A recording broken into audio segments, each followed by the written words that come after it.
Hello and welcome back to the PUBG Mobile Super League Europe. My name is John Allen. With me is Blank, and we have the first day of Group C's games here in the league stage to be getting underway with fairly shortly. So we'll dive straight on into it. Day one was pretty exciting. There was a lot going on there. Some really interesting moves being made by several of our teams, and I think that I'm expecting maybe the same from Group C today. You got your eye on anyone, Blank? Look, man, I'm ready to just see some of these teams perform extremely well. There are a couple of teams that did surprise you yesterday. I mean, specifically K1 did very well for me that I was excited to see happen. But yeah, I think today overall should be a fun one. Another great old day for PUBG Mobile action. Obviously, we are in the league stage, so 3 days of this into the knockout stage coming henceforth. So we'll be knocking out 4 teams. The first day we actually see some different groups thrown into the mix. Yeah, absolutely. It's going to be a nice, interesting dynamic. A couple of the teams that we haven't seen yet. I think we're going to touch on the teams a little bit in just a little bit, so we'll hold for the moment. But yeah, it's been a reintroduction of the Smash rulings coming through for the finals that are looming ahead of us. We're cutting down 4 teams every 3 days until those finals. You can see these first 3 days are for the league stage. We're currently on our second day of the league stage, which means that we are seeing Group C for the first time. Only 20 of our 24 teams will be making it forwards to the knockout stage at the end of the week, and only 16 teams from there will make it to the grand finals. Exactly. So it will be a slightly different one going into our knockout stage, which will just be 5 matches a day. So slightly shorter day for our teams, but again, a big old sprint for them. This is our Smash rule leading teams' first 2-day scoreline. Plus 10 will be the Smash target during day 3. That will be for the finals, which will be coming fairly shortly. Absolutely. That will be an interesting dynamic to see unfold. Is it going to be a Smash victory or is it going to be a points victory? Only time will tell on that final day of the finals. We'll have to wait and see just who's going to be able to take control of it and try and break out that box. It is, of course, the top 4 teams that will be moving forwards because of the victory of Regnum Carya back earlier this year in PMGO. The Europe region has got an extra slot to make their way to the PMWC at the EWC. So we've got 4 of our top teams from the finals making it there. So not only will the team that wins via the Smash rule or not via the Smash rule be able to take a qualification spot, but also 3 of our other teams. You can see we are on the highlighted day, the 24th. That is today. Groups B and C will be playing and will be kicking off very, very shortly. Yeah, so we do have a little bit of a difference coming in here straight away. So Group C, slightly weaker teams coming through into this one, we would say here, playing up against Group B, who is not the strongest of the squads, but Galatasaray certainly got themselves back into the swing of things yesterday. BRX Esports were definitely impressive, and Bra with some big wins towards it today. But it's K1 that is the big surprise that coming through from Group B, who we hope can see do just as well today and secure their position over in that league stage going through into knockouts. Absolutely. I'm also going to be looking at Thunder Talk as well. I was singing their praises a little bit at the end of yesterday. They sort of petered out, so I'm hoping that they can get their momentum going again today. And of course, this is Group B's last day of games, Blank. They do not have any more opportunity after today to earn points. So if any of the teams from Group B end in the bottom 4, they will not be able to make it in any way, barring, I think, mass disqualification or some other sort of dramatic instance occurring. There is no way that they would be able to make it. So it's all important for the teams towards the bottom of the tables to really put as much distance between them and the end of that bracket. And at the moment, that really sits with RUKH, right? That is the team who has to prove themselves today. Really wasn't doing too much yesterday. I'm hoping for a little bit more today. Yeah, I think also Footballist, 100%. Footballist is not a bad team at all. They have strong players on side, but weren't able to really transition that over into any big wins yesterday or big points potential. Like we said, Group B up against Group C. It should be an easier time for Group B, I would say, all round. But there might be surprises from Group C. You never know. Here are all our participating teams from their separate regional tournaments that they all participated in to get towards position. We do have our Western Europe partners as well in Guild, as well as Falcons, who will be joining us here, an invited team from Azerbaijan. And here are our groups as well. Talked about them quite a bit so far. So Group B will be playing today alongside with some new names coming in from Group C. That's Boars Gaming, Carya, Papara SuperMassive, RUKH Esports, Team Ego, MVP Esports, IDA Esports, as well as Beşiktaş.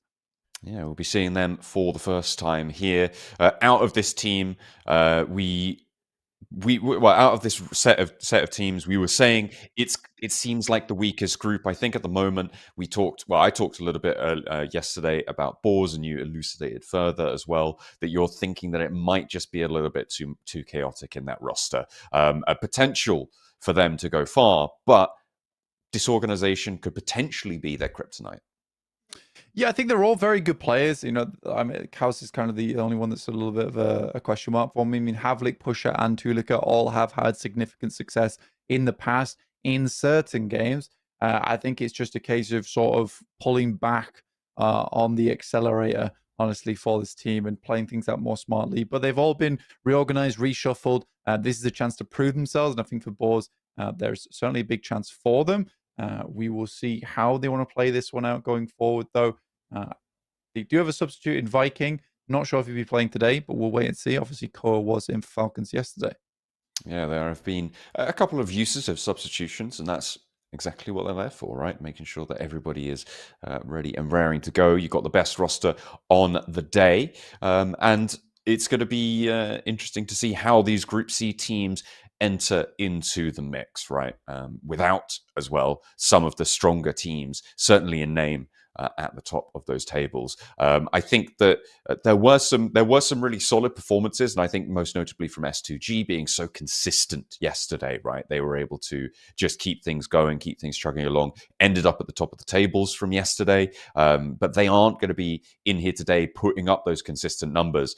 So we'll be looking to teams like K1 to be that consistent force, or maybe a new entry from Group C. Stranger things have happened. We'll have to wait for their performance. Not really too much more to dive into, I think, on Group C. But for Group B's last day, I think it is going to be on teams, in my mind, like RUKH Esports that you talked about, to really sort of prove themselves in that sort of middle bracket, right? And that's what I think I'm going to be looking at today, is that middle bracket in Group B, to see who I'm looking at for the knockout stage, potentially even for those finals.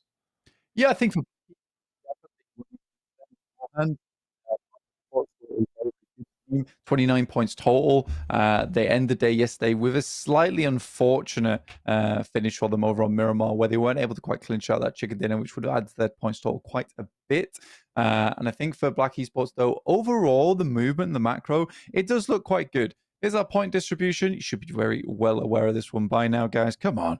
10 points for a chicken dinner, 6 points for second place, 5 points for third place. Those are the big numbers you're looking for, the big ticket items.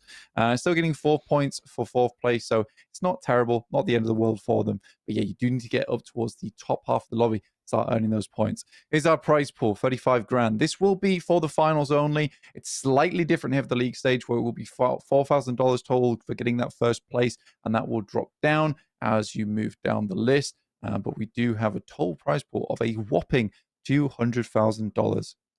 Yeah, and it is the lion's share, as you say, over in those finals. The big cash, the big money will be later on in the end of next week. So you have to wait to earn that one for just a moment. But you can incrementally earn that cash by getting a chicken dinner, each worth $250. A fantastic little extra morsel if you are not happy enough with your chicken dinner, you do manage to earn a little bit more. So we'll have to wait and see which team is going to be the highest chicken dinner earner, right? As well, because that can be a nice little addition to the prize pool. Obviously, up in first place, 35 grand. You think, oh, maybe, you're getting 4 chicken dinners, whatever. That's an extra 1,000. It's the teams a little bit lower down where it does start to make actually a significant percentage difference in that prize pool. So I'll be excited to see what's coming up there. You can see we've got 6 matches for you today, starting off on Sanhok, 3 Erangels following that, and then 2 Miramars over on the desert to close us out. That's 6 matches for you guys to look forward to. We had a great time with them yesterday. We'll see if that's going to repeat today. It was cool yesterday as well because Miramar and Erangel, things didn't really change all that much in terms of team and player performance. I think BWNRX were one of the few teams that really benefited over towards Miramar, where they're able to take a lot of that long-range gameplay and smart decision-making, quick rotates, and develop something a little bit nicer for themselves. I was saying that, I was slightly worried about them towards the beginning of the day, but I think they pulled their socks up in third place now at 43 points, tied with Thunder Talks. So that was very, very good from them. S2G, not a huge amount of checker ditters coming their way, but still 59 points. There's not been a single game yesterday where they didn't do well, but they will not be joining us here today in Group B versus Group C. So we're looking over towards some other teams, like you were talking about earlier, K1, Thunder Talks, Bra even, Galatasaray. We talked about how yesterday, it wasn't going amazingly, but they finished themselves off with a chicken dinner. And I think the morale in that camp should be a lot higher coming off the back of that one, so it doesn't all feel doom and gloom going into day two. No, hopefully not. We're still going to be waiting just a little bit longer for our match to get started, but I'm excited for Sanhok. I think that yesterday on Sanhok, we had a bit of interesting rotational play. I think the big thing that stands out was the Falcons rotation getting curtailed. Obviously, they previously known as Enigma Galaxy, and if you knew about Enigma Galaxy, they stay in Sami for basically 2 circles and then come in very late. They weren't quite dynamic enough to make that happen yesterday. Teams started to prey on that, right? I think it was Galatasaray, if I'm not mistaken, right? Over on that south side rotation, cutting it off. Flux able to make that one happen. Yeah, it was a really nice lineup they had, and then they sort of kind of fell off a little bit throughout the rest of the day. But it was some very promising macro, at least from Flux, to begin things off there. But you did have the boys over on Falcons coming a little bit too late, and I think that is almost a symptom of the lobby just being very quick at the moment. I think a lot of our teams are getting into those circles very fast, trying to take up center, a lot less edge play, unless the map doesn't really facilitate it in terms of where these circles are going. But yeah, teams are very eager to get towards that circle itself, get themselves inside a much safer position. I think S2G yesterday was a weird one considering they had that Paris Resort start and finish and weren't able to close it out off the back of that. But yeah, it does feel like there's quite a few teams that were making mistakes, which made other squads' lives a lot harder where they were opening things up. It reminds me back to the BX brothers who completely whiffed on one of their air angles, where it looked great for them. It's just a big throw over towards Thunder Talks. But can't be having that today, John. No throws today. We need good, clean action coming through from Group B to ensure they make themselves into that top 20. Yeah, no throw, only catch. That's what we're looking for, making sure that you're able to catch yourself as many points as possible. We talked a little bit about it yesterday, but because of the fact that there's only 12 matches played in this stage of the tournament, right? You can have 1-2 really strong matches in your set, and that can see you safe, right? Because you're only trying to avoid that red zone at the bottom of the tables, the elimination bracket that sits 21st to 24th. All you need to do is outrun 4 teams, right? You don't need to run the fastest, just faster than 4 of the other competitors in this tournament. So looking for those big breakout plays, playing a little bit fast, I think is a very, very viable strategy. And even if you aren't going to get consistent points on the board, like S2Gs, like the K1s of this lobby, actually, I'd kind of take that back. I feel like K1 were a little bit playing on that style, right? Having big games and then not really having it as large games. Towards the end of the day, they settled out. But overall, it was a bit big and little in terms of their performances. So maybe they have taken that lesson to heart. But S2G, nice and consistent across the board. They were able to finish in a second place, was their highest finish. But overall, at the top of the leaderboards. Yeah, at the top of the leaderboards here with S2G slightly ahead of them. Just one chicken dinner there from K1. I think that their chicken dinner was quite influential. If you take that one away, they've only got 7 placement points throughout the day, and I think they got 15 eliminations, if I'm not mistaken, on that game that was over towards Sosnovka military base. So plenty done there. That's not to say they didn't put a decent run in over the rest of the day. I mean, 7 points and 18 eliminations would have sit them in a okay spot on the leaderboard. As we head over towards our second page now, Galatasaray here in 10th place, 31 points. That's off the back of a chicken dinner at the final game of yesterday, which sat them in the middle of the pack in 10th place. And I think that they're extremely pleased with themselves in that bracket. That's all you need to do. Again, it's just getting that one good game, getting that second one to convert it into a real result. And at the moment, the elimination bracket sort of sits between 3 and 4 points per match average. So that's what our teams will be looking to cross in order to avoid that elimination zone.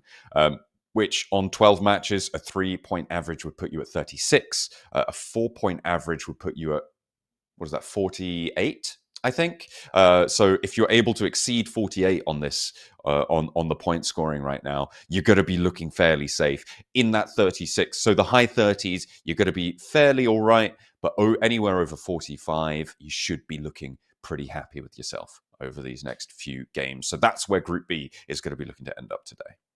Yeah, it's definitely a little bit scary there for them. I think when you look over towards Guild as well, who were in Group A, they were sort of a weird team where you don't really want to see this kind of playstyle coming through in the league stage. At least it's something you sort of see more often over towards finals, where they had a huge amount of early aggression. So I think they were sat on 5 placement points and a total of I think it was quite a few eliminations they had. I think it was over 20.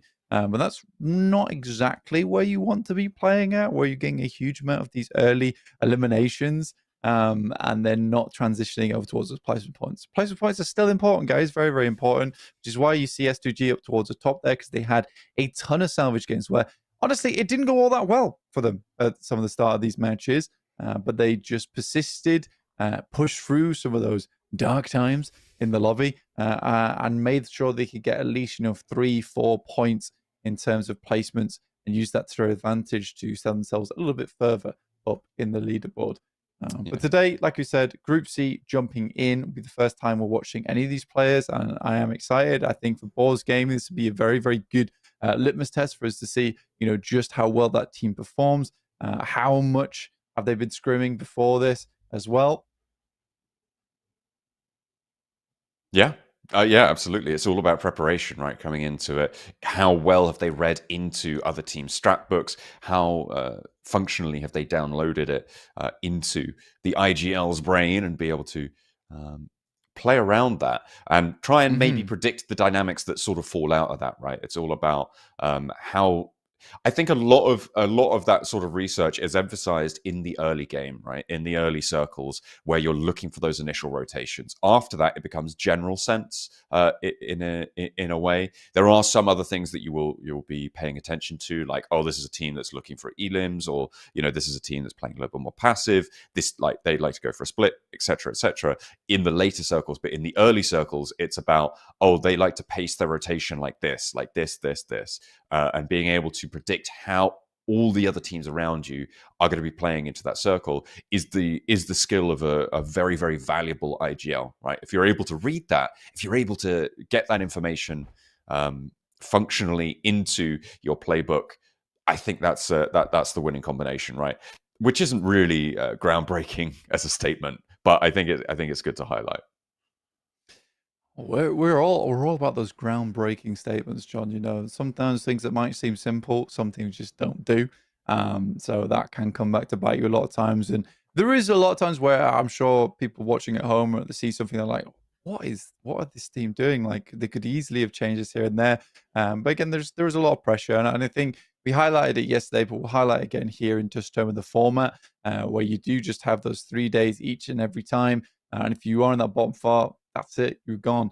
And it's even worse where you consider, each of our games, each of our days are only having 2 groups in them. So you're only having 2 days of play. Here's one of our head-to-heads between East Bad Boy as well as Nico from Thunder Talks, 2 teams that did quite well yesterday. Probably Thunder Talks, we're going to more talk on this side of things with K1 not playing today.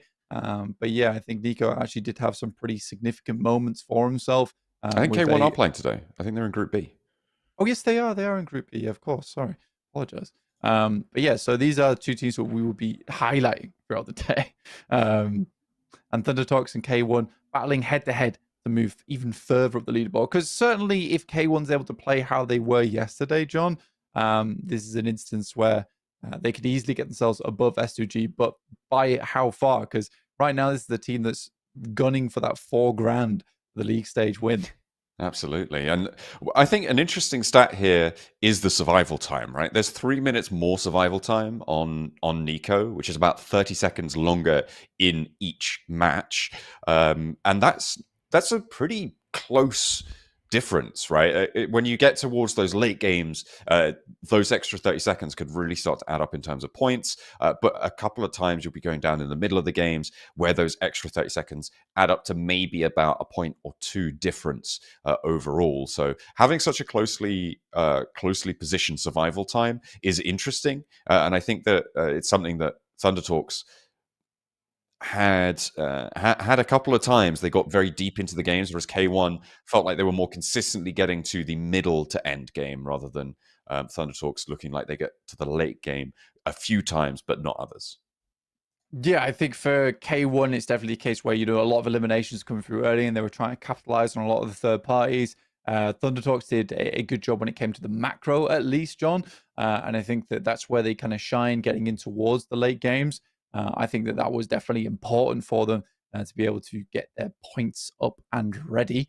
Though there is a case definitely to be said where potentially we see K1 completely dominate inside this lobby because they're not worried about playing against Regnum, Carya, S2G, Barsay, who even had a decent day yesterday, Flux, S2G, Fenerbahçe. These are all very, very strong teams. So K1 being that kind of big dog inside the lobby, maybe they can take advantage of that in a big way for themselves, where they just obliterate the competition and be up to S2G on their last day to try and chase to grab that $4,000. But for K1, slightly scary because they are setting the pace of the lobby here in terms of where first place might end up.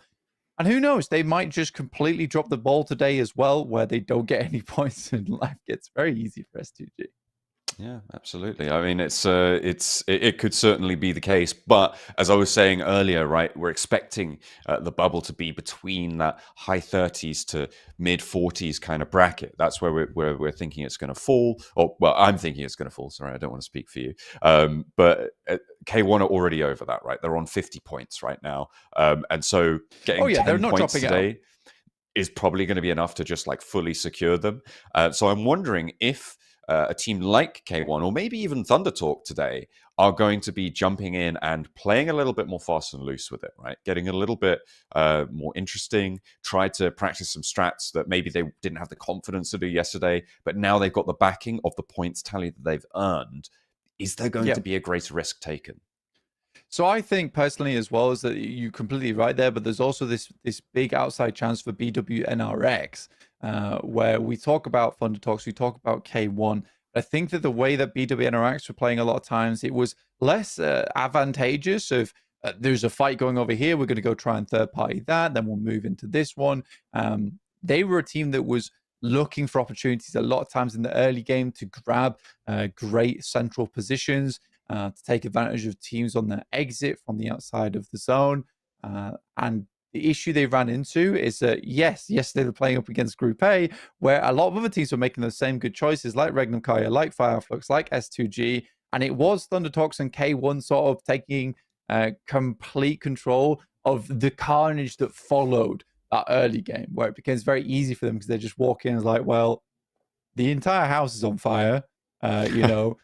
Everyone's left. It's a mess in here, but we can certainly find a chicken dinner in all of this mess. Absolutely. So I do think that BW and RX aren't going to have to fight up against those really strong teams, also making good decisions, good macro, and should be able to control the lobby a lot better. So I think we talk a lot about K1, we talk a lot about Thunder Talks, but I do think that BW and RX is not a team that we can forget about. No, you're absolutely right. I mean, with the names that they've got on that roster, you'd be remiss to not sort of mention them in terms of in terms of their potential, right? And of course, you've got someone like Zed Wolf playing on the roster, who multiple accolades to his name, a very, very formidable player.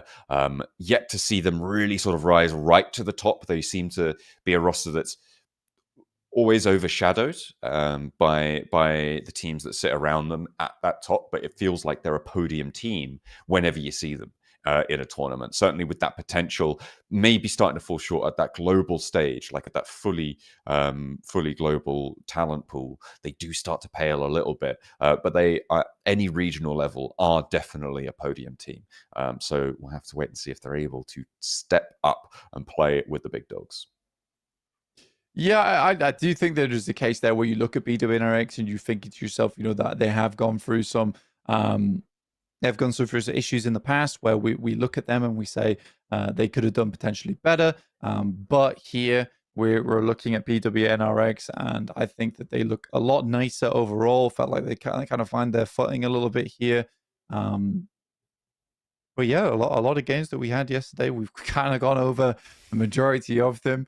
Coming into today, what our thoughts are, but we'll see. We'll see exactly what's going on here going forward. Again, Footballers Esports definitely the one that I'm looking at and being a case of right then. Let's make sure we can get back on the bike, doing a lot better overall, because Footballers Esports they are an exciting team, and I was looking forward to seeing them do well. I personally was in this boat of, look, I think Footballers is a team that is going to put up good performances throughout the entirety of Pmsl EU Spring, and was very surprised yesterday, as I imagine a lot of fans of that team were. Yeah, absolutely. It's been an interesting turn of events, and at the moment, it is Footballist and RUKH, right? Those two teams on 16 points at the bottom of the tables, looking to push up and get the Galatasaray chicken dinner to surge themselves through. Because it was Galatasaray right up until the final match, right at the bottom. Then they found that chicken dinner. Now they're in the middle of the pack on that 31-point metric, which means that today should be, fingers crossed, if you're a Galatasaray fan, a little bit of plain sailing for them, right? They've got 31 points. If they can get 10, 12, 15 points would be great. They're looking a lot safer to escape from that bottom 4 position. And we'll have new entrants to the tables as well coming in from Group C. So things will start to get a little bit clearer as time goes on today. If Galatasaray hadn't found that chicken dinner, we would be talking about them in the same way that we're talking about Footballers, in the same way that we're talking about RUKH, right? But they kind of have escaped that discussion because of what they were able to do at the end of yesterday. And I think that there is still criticism to be sent their way. They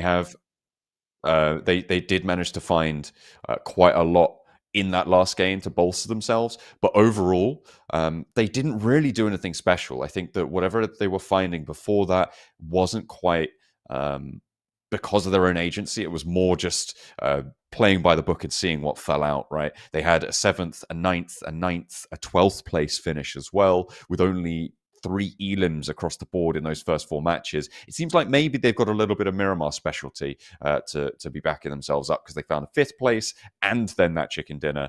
So perhaps a little bit more rotationally styled, but that isn't going to cut the mustard when it comes to finding one of those 4 spots, certainly, let alone talking about even getting to the finals, right? So potential for Galatasaray still to show us some big improvements. We've got our Grenadiers table coming on, and Bishke was able to do a lot for the BX brothers in, I think most of that came from one match to sit himself at the top of those tables. Yeah, check it out. Unbelievable stuff coming through. 5 grenades and then 2 for everyone else. And here's our top 4 gunslingers as well. Easy for Bad Boy right at the top with 3k damage done. Nico coming shortly in the 2nd place here. And HamCG not too far behind in 4th place with 2,500. But yeah, Bishke certainly carrying the team. These are weird as well because it's not quite indicative of how well a team's doing, though a lot of our teams here are far up on the tables. But more a show of who's carrying the team. I think for S2G, they're a slightly different case because it has been HamCG and Calci alive as the duo, so more damage has been going over to them. But certainly for both K1, Thunder Talks, and BX Brothers, these are our 3 big names on each of those teams, with Bishke, Nico, as well as Bad Boy, who has been doing a lot of work for each of them. Some long-range action coming on through as well on these tables. Koa currently with the longest frag coming in at 386 meters. So been on those sidelines. I think that may have come in on Miramar. I'm not sure. I'd have to double check, but it would make the most sense. However, not entirely sure, but good to see that people are taking to the scopes. And 2 from Guild, which may be a little indication of their play style, trying to keep people at arm's length. Well, they were the players to get a lot of early shots at distance on the iron sights in those games, of players trying to flee. We saw it yesterday over on the Monster Truck. Here are top 4 lifesavers. These are the teams that are able to get their players back up on their feet. For BRX Kakali, he's in 6th place there because yesterday on that Miramar, it was just knock after knock after knock on the side of BWNRX, where they were just playing over this ridge side, getting constantly peppered by nades from Fenerbahçe, as well as S2G. So it wasn't easy for them. Definitely wasn't easy. No, it's a pretty tricky time all round. A hail of bullets sent your way. It's a bad time. But overall, yesterday's games, I think, did show us quite a lot of interesting situations for some of the teams that we've known for a lot longer, right? And I think that it is situations like when Thunder Talks rolled out towards BX. Sorry, was it the other way around? Thunder Talks rolling out to BX Brothers and going down. It was BX, yeah. BX was rolling out to the Thunder Talks from the high ground down the plateau, trying to find something else. Well, I think they could have just comfortably played out those plateaus a lot easier and forced Barsay as well as Thunder Talks into one another. Unfortunately, that's the case. But, you know, that's how things happen. That's how things go down. Absolutely. We're currently waiting for the lobby to start. We have had word that there was a player network issue, so we are just making sure that everyone is loaded into the lobby before we get things underway. But for now, we're chilling. You know, we're waiting for the games to start again. It's Sanhok up first, so a little bit of a chaotic introduction to the fights. We'll have to wait and see just a little bit longer, though. We will have to just wait a little bit at this point before we get into the game. In the meantime, you know, I had a good night yesterday. Do you know what I did? So as What the did you games do ended? after the games ended? Slept that I dreamt about PUBG Mobile. Actually, dreamt I got naded. Would you believe it? I bet it was Beşiktaş. Yeah, it might have been. It might have been. I think I was in the garage, and I was struggling to get my buggy out of the door, and I got completely naded in the face, which is a crazy dream as well. To wake up in the morning to a literal explosion. And so I got out of bed and was like, well, ready for a day of PUBG Mobile, me. Absolutely. I didn't suffer the same sort of dreams. I managed to sort of get rid of it. I went home, I ordered some food, I chilled out for a little bit, then I went to sleep. I had a good night's sleep. I'm feeling fairly well rested, to be honest, at the moment. So I'm definitely ready to go into these games. But the players, unfortunately, are not currently. Seemingly, we'll have to wait just that little bit longer. So, what did you have for breakfast? What I have? I actually had a really nice thing for breakfast. I had. It's a little bit strange actually. So basically, chop up a whole cucumber, or at least let's say half a cucumber. Okay. Throw that in a box. Not a box, but I have like a little glass Tupperware container, and then I throw some red onion. Okay. A little bit of Greek yogurt. Oh. Some oil, some paprika, some salt and pepper. Okay. And I throw some cooked chicken in it, and I'll just shake that bad boy up, and there you go. You've got a very healthy, high protein little chicken cucumber salad. Chicken? It's very filling. That's close to a chicken Caesar, isn't it? Or is that just a salad with chicken in it? Right. I wouldn't call that a chicken Caesar. No, usually you need like Parmesan in there. As well. And it's not typically Greek yogurt. I think the oil may be throwing you off a little bit. Yeah, I'm not a salad guy, so that was a pure shot in the dark. If it's green, I don't want it on my plate. You know. Yeah, you can throw a cucumber in a chicken Caesar, and I think comfortably. But I think the main things that most people associate with the chicken Caesar is the romaine lettuce, the Parmesan, and the croutons, which are usually the mainstay, as well as the chicken. Oh, yeah. Can't really have a chicken Caesar salad without the chicken. No, that's probably wise. I only say that because Camilla had a chicken Caesar. She made a chicken Caesar today as You well. saw a chicken Caesar. So I saw one and I was like, yeah, that's what all chicken salads are. Definitely. yeah. In my mind. Yeah, that's what's going on. No. I think it's really good. So basically, what I'm realizing about myself more recently, a little bit off topic from PUBG Mobile, but you might benefit from this on home as well, is that I like to eat a lot. All right, it's an unfortunate affliction that I have, and what I typically do now is instead of denying myself the big meals, I just throw in a lot of like healthy things that have a lot of mass to them. And that way I can have a big meal, which technically is only like 400 calories, but it fills me up, as opposed to like making myself suffer by having like this much rice and then half a chicken breast. Yeah. At least a cup of rice, Yeah, don't do that anymore. Don't do that. Just try and get myself nice and filled up on healthy goods. And I think the struggle is making healthy goods taste nice. Because I'm not going to tell you that salad is the most amazing, most delicious thing you'll ever eat in your life, but it's palatable. That's the main thing for it. As long as it goes down, that's all right with me. Yeah, absolutely. That's the main thing. Making sure that things are working out. We are still waiting for this match to begin as we continue our pre-show, which is, exactly where I wanted to be on my 5:30 p.m. on an afternoon or so. But yeah, I really don't think there's much more we can cover. We've covered, I think, every team. I think the issue is that yesterday we also had this issue where we were waiting for some players to get in. So if you want more knowledge, like it was all done yesterday. Like we've thrown out a lot already. And I am sorry for the delay, big time sorry for the delay. But hey, Transformers, guys, that's pretty cool in game. Don't you like Transformers and Attack on Titan?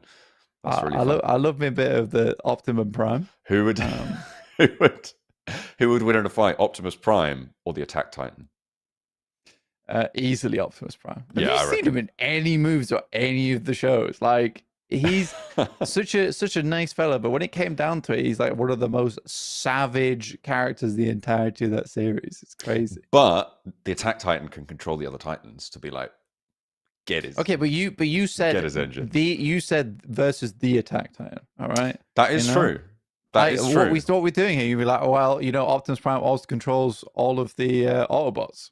All of the Autobots versus all the Titans. Who's winning? Easily. Autobots for sure. All right. I mean, you try and throw in a little caveat there. All right. Okay. Optimus Prime winning every time. Every time. Colossal Titan though. Big Optimus Prime. Big. There is big versions of him. He does go big. He's as big. Yeah, just go big mode. Okay. There's possibilities for this. That is fair. So he has been various sizes throughout all of the series. There's some serious Autobot talk, Autobot podcast that we're doing right now. Yeah, absolutely. What about the final form? Should we go into anime spoilers? I feel like we can. Yeah, don't do anime spoilers, especially for something like that. People can spoil themselves and have a bad time for Attack on Titan. Okay, that's fair. Yeah. Okay. No more. Have a good time because it's a great ending.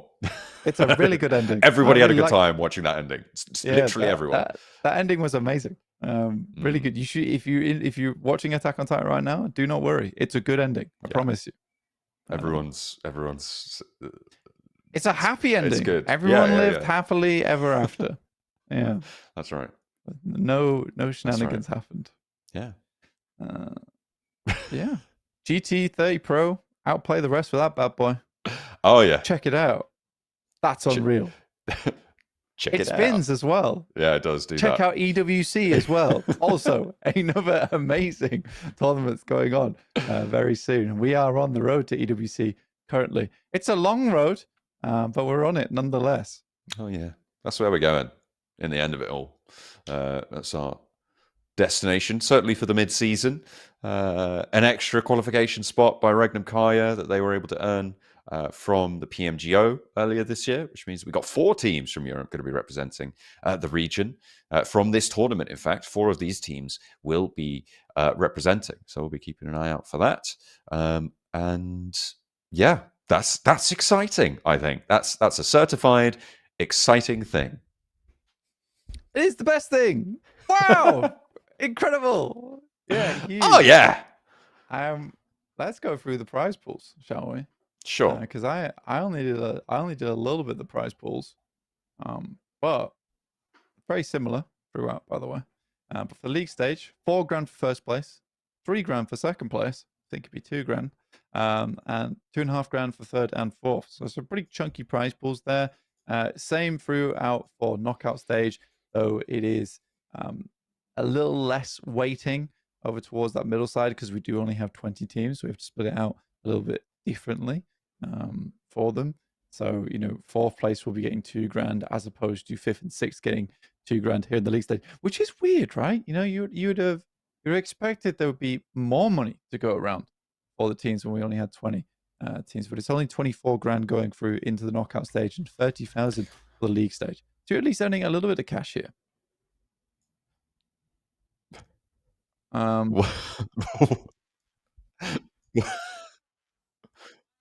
Wait, what's happened? What's going on here? Bandita has missed a flight. Oh,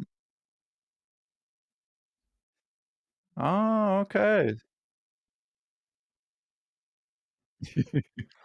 Right. Okay, that's pretty cool. That's some nice information coming through from our production team. They told us that, you know, Bandita missed a flight for K1. Obviously, they took second place yesterday, and he had to take a bus all the way to the event, which is pretty crazy. They still made it happen. Look at Bad Boy in the background. I quite like that. Easy, yeah. Just like I do that as well. I also watch planes. I'm a plane watcher. Are you a hands in pockets plane watcher? Like he's, you know. Yeah, that's something else. That's something else from Easy for Bad Boy. You know, hands in pockets watching the planes. I would be afraid to talk to him. He doesn't seem approachable. He's got the pods in, you know. Yeah. You can't talk to him. Uncontactable. Do not speak me. I'm watching the planes. Yeah, for K1, I think they're very pleased with how all that worked out then. Good stuff from them. Yeah, it's very good. And indeed, they did still take second place. Cake close. That's amazing. That is amazing. I don't think you'd get that helmet through security, to be honest. My immersion's completely broken. It might be fake. Whoa! Hang on a minute. Blank, I think something miraculous has happened. It started. Sanhok has begun in match number 1 today. That's not of league stage in its entirety. That is match number 1 of today's games. That's right. Group B and C finally going to get a chance to take on one another. Amazing. We're into it. Straight away, got our playing path from the east over towards the west. Definitely be some slight changes on those drop spots all around. So we've got different teams coming in here. K1, though, still sitting over towards that eastern side. Lakawi opened. They will be scouting over towards Beşiktaş to start things off with Swain, Bor, and Storm, as well as Kissu. Bra heading down towards the south side and Camp Charlie. Now, Bra yesterday on Sanhok, they were slow. They were definitely slow to leave from that south side. I think this time around they read into that. They watched the VOD back and they're like, we need to be a little bit quicker on our approach, especially depending on the circle. Last one did go far up towards that north side, so we'll wait and see. Oh, ruins. Potentially hot drop there with RUKH surrounding it. So this could be a little bit of a boiling pot over on the ruins on that southwest island. You can see that Carya already taking damage and have been flushed out for one. A second fairly soon as well, and it's not looking good for them. This is, of course, Carya's first match in the game. And they're playing up against the Boars, who, as we talked about before, right? Some really talented fraggers on this roster, so certainly not a team you want to come across in this scenario. Tulika turns the corner, keeps his teammates safe. They're all alive as Havik gets rezzed. Marceau gets knocked and flushed by Pusher. We're definitely pushing in towards their territory currently. A model, though, from RUKH, like you said, on the outside edge, will find one shot over towards him. He is in cover, Rezable, but that does put a little bit of extra pressure onto this fight. Tulika also has a player just around the corner from Carya, but it's not just Boars that RUKH are taking shots at. They're also taking shots at Carya.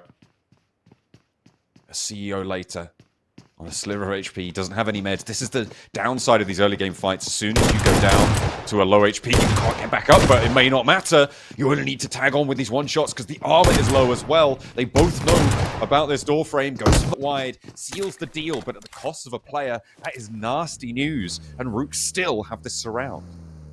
Yeah, pushes in a bad spot. It's really hard for them to get out. I mean, they'd have to immediately run out into open ground, and likely by this point, RUKH's already set up off angles, and they're just baiting pusher.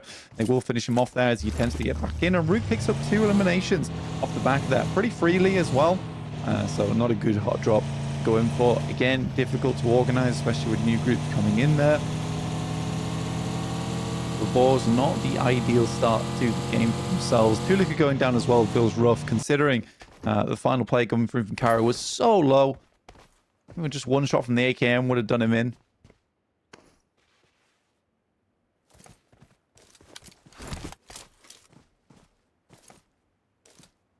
Papara SuperMassive. A fun name to say. Again, with their debut. And that is the set of teams that I'm looking at in this early part of the day to try and make their mark. And you've got to remember as well that this is Group B's last day. So towards the end, I'll be looking certainly towards the lower end of the table as to who's going to be jumping on up. You can see on the right-hand side, no, that is not an error. That is the overall ranking placement, which means that K1 is in second. It does not show the teams that are not in this match. So the Group A teams are not on this graphic, so they will not be displayed. However, the placements, the numbers to the left of the team, will be accurate to their overall standing placement. So keep your eye out to see if that 2 ticks up to a 1, if the other players also can overtake and get a little bit higher up on those tables. I don't know what we're looking at from K1. I thought K1 ended yesterday with 51 points. Am I wrong in saying that? Wait, K1? 50 points. No, yeah, Yeah, I am 50. wrong. Yeah, just the cool 50. BRX, third place there with 43, tied up with Thunder Talks. Here is Papara SuperMassive on your screens. Close by. A couple of teams in Paris Resort. Got Team Ego up here.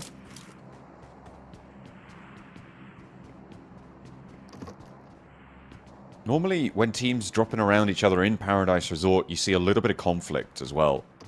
So I'm surprised that we haven't seen too much from Papara SuperMassive. Ego sort of have a little bit of an agreement, it seems, to not really go too aggressive here. Thunder Talk as well. Going to be trying to take position on that southwest side. I think it was one of the other teams as well who had a surround. I think it may have been Galatasaray on that surround of Paradise Resort. Have to wait and see. Here's K1 though. They are chilling right now in their walled compound. The high ground available to them with an outpost as well further off. Going to be biding their time.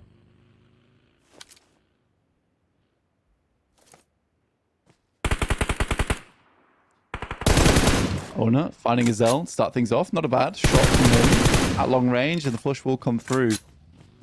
So good control over this area right now for Galatasaray. Like we said, the morale nice and high coming off from yesterday's win.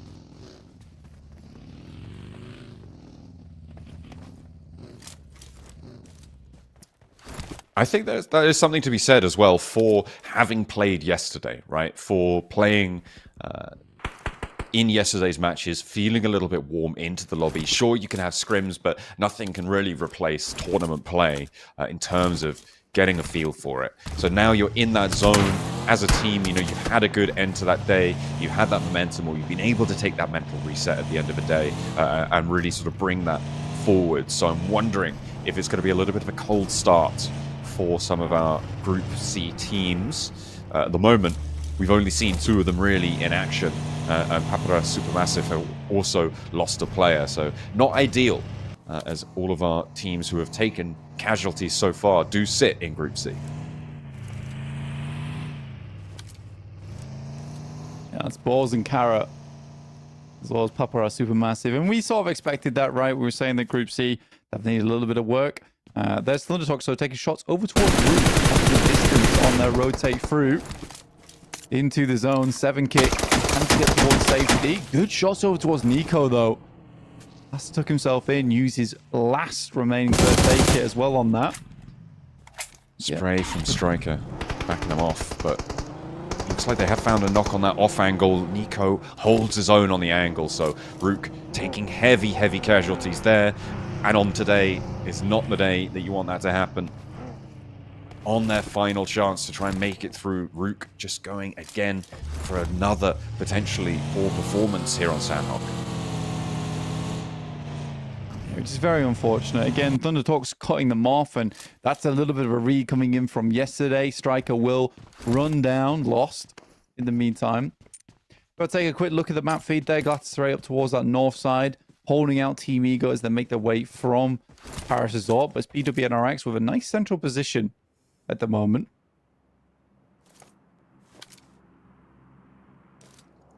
Yeah, this position to the north side of Quarry going to be super important as time goes on. The fact that Quarry is such a major feature in this current circle blank is going to be quite impactful. Whenever Quarry sits there, it's this major area of dead ground, right? It's so difficult to play through it that it essentially acts as unplayable terrain for a lot of teams. There is a chance that you can make your way through, but going for it generally tends to be a little bit of a last chance situation. So you have teams that sit on the east of it, teams that sit on the west of it, and the team that sits on the north is really going to have to keep the pressure onto all of those teams down towards the south. So expect to see some slightly linear engagements along both sides of that quarry in the circles to come.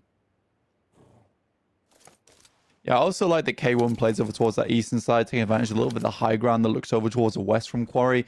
Also means you can tuck yourself in for quite a lot of time off the game.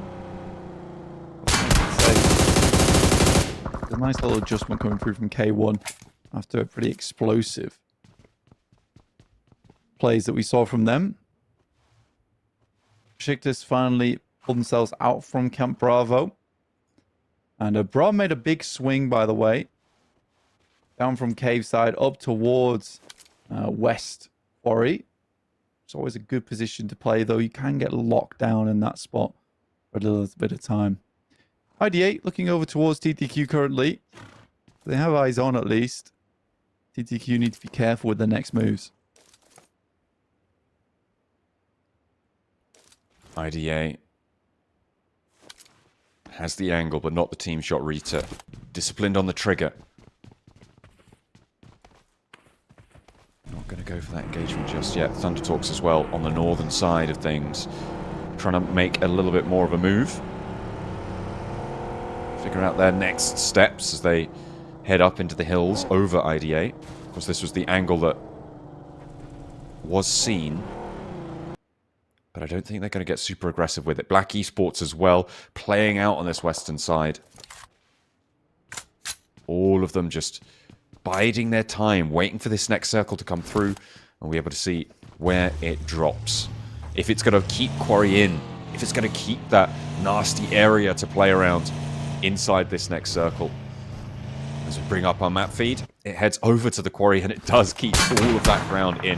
Those compounds, those ridge lines that sit either side of the Quarry now, going to be very valuable terrain, but could also be somewhere where you go and you will not be able to leave, because all of the teams that surround you are going to be acting as a roadblock in your way. If K1, though, they are very, very happy with how this all breaks down. Like you said, Quarry becoming a little bit more playable zone, does quite out a large portion of this map, which is playable. Not being able to rock through there very nicely, so K1 gets the pick of the litter going forward in terms of a central spot. Bra is likely looking just to hold off a lot of teams coming in from that western side. That's BRX Esports, IDA, TTQ, and the remnants of RUKH on that south side.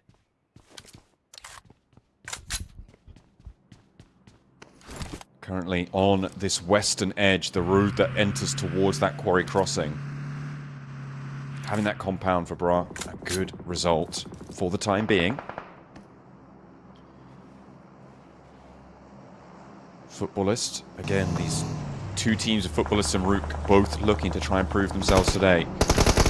Boars rolling up towards Quantum, but he's staying chill. Actually, he's going to have a little shot out the window there with the DBS. Finds the range on it. Quantum has to be pushed back inside the cupboard and actually drops the Molotov. That's going to slow the approach, give him time to get that first aid off. Actually, he's going to take matters into his own hands. Steps a little bit further forwards. Exposes himself to the window, though, and that could be dangerous. Is along the way, though. Just about gets the first aid kit off, but not able to pull out the DBS just in time. But good moves coming through from Quantum.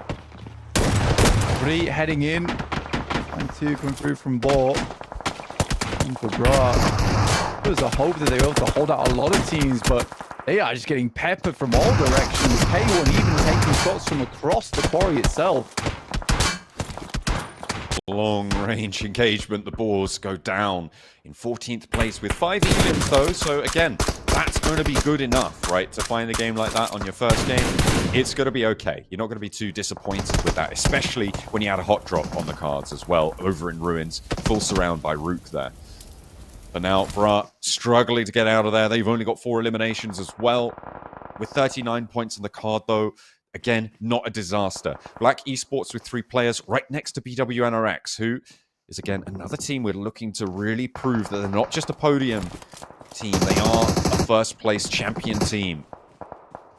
But for now, I have to bide their time.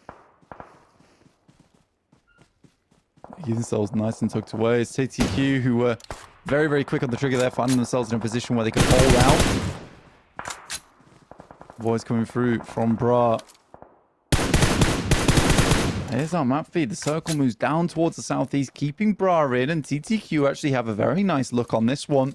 Meantime, IDA moving through, and the 2 remaining players from RUKH holding on to a ledge right now. 1 player does fall. Galatasaray did a good job on that north side, though, John, being able to hold out Team Ego. Making sure that they've got that ground under control. Oh, is that Beşiktaş? Yeah, have lost a player. Swain falling on this northeast side as well. BW next RUKH trying to push on in from this northern edge as they try and sweep around. 3 eliminations. So a fairly solid result. The west edge of Quarry, that compound that Bra held so early on, really, really important now. And it looks like no one really contesting for it just yet. Instead, TTQ have the lion's share of the territory here. We'll see if they can hold on to it. Man takes a bit of a tickle through from that Molotov. But yeah, in a tricky scenario to get out from there at this point in time. So Bra just holding on, though. They had a really good position to play in, and they're going to try and hold on to that position as long as possible. Went down to 3 players, and it was fairly good that they were able to hold up as 3 players. They went down to 2. Much, much more difficult, but TTQ... not taking any prisoners there. We'll find another shot over towards them. Galatasaray also in a difficult position. 9th player from Papara SuperMassive. Kamikaze does go down the distance, and Galatasaray continue to put up points this game. The run down over towards Beşiktaş as well on the eastern side in the meantime. Footballists holding on this north, but the blue zone will push them out, and Yekta needs to get on the road into the vehicle. And they have got that forward outpost to route towards, so should be okay there. Kisyu spraying down towards Ona, who's down on knee already. Beşiktaş playing on with 3. Looks like they're going to keep this one rolling on the eastern side. They are trapped, again, behind this quarry, which could potentially be a real stick in the mud for their gameplay this match. Surprised Hardman lived that long, but does finally get taken out by BWNRX, who are holding strong with 4 players currently. Close on the northwest side. RUKH Esports were very close to them. We're now just down to that 1 player now. Footballist looking to put more numbers up today. Absolutely. 21 points here, but 4 elims already found so far here, John. As our next circle cuts out a lot of teams, and TTQ get themselves a lovely spot. Look at Nico as well on this big off angle up towards that northwest side. It's bold, but I like it. He's got Lux under lock and key right now, and BWNRX going to be the major contest here. Bra having all 3 players alive that they have remaining. That is a really solid pickup for them as well in their position that they hold. The K1 on the eastern side, though, they're in a compound that is fully cut out by this. And they're going to have a lot to do to try and get across, with FUT as well in the way on the northern edge. With even beyond that BWNRX, you've got competition on the south side. Teams are going to have to start to send into the quarry now, Blank. Yeah, there's not much choice. There's no much space to put out on the west. Like, I mean, there is an open compound, but Nico is comfortably holding that off from a lot of players and he's counting out. Call for the rest of his team to take team shots that way. BWNRX, though, cutting footballers from Talq, the Carly finding Doctor Machine, and that seemed like a whole lot of knocks coming through and does lead to the entire team white Beşiktaş making sure teams cannot make their way off the back of this one. It's surprising me that K1 gets cut down so succinctly. And we're able to get 2 players still running, but like you said, we'll have to head in towards the quarry itself. Down to 6 teams. It is BWNRX who make that first move into the quarry. K1, they were able to take out Beşiktaş, but they are trapped across the way. It is a really difficult transition to make from these compounds, and the north side is so blocked off. Getting across this quarry is nigh on impossible, and there were 2 to 3 rosters up on that northern side. So for K1, it's about salvage here, but they will go down. Only the 3 elims. 6th place, though, so not a terrible point-scoring result, but not what they would have hoped for.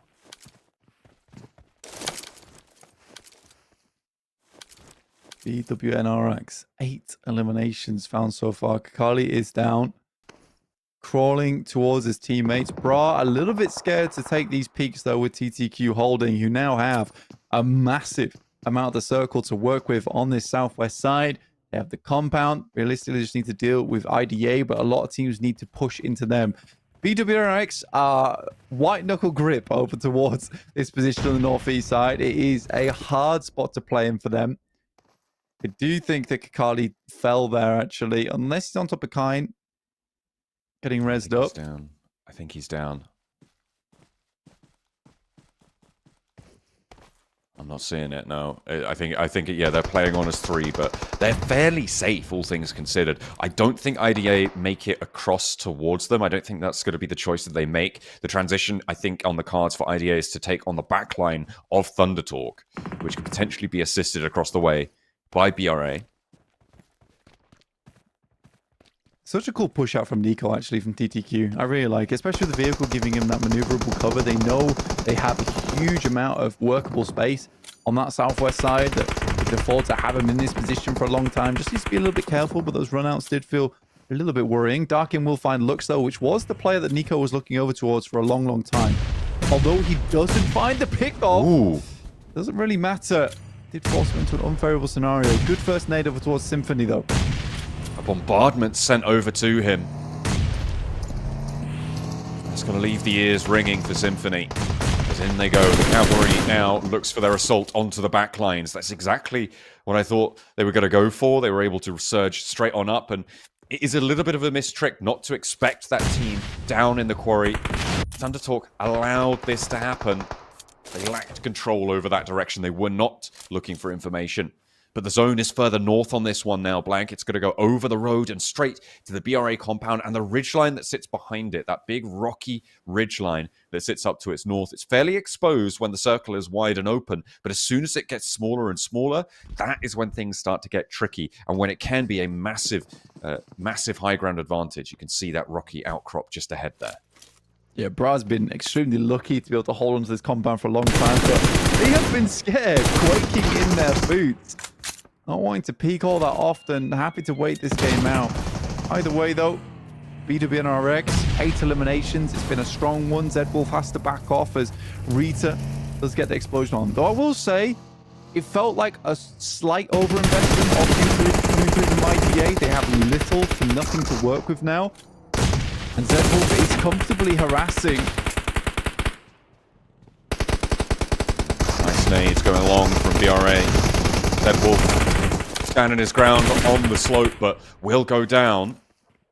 but may have slowed IDA down enough. The blue zone, I think, sits on top of one of the BWNRX players, but for the rest of them, they're all out and in the open. IDA may be drawn short here. They have to get across. No two ways about it with blue zone pushing in. All these teams are being drawn down to their last as Gabri falls on the inside, but the damage is done. An IDA fall, the reses may be potential there for BWNRX, but I think this may be as far as they go. They're just going to have to hope that they can find a second place if one of these two teams goes down first.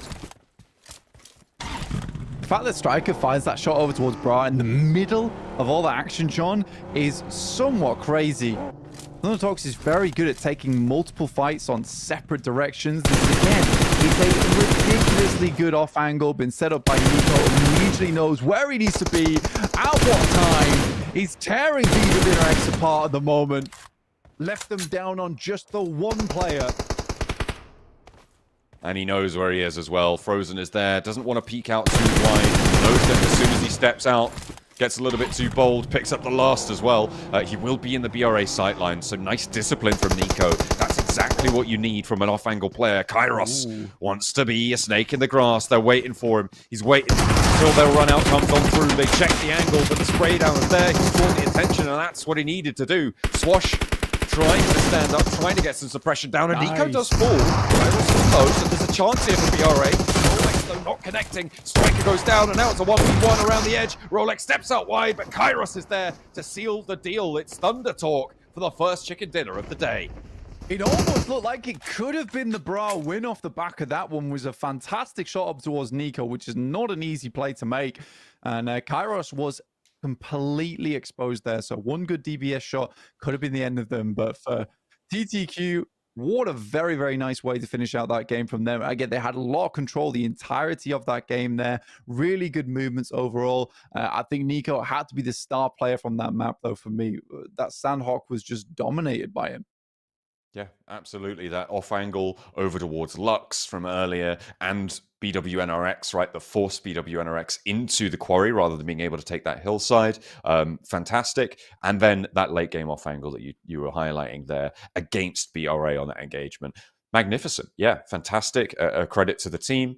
And that's exactly what you want to see. And that's the team that I said I was going to be looking at as well today to really prove that they've got more than just playing a little bit spoilery, right? And they demonstrated, I think, some real class in that last match.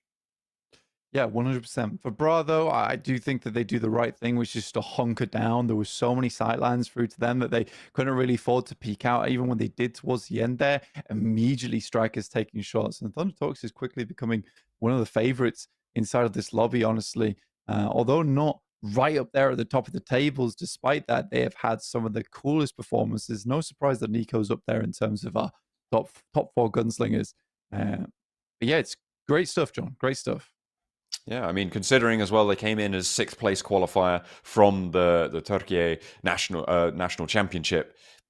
This is really great stuff from the roster. I'm really happy to see that one. We'll have to see if they can keep this one going. And I think they've definitely already done enough, right? That's again something that we'll talk about. They've done enough now to see themselves safely into the knockout stages. So they could get a little bit looser with it. And maybe that's what we're seeing in that first match, as we were talking about before, right? They are actually now reverting to, let's just play a strong game rather than try and go for points to try and secure ourselves, which day one seems to be for them. Yeah, and I think for TTQ, if they can continue this throughout the day, just take advantage of the new group coming in who does feel a little bit weaker as opposed to our Group A, Group B matchup, this is where they can find themselves a ton of points across the board. Though there were some of the successful teams. I think K1 going down quite early was a weird one for me, but BWNRX from a very difficult position within the quarry make it through all the way to 3rd place, which is by no means a bad start for them. They were to get 8 eliminations as well on the cards. So I think for BWNRX, they'll be happy with that.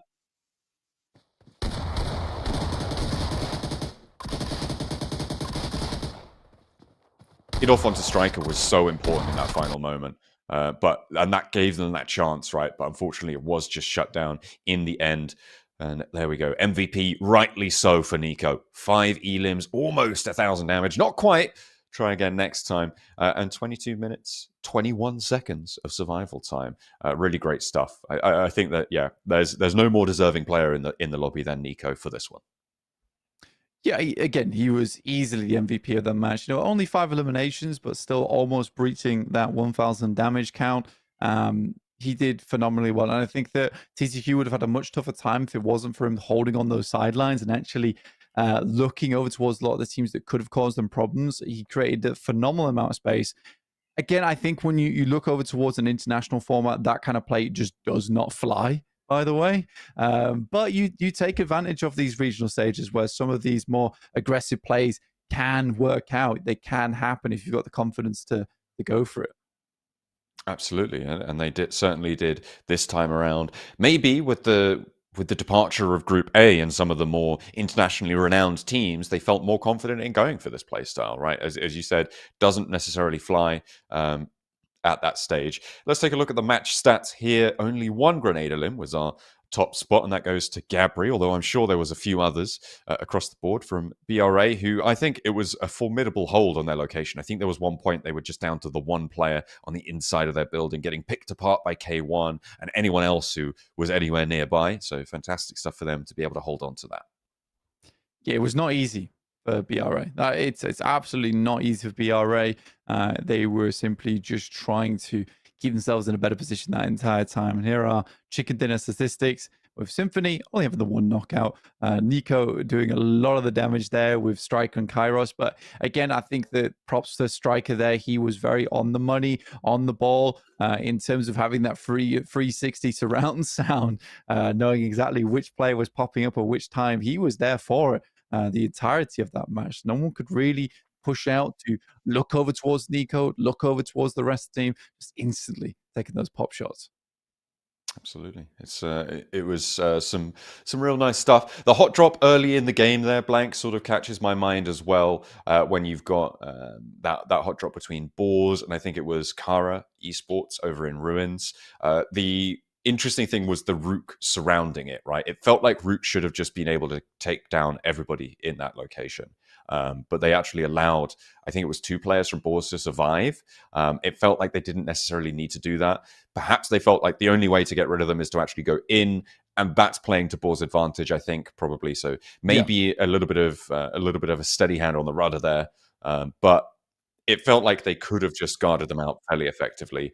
Maybe they missed it a little bit, but there you can see they were playing with the best equipment to try and get themselves nice and safe later on. It's the INFINIX GT30 Pro with every ranked push, every clutch moment. It's not luck, it's preparation, and that's what RUKH There's no way they you're were just preparing. They were preparing for that run that. out. I'm going to read it. I'm going to read it more. With it. No, there you go. 120 FPS is pretty chill though.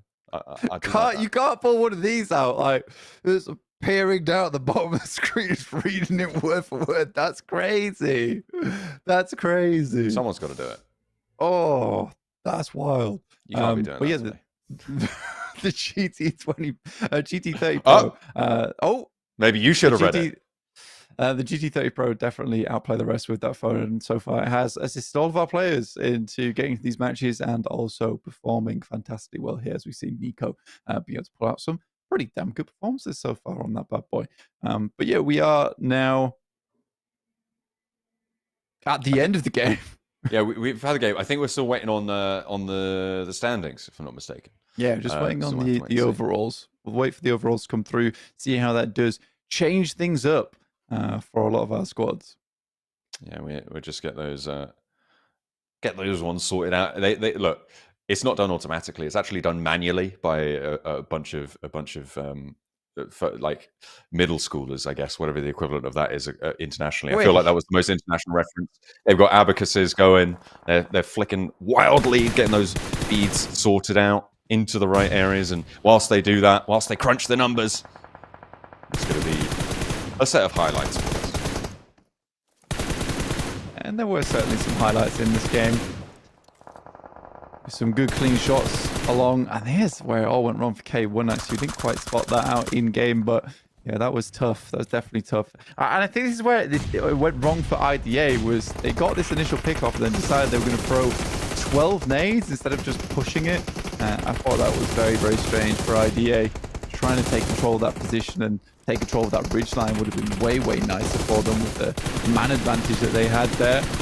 And Nico just absolutely laying into BWNRX as they try and make their push off from the fences. Yeah, I think they ended the game there with 10 elims as well, and able to do a lot of work for their points totals. I think that they will have ended up in first place because of that, but here are the match results. 20 points for Thunder Talq, and that is a great start to their day, able to eat into the lead of K1 and probably surpass it, almost certainly, in fact. BR8, 14 points for their troubles, and BWNRX with 8 elims managed to get 13. Yeah, I think BWRX, like I said, 5 points on the placements with the 8 eliminations. They did not do badly in that match, and they weren't in an easy position to play in. And that could be said for both Bra as well, where they're both able to put up 13, 14 points. And it really was TTQ with all the control that game, the entirety of the time. There we go. It's K1 with 5 points, so not a terrible result, but I don't think that's going to be enough to stay ahead. No, in fact, it's going to go behind Thunder Talq, but also BWNRX. K1 now in 4th place with 55 points, but TTQ out in the lead with 63 and 5 more matches to play. Yeah, Bra get themselves up to 5th place, 49. Really, really good stuff. TTQ, like you said, ahead of S2G now, with BWNRX in a very comfortable position in 3rd place. K1 fall behind a little bit. They were still able to get 5 points on that game, which is not bad. And Galatasaray, chunking away at the points. First page team. Good to see. But they are going to be up in 8th for the time being. Regnum, Carya slipping a little bit further down. Falcons as well, but they're not playing today. And at the bottom of our table sit 4 of our teams.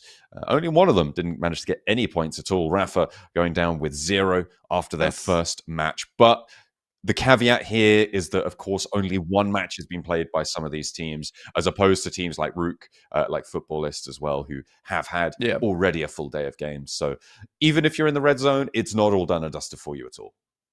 Yeah, I mean, all of those teams were in Group C, right? Every single one of them in the bottom 8, and we'll see things change as time goes on. It's like gets a little bit weird up until that final day, where score lines do look a little bit crazy. But for Group C, over on those last 8 positions, right now it's just about getting some sizable points, a couple of chicken dinners here and there to bump you up for your final day of play to ensure that you're not in those bottom 4 spots, which would be getting cut after the league stage. And not going through to the knockout stage. Yeah, that's exactly where you don't want to be, let alone the prize money available, right, for placing up high in those league stages. It is just about progress and getting into the next stages. If you're talking about money, the place to be is at PMWC, at the EWC. The prize pools there historically have been very, very large, and just getting there on its own is a great little money spinner. So getting into the top 4, if you can, great result. But not only that, in our finals here, you can earn quite a pretty penny. Just for getting to the finals, it's $2,500. So we'll have to wait and see who's going to make it to those finals. We'll go to a short break. We'll be back with the next match.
Hey, look at that. We're straight back. We're coming back at you for getting ready for the next game. We've had our Sanhok. We'll be going into Erangel next. Yeah, we will. So I think all of our players are ready to go. We're just waiting to get into it here.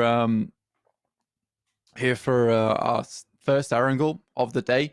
Yeah, we've just gone through a lot there through into Sanhok. Now we're jumping straight into Erangel and see what these players have to offer.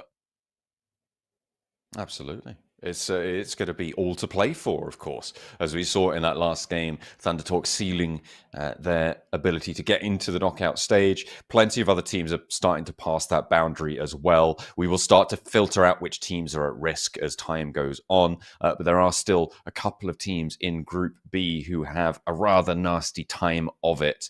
It's RUKH, it's Futbolists that have not really gotten out of the shadow just yet. I think Galatasaray may have done enough just on the end of yesterday to be able to add in those little incremental games to see themselves safe, but we're still waiting for the other teams towards the bottom of the tables to jump up there. Yeah, it was a very, very important match for them over on Miramar. I think for them, getting those amount of points really just sit them in a much, much better position. And I think for most teams, that's what they're aiming for here, is just one good chicken dinner with a fairly decent amount of eliminations, and then you just kind of need some consistency going off the back of that. So a few of our teams have already done it.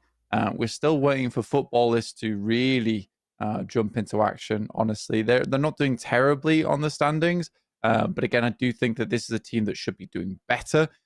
I'm not disappointed in them yet.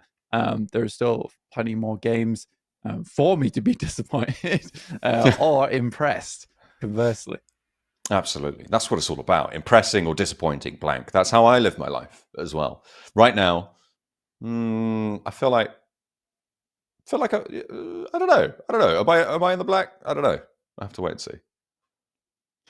I don't know, bro. I'll check my credit at the end of the day. See a therapist about that one. Yeah. That might be the best thing for you.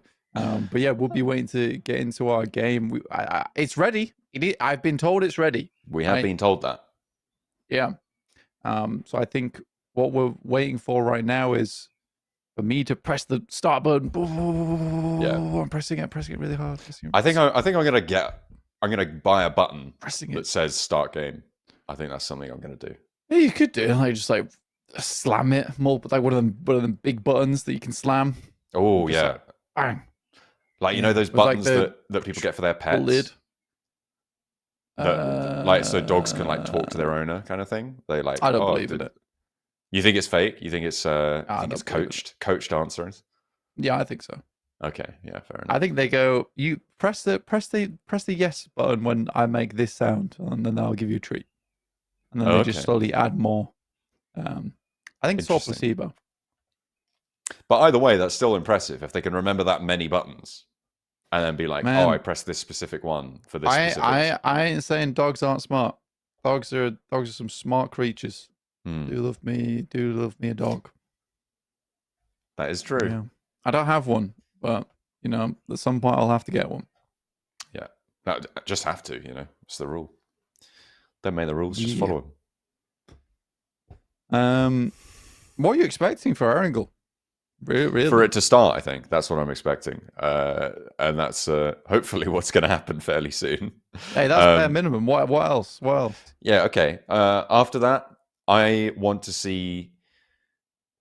I mean, I've kind of highlighted what I've wanted to see from a couple of these teams before, right? I wanted Talq to show us a little bit more than just playing spoilery. Maybe now, like you highlighted in that previous game, we want to see some more sort of global level strategy being implemented, being sort of practiced maybe before they get to the point where it's going to be super necessary to play at that sort of level. But then again, I think on the flip side, it can often be the case that you play too smart in a lobby like this, right? You're sort of overthinking everything, and it can come back to bite you. I think you sort of don't go for opportunities that you could have gone for that end up losing you a lot of momentum. Yeah, I think that for the international strategy, at least, I can sort of see it from their perspective, where you are playing against weaker teams anyway, so you want to take advantage of those moments where you can play a little bit fast and loose and get some good points off the back of it. But yeah, it's definitely something to have to think about and consider over towards those finals when we have, you know, the top 16 of the best squads from Pmsl EU. We have to change things up a little bit. That's right. Definitely do. We are still waiting on this plane to get going. We were told it was on the runway, but it seems to have lacked a little bit of fuel. We're getting that one nice and topped up as the day goes on.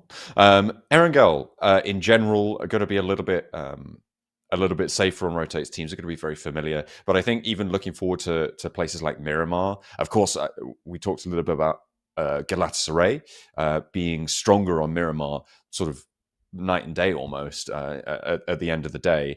So maybe we'll wait and see a team sort of really breach out later on and see themselves safe, because I mean that's what they did earlier yesterday. But I'm not holding my breath. I think at this point it is going to take quite a lot to change my mind about teams like RUKH, about teams like Futbolist. I'm not super expectant on that. Yeah, I think for Galatasaray, they struggled through yesterday, and I think they even struggled through their Miramars, but there was a case where there was some serious, you know, resilience from that squad where they put up the golden shield and just made it through, essentially. Some of those more stricken moments for them towards the end of those games. And it is nice to see, you know, that they can work their way through some of the sludge in those matches, you know, swayed through those swamps of difficult moments in those games and come out the other end looking and smelling like roses. That's the main thing for me. I quite enjoyed Galatasaray yesterday because it didn't feel like they ever gave up at any point, which is what you want to see in most teams, really. But I think when you get to that 6th match and you can do it there and then after having a tough day, that is definitely an impressive moment for them. Yeah, that's something that you need to be able to do, to be able to bring it on back is all important. Yeah, we are just waiting for this lobby to get going. I think there has been a little bit of a remake, as far as I'm aware, for that one, so we'll have to wait just that little bit longer. Some technical difficulties on the back end currently at the moment. They were waiting for to get sorted. Yeah, I'm out, dude. It's a tough one. It's definitely, I think for this game at least, I'd like to see maybe something different from BRX Esports, because I think yesterday when we watched BRX Esports on Sanhok, their macro was good, and macro was something I was quite excited to watch. I think you can somewhat forgive them considering it was a very difficult circle to play in. There was a lot of this downhill approach for them that they had to work with.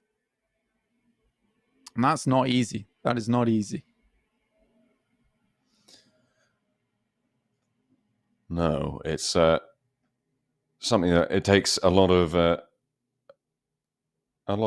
preparation, a lot of gumption, a lot of synergy to try and take back control of. But they're going to have to bring that through. I mean, that's what this competition's all about, right? This is the Super League. This is where you do need to step up and show that quality, show that top tier situation. So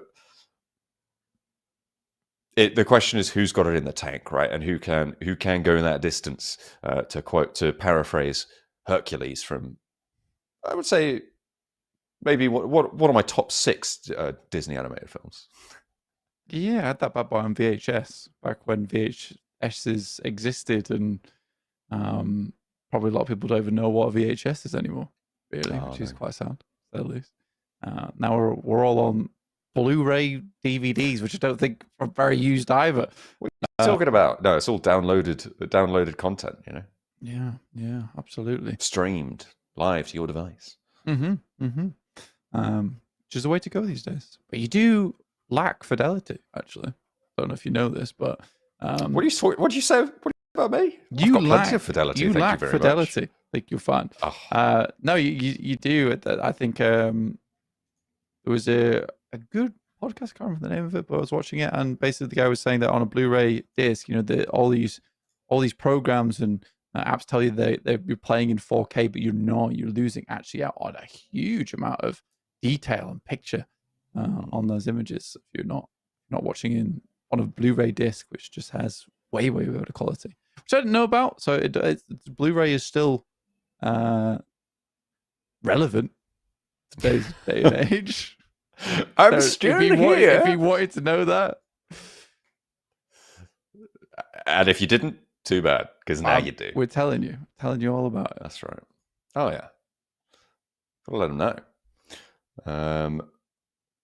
Yeah, no, we are just waiting. We're waiting for that Blu-ray quality to kick in. You know, that's what we're looking for. Yeah. If you can you watch Blu-rays on an INFINIX GT30? I reckon there's a way to make it happen. It's got lots of features, that phone. I don't know. I don't know if there is if there's like a disc adapter, connectable disc. Yeah, maybe. Phone disc adapter. Does it exist? Let's find out together, shall we? No. No? No. Watching Blu-ray on phone. Hmm. Oh, I'm seeing you need to convert the Blu-ray to digital content. Yeah, so it's not happening. It's a negative. No. You know, the GT30 Pro can do a lot of things, but it can't play Blu-ray discs. You can phone up your friends and tell them what a great experience you're having watching this Blu-ray. Yeah. And I mean, to be honest with you, I don't think any phone can do that. So it's somewhat reasonable. Somewhat reasonable, I would say, that it can't do it. Maybe that could be the new innovation. You have a whole slot in your phone for the GT40. It's like an extendable case that you just like, and it's like a transformer. There we go. It's all coming full circle. That it is. It is. Where did you go? I just went for a quick stretch. Stretch mid broadcast. You know, they're always good. They're always good for you. Yeah, no, that's fair. I'm gonna. What are you gonna do? I don't know. What are you gonna do? I could try a handstand. I warn you. Yeah. I'm not very good at handstands. You could do anything like a handstand. I'll be impressed. Let's get some. If to be honest, I'm sorry. So I can't do handstands. I lied to you. Okay. I lied to you. All right. How about this one? What has 5 toes but isn't your foot? Your other foot. My foot. What do you think about that? That's pretty good. You like that one? Good. Yeah. Ah, dear me. That's pretty good. It's really hot here in the UK right now. It's so hot that my garlic had to take his clothes off. Sorry?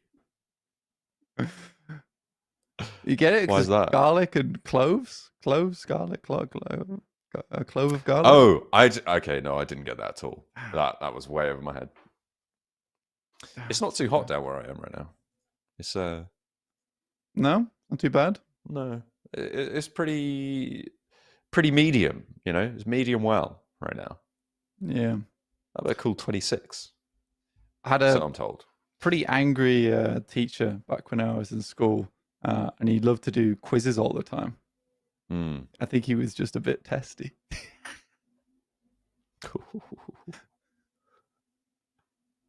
It's pretty good. It's pretty good, actually. Like that one? Yeah. This is a good Have fun with that. A good sound. Yeah. Have you just Googled like bad jokes? Is that what's happened? There's some of my favorites, man. Okay. All right. Yeah. I'm Googling the so there's a famous I don't know if it's a competition, but there's the best jokes at the Edinburgh Fringe. The best one-liners at the Edinburgh Fringe, a competition each time. Mm-hmm. And this is what won the 2024. I haven't vetted it for quality, so we'll see. It's a joke by Mark Simmons. I was going to sail around the globe in the world's smallest ship, but I bottled it. Oh, that's quite good. I quite like. It's pretty that good, one. isn't it? That won the 2024 Edinburgh Fringe one-liners. Yeah, no, that is a fantastic one. I quite like to go to Edinburgh Fringe at some point. I'm going this summer. Are you actually? Yeah, Nice. I'm really happy for you. Yeah, not to perform, but to see the sights. Oh, mate, you could be a great performer. I'd love to see you perform at Edinburgh Fringe. Okay, all right. I'll get writing. Okay. Yeah, you need to get some material on board. Yeah. Yeah. Well, you know, I have been taking salsa lessons. Doesn't feel like I'm making much progress though, because it's just 1 step forwards, 2 steps back.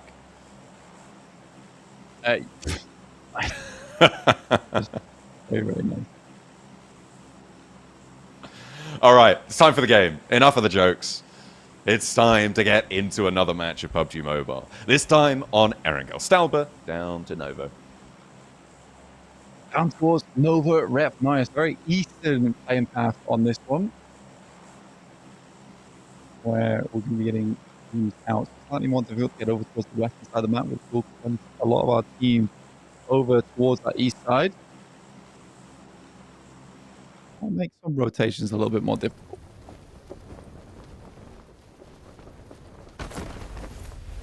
Looking out for those hot drops, and it looks like Severny could be contested there. Maybe on the vehicle drop on the south point. We'll have to wait and see if that pops off. Over near Pachinki as well, maybe. A little bit of contest. When it comes to that location. Carya and Galatasaray close to one another as well. So some actually fairly close by drops here. And some shots ringing out from Galatasaray as they lose a player. They do. Not a good start for them. Beşiktaş, some good shots at the start here. Kissu does go down on the ends of the SKS spray.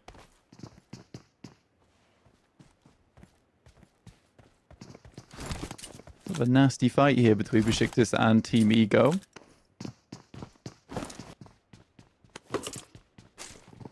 Very quite low, but that's about it here, John.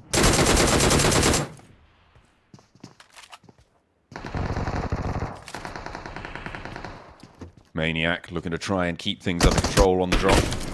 Trying to keep Galatasaray going. Ego, in the meantime, across the way. Hang on a minute, there was a knife there? I saw that in the Elim feed. Doing all guns blazing and all blades too. Big mess around the edge here, trying to find Baranda. Holding it quietly for now. Storm with pistol. Finds the frag onto Faria. It's going to be a nice little pickup. And Beşiktaş down to 2, but so are Team Ego. Beşiktaş trying to hold on here. Swain on the sidelines getting taken down is not good, because I think Swain is kind of the big name on that team. A little bit of chip damage over towards Tikas though. Just to get out of it.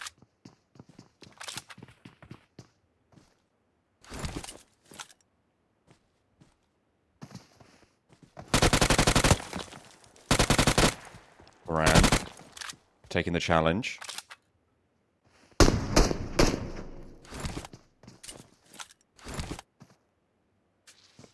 Not getting too overzealous. A valuable first aid kit used there. Not often you find one of those in these early game engagements. So we'll be expanding that. MVP in Pachinki with Papara SuperMassive in tow.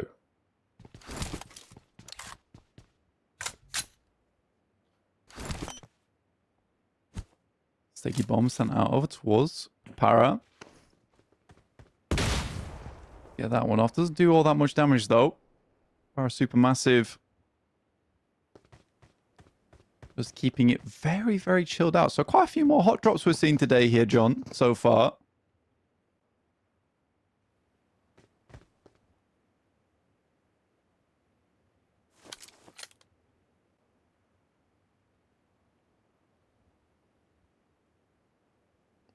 It's surprising, I think, to see so many hot drops in this scenario.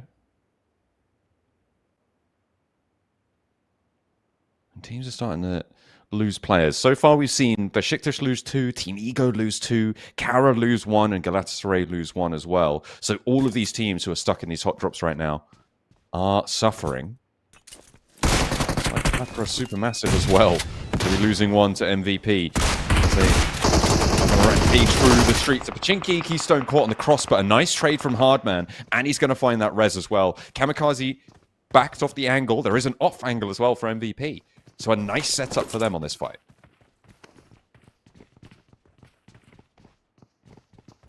MVP going to push in over towards Kamikaze. Some good shots through the window. Won't tag at all, though. And a little bit of a clapback. Tries to go the old do-si-do, but it doesn't happen in the end. Now on board back with the 2v2 in place. Boran goes down first. Now it's all up to Storm with M249, but it is not looking pretty for them. And there's the flash coming through over towards Boran. Just down to one. It's Storm, but he does have that M249. And a 1v2, that's the sort of weapon you want. Especially with the early game armor. It can chew through it. TCAS. No nades, no Molotovs, just the sightline. He knows exactly where Storm's playing. Nice little reposition there. Away from the angle. The question is, how do you navigate through this? How do you get further in?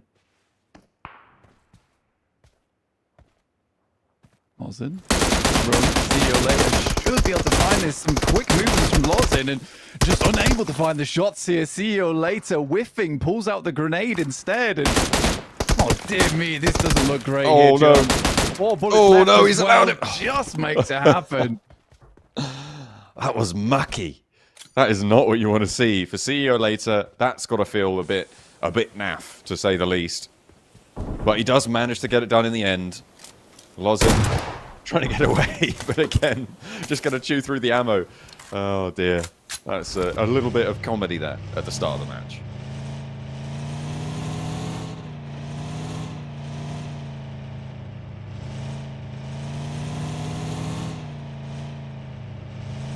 Back on board with RUKH now.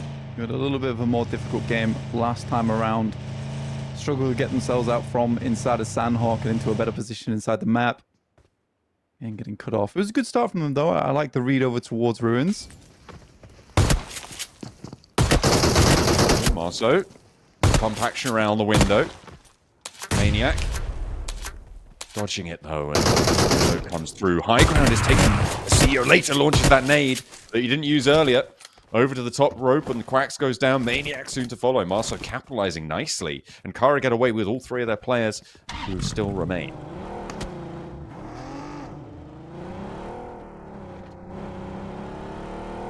Storm having to leave here. Leaving that horrible fight in the dust. Team Ego will sit out in the blue, waiting for a vehicle to be transferred over.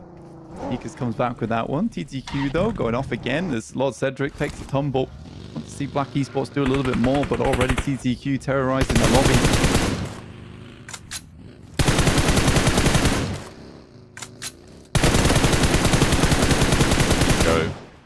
The off-angle specialist in the last round from the Sanhok game that we saw at the start of the day. Still laying down the law against Black Esports here. Striker gets close to danger on it. It looks like they want to converge one another. The circle sits on top of that Everest position. They're getting across this river going to be really important. Thundertalk going to stop short and instead allow Black to go first.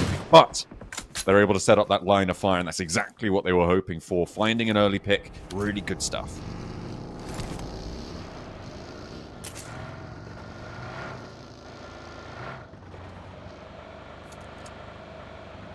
BRX there down towards the southwest side as well. Looking to move up towards Everest. We have that northwest shift on the circle.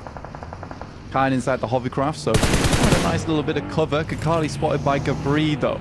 It looks like BWNRX have somewhat got off ahead of Bra. The fight looks like it is brewing, boiling away in the pot here between BWNRX as well as Bra. Of open area to be played here too.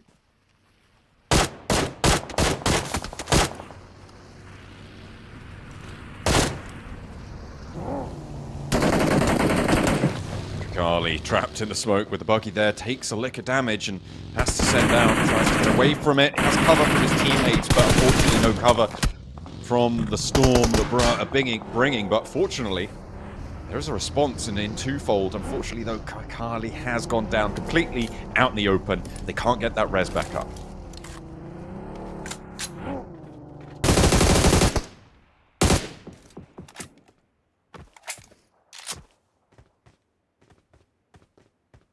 Okay, one up on high, over towards Everest. A lot of sightlines available to them. Being able to certainly some good scouting done throughout this game. Carya, who we saw earlier, taking a fight over towards Pachinki, now making their movement out, but they're in the blue and probably will be for a little bit longer. They head towards the zone itself. Only 3 players alive and limited on supplies. The 1 first aid kit and the med kit on CEO later, at least. A lot of it was used in their engagement towards Pachinki.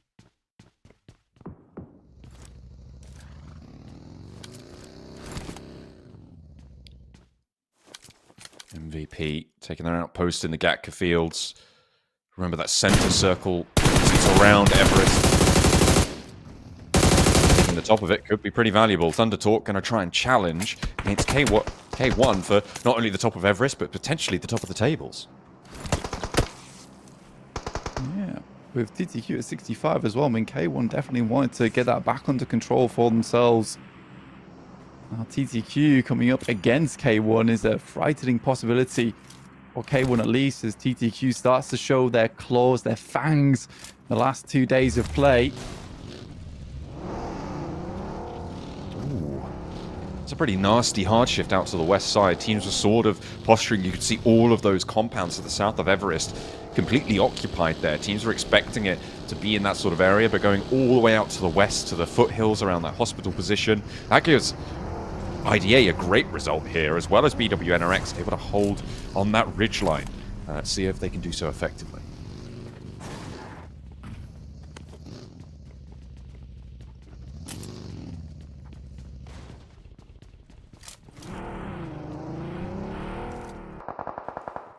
BWNRX, who made some moves during that game to get over towards a better position. They were directly over towards the center of the fielded area, which gives them a very, very good chance over towards this match. It's BRA, who were slightly behind them, weren't able to quite leapfrog when they saw them come through. K1 did also make a move, regroup with the rest of the team. They did have Caprice down the side of Everest, so good forward thinking from them.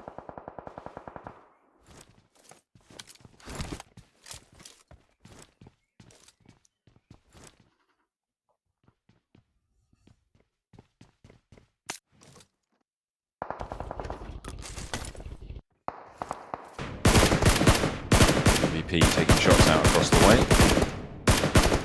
Trying to control the open ground out to their west. Easier said than done, though. Some long sloping ridges sit away from them, and they're going to have a tough time. It looks like the circle is just about going to catch them on the south. So on the southeast side of it. So they've got a little slice of this next zone.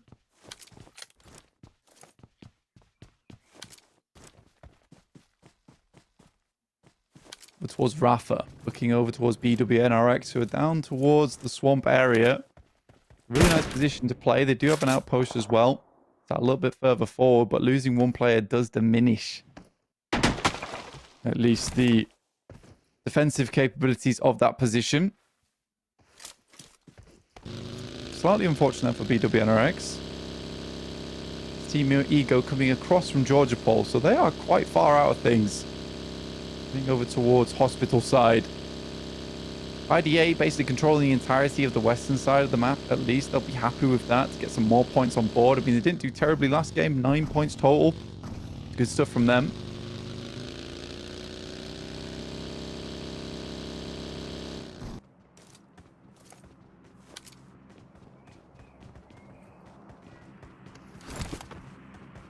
BRA posturing on the open ground again as the next zone pushes us even more to these open open zones. Gabri right now in a pretty important position, right? Out in the middle of that field that sits on top of that mound that overlooks the surrounding area. If you can keep control of that, if BRA can do so successfully, they are onto a winner here, Blank. They're going to force everybody else to play against them. I think the second position in the circle is BWNRX's ridgeline that sits up against that road. They can have a lot of power there. The question is, does a team like on the south side, do they try and move in and try and take that away from them?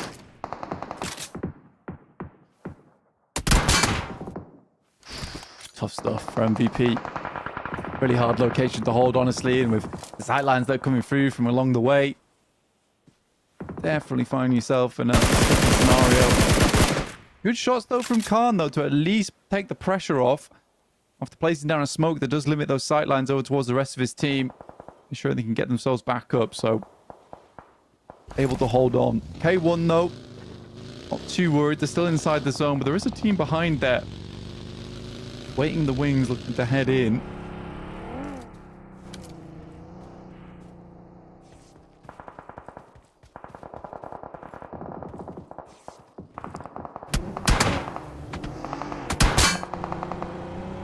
BRA rotating around and out in the field, not really able to stretch too far south. They do need to control that central area a little bit more successfully.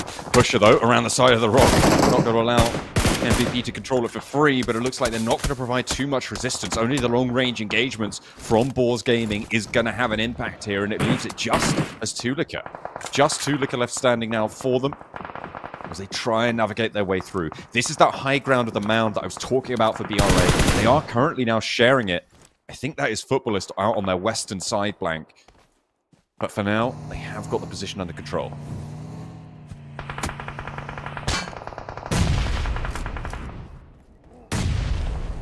RUKH now, moving in. Again, this is a very tough area to play in, John. Would not want to be playing this myself.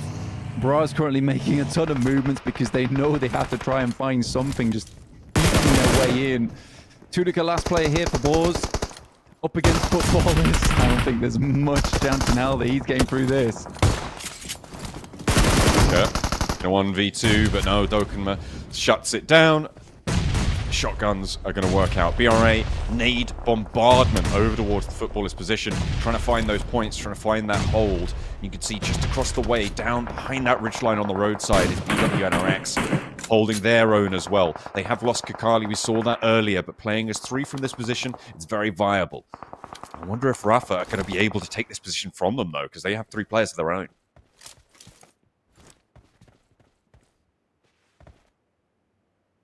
The BWNRX, though, they've been holding this position for quite some time. They've got this little ridge to play around with. This does keep them safe. They'll be able to maintain a lot of their supplies, utility. The level 1 helmet does not bode too well here, John, at least. Footballers do hold on. A lot of nades sent their way, and they had to quickly switch over. Bra likely doesn't have too many more in the back pocket to work with now either after that massive amount of bombardment that came off the back of it. RUKH Esports get thrown a bone to this next circle, which leaves a lot of teams down towards the south, high and dry here, all having to push over fielded areas. That's Rafa, Carya, BWNRX, as well as RUKH, and K1. They can play on this eastern edge, live far into this next game. Flux cooking the nade up towards the high ground there. Pyros backing up the rest of the team. Nico, nade up high. Ozzy's there, but no weapon out. But unfortunately, it's too quick on the swap for Ozzy to be able to get back up the stairs. Mows him down with the MG3. That's what you want to see, and Nico continues his reign of terror on the north side for TTQ. Extremely good player. Almost a nasty grenade coming through from Symphony. Flux does have to back off, and again, this was a good play coming from TTQ. It's under the purview of a lot of other teams, but they immediately saw that this is going to be one of the critical locations on the map, and they take it off him. So far, this has been an awesome approach from TTQ in both games on Sanhok, and now here over towards Erangel.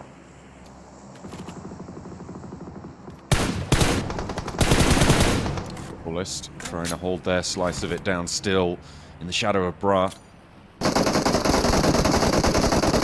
It's not been easy.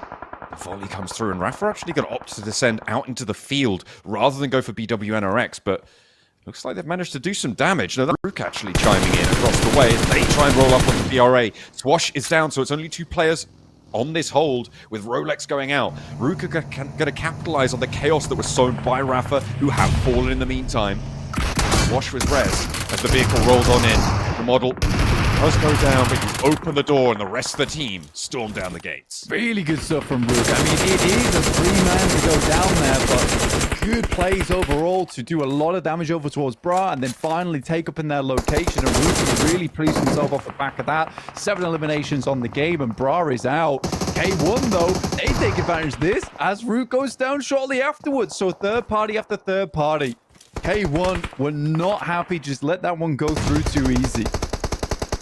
BWNRX trying to make a move in the midst of it all, but it settled down just a little bit too much for them to be able to do so successfully. Zedwolf falls, and I'm sure the next 2 won't be too long behind. In the meantime, though, Ego has gone down as well.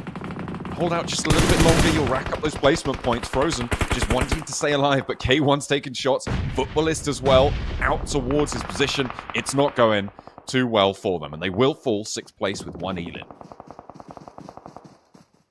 Yeah, I think for BWNRX, as soon as we saw that circle shift over towards the north side and only having the 3 players to work with, they couldn't set up efficient off angles. Yeah, they would like to get down with it. Hovercraft can only take you so far, John. Can only take you so far. K1, 6 eliminations on this game. Looking to topple TTQ, but looking unlikely considering TTQ's position on the north side of the map. That's a nice nade over the top there, actually. From IDA.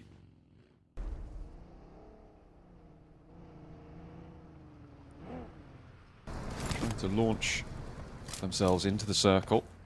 IDA from the southwest side. I mean, they have had a little bit of a tough time getting across this open field, but they've been fairly uncontested because it was so focused on the fight down towards the south side for the top of this hill that K1 have managed to finally conclude that IDA have weathered the storm. They are now into the top 4 teams, playing this western side on a nice wide split, but everybody alive has 4 players blank. It is all out, all strength for everybody.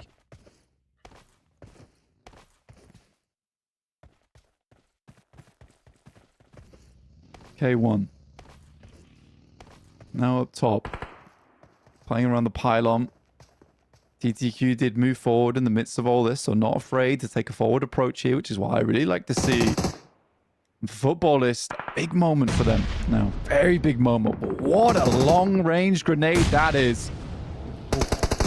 Perfectly found onto Dokuma. Vic's going to try and capitalize, but is taken low. The rest of the team going to move on forwards as well. They are a little bit on the broadside here. The TTQ, though, on the north. Nico wastes no time in tearing them to pieces. IDA wants a slice of it as well. And K1 may have just made the mistake that's going to kick things off in the circle. Footballists are going low as well. And now K1 are down to 1 player. So are Footballists. And it is just the 2 teams out in the open field who are going to try and take this one down, take this back into control. In fact, it will be now a 4v4 out in the open. K1 dooms both Footballists and themselves there by making that play. They should have known that the off angles were available. Striker gets sent off course by his own teammate and maybe picked up because of it. Going down just yet, though. Attention much more to the high ground there. I think I saw that right, though. K1 got 11 elims for that position, for that third party, for the earliest fights they'd had. Nicely done, indeed. But now is it time for Thunder Talk to find a back-to-back? And again, show us that they've got some class to play with. Nico spotted. Things off. Eren on the off angle is spotted as well, so that's really good for the team. Leaving this Dacia out in the open does completely give him away, and he now knows he needs to back it up. So TTQ, good job there. Nico playing inside the smoke. We'll get the first aid kit off, though, which is nice for him. Keeps him alive for a little bit longer. A close range one might do the trick, but he shimmies off towards the side. Only taking slight chip damage from the nade that comes through.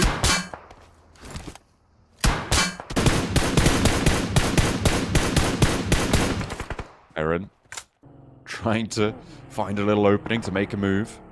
Henry as well, charging forwards. Nico close by to a 1v2 here. Doesn't really have the amount of backup that he needs to take it convincingly, but do they know he's here? With the MG3, all he needs to do is spot that first player, but not going to be able to connect with the MG3 spray down. The hovercraft goes in, highly protected vehicle, to make it really hard to try and eat through that armor. The MG3 will be able to pour out a lot of damage in quick succession. However, IDA outside the circle will need to move in. That's a good nade though from Emre to make sure that TTQ didn't have that forward outpost. I mean, Nico's been living for so long there. The fact that Emre doesn't peek over the top and try and go for the quick snatch on towards the flush there is allowing Nico to crawl back over towards Symphony though. Does have angle, so does Kairos on that hilltop. So if they step too far forwards, they can be rebuffed fairly convincingly. This 1-2 position on the outside, really hard to deal with. Finally spotted though as Eren just managed to catch it. That's all the way from the back lines here. The off angle had to deal with it for IDA. It was on broadside, you can see as the smoke starts to clear. But I do wonder if IDA are going to be able to roll out. They don't take down Symphony, but they may have just found that opening to do so. Eren can start taking shots out that way, and Rita finds him down. A beautiful little pickup, and that's exactly what they needed to be able to now turn their attention to Striker, to Kairos out in the open.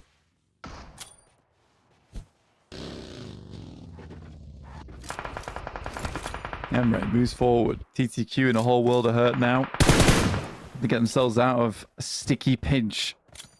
They do have the circle, and both, or most players from IDA will now have to pass over open ground, but plenty of vehicles available to them to make it work. And only 2 angles to work with. TTQ going forward. This will be an unbelievable game if TTQ can bring it out the bag. For IDA, very important match for them in terms of their points rankings.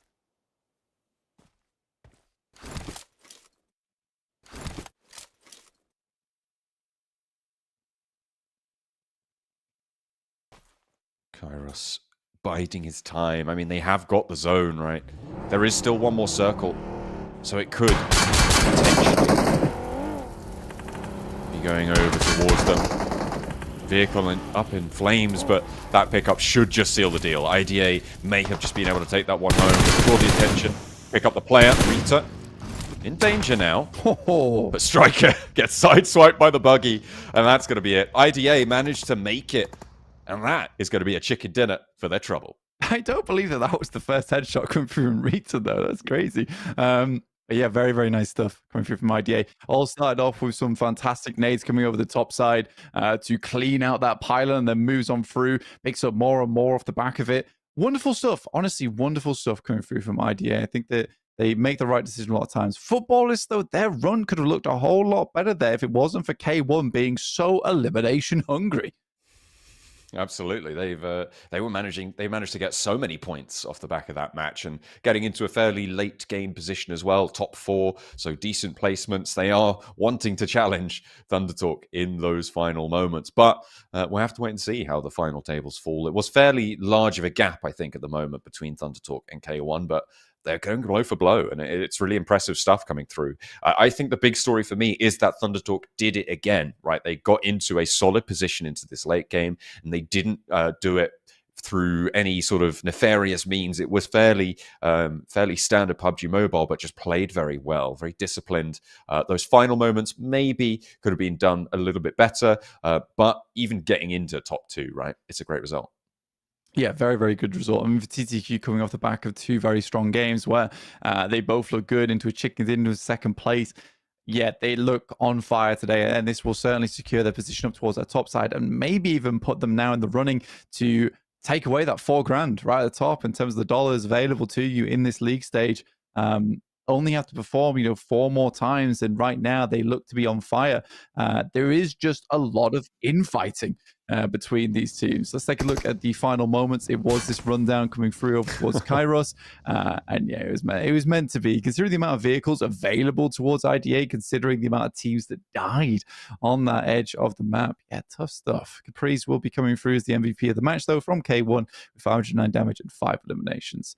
But yeah, there is just a lot of elimination hungry teams, which it scares me. It scares me a lot.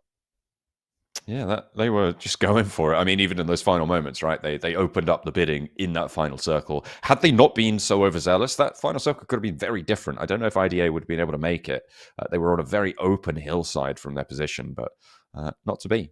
However, Capri's from K1 still managed to get that accolade, finishing in third place. You see 7 nade eliminations, and 2, including one of those final eliminations, was a vehicle elim. Yeah, big vehicle elims coming through that game. Plenty of airdrops that were looted.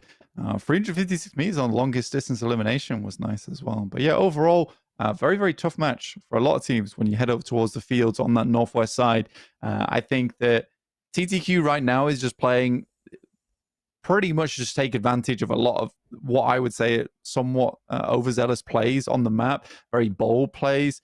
Footballers could have easily lived out there for a lot longer, but that's under the understanding that no one's going to push them because it would be mad to do so.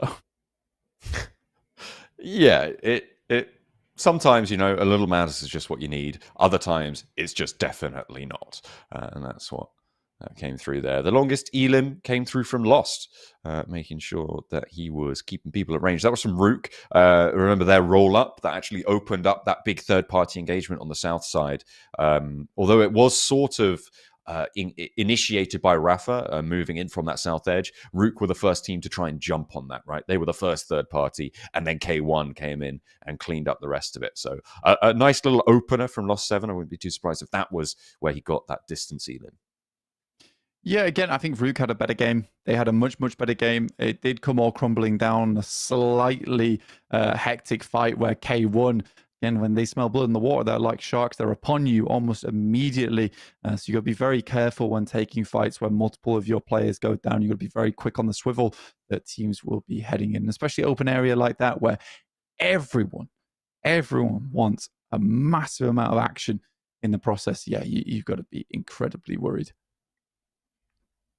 Yeah, definitely something that will perturb you if you're not careful, if you're not keeping a level head on your shoulders. With those match stats coming through, we're going to transition over to the team that won and their stats throughout that game. You could see fairly quiet, suppressive game from them, with the exception maybe of Aaron. And in those final moments, he was doing quite a lot, especially against that off angle of Nico, to be able to take down the final players on TTQ. 687 damage, 2 knockouts. Fairly standard sort of performance here from IDA. Not special, but certainly valuable to them. Yeah, again, for the boys on IDA, really good nades across the board. And it was much more calm and collected. We saw there was a huge amount of hectic action over towards the center of that circle, and IDA takes advantage of that and just sets themselves up very nicely on a long lineup, which works out really well. And it was that case of IDA being a much more reserved team that actually is the big winner for them in the end. Yeah, it's about time that they managed to get some points on board as well. We'll be happy to see that they have now entered the running to be able to grab up towards those spots, moving towards the league stage. Let's take a look at some of the highlights from that match. A lot of hot drops at the start of the game blank. I think that was really the big story that gripped us early on, right? We had these, I think it was 3 big engagements, full 4v4 scraps on these hot drops early on. Yeah, this will work itself out going in towards knockout stage as more and more teams are removed, but at the moment it is definitely causing problems towards some of our more, I don't want to say less significant teams, but our less well-known teams that don't have drop spots that are just their own. For instance, no one really challenges Falcons in Pachinki, no one challenges S2G over towards Papara SuperMassive just because they have that name brand, that brand caliber behind them. It's like that team pretty much owns that spot. We shouldn't go for it. So it's much more infighting towards our teams on the lower end of the tables. Here's that initial push that came through from RUKH where it all went wrong with a lot of off angles on there, and K1 swoops in, take up the rest. BW and RX actually set themselves up quite nicely towards the swamp. It's not meant to be though. This is a really difficult push to make happen. Yeah, and if they'd have maybe been a bit quicker and been moving at exactly the same time as K1, they could have potentially fourth partied, but it's a move that you can't really blame anyone for not taking, because it's sort of a coin flip if you go for that, and maybe you think you're going to have a better chance if you stick to your guns. As things started to whip themselves away, those final moments on the hilltop going down, and then Striker. That will never not be amusing to me. That side swipe on the buggy, just making short work of Striker down in the dirt. Here are the match rankings. 9 elims found for IDA, getting 19 points on the match. K1 with 16.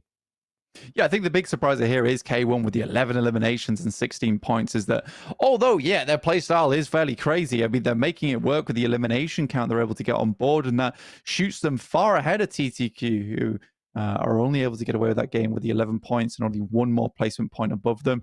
So I think for K1, their main prerogative in that game was just to go for instantaneous pushes, cut down the amount of teams in the lobby, ladder up that way, and get a bunch of eliminations. And it does work. It does work, but it definitely surprised footballers to drop all the way down towards 6th place off the back of that. Yeah, here are the overall rankings. Now, TTQ still in first place on 74 points, but K1 are now not too far behind them on 71, a 3-point difference there. But there is a big drop-off now down towards 3rd place, a 12-point difference between 2nd and 3rd place. And from there, it's very closely fought. Over onto the second page, you've got RUKH just about peaking into 16th place. IDA as well, up on 28. Yeah, IDA see themselves in a much, much better position. Like you said, only a few more good games from them. They've got another day to do it in too. And our teams that would be going home right now, Team Ego, Boars, SuperMassive, Papara, as well as RUKH. RUKH with 0 point total over 2 games is not a good place to be in. No, but again, all of those teams in the red zone are from Group C, which means they played 6 less than some of our teams here, and a little bit less than that. What was it? 4 matches less than Group A and 6 matches less than Group B. So they do have a significant disadvantage right now when it comes to those tables. However, you're right. A 0-point average is basically as bad as you can do. So RUKH need to step it up when it comes to getting those points on board in these next few games. 100%. 100%. I think, the 0-point average does need to change soon. I mean, IDA, they'll be very pleased with how that game goes out. 28 points is a massive jump start. And especially in match 2 as well for them, out of their 12, it's a wonderful boon to have, knowing that for the next 9 matches, they don't need to have anything too insane. The next 10 matches, sorry. No, it's going to be a nice little calming breath of fresh air for them. And again, that is the interesting fact of how having these shorter form tournaments plays into it, right? When you get these big games, when you get these big results, you can just chill out for a little bit longer. Let's head to a short break and get ready for our second Erangel of the day, match number 3.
Hello and welcome back to the Pmsl Europe. We have got a third match for the day, match number 9 of the tournament overall as it comes to the league stages, and it is, of course, Erangel up on the cards for Groups B and Group C.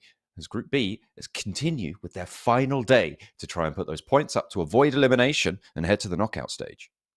Exactly. Only 4 teams will be leaving here in this league stage and 4 into the next. So we're cutting them out quickly over just 6 days of play. So they've got to keep themselves up and to date with all the metas forming here and all the gameplay coming through, because we have some hyper-aggressive teams so far in our matches.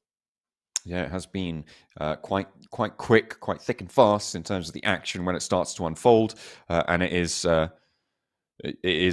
to be pretty difficult to try and navigate your way through that sort of chaos sometimes. But hopefully, we'll see our team start to emerge that can survive that sort of chaos and can bring themselves towards the top. Hopefully, match number 3 will be getting underway fairly soon, and we'll be ready and raring to take you guys through the action.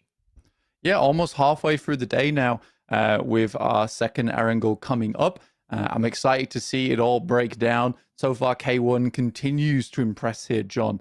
And I've been very, very excited to watch them play. Very much a dark horse coming into this one and then performing massively well, similarly to Thunder Talks too. None of our usual names, I would say, really coming out swinging. No, it has been pretty calm from some of our teams that maybe we would have expected a little bit more of. I think that the notable one here is RUKH Esports, right? This is the team that I said at the start of the day I was hoping for them to show that they were sort of a worthy contender. Right now, at the start of the day, they haven't really been able to display that. There is still more time for them to do so, but not been great for them just yet. And I think that the big name that you're looking at here is BWNRX, right? And not really having the second game to back up their results overall, but they are still going. They are still chugging along and having a decent time. Their Sanhok was very, very solid. They were able to get nice and late into that game as well. Decent elim count there. And they are still going. So as much as they haven't been big standouts, they are as consistent maybe as S2G was yesterday in these first 2 games. Yeah, absolutely. It's definitely a cool one to watch happen. I think BWNRX as well, like in that position of just slowly slogging on. I mean, most of the positions they've taken in these maps haven't been terrible.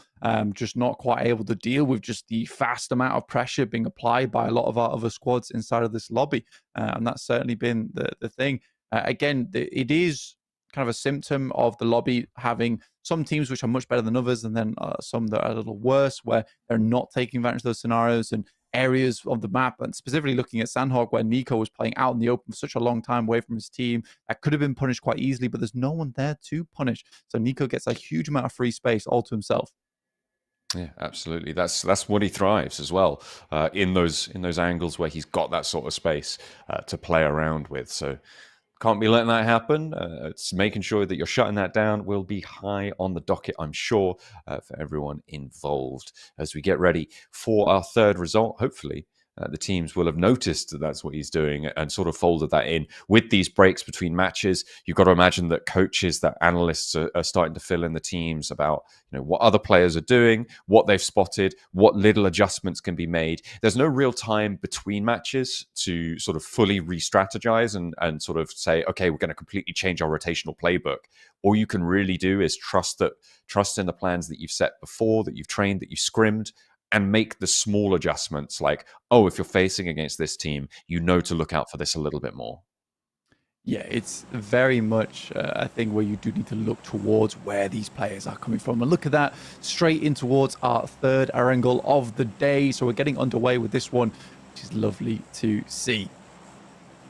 Playing path on the south side, Milta Power over to Primorsk. So a little bit of a south cut, potential for more hot drops here, as well as vehicles to move up north will be fairly hotly contested. Maybe some more residents over on that military base as well. Have to wait and see who's going to opt for what, because we did have 3 hot drops at the start of that last match. Yeah, again, I think that the hot drops are coming through thick and fast here when we're looking at these games, and people just aren't finding the spots on the map they'd like to play. I mean, reminiscent of yesterday when we saw Fenerbahçe playing 3 separate areas of the map here on Erangel, which was surprising to me.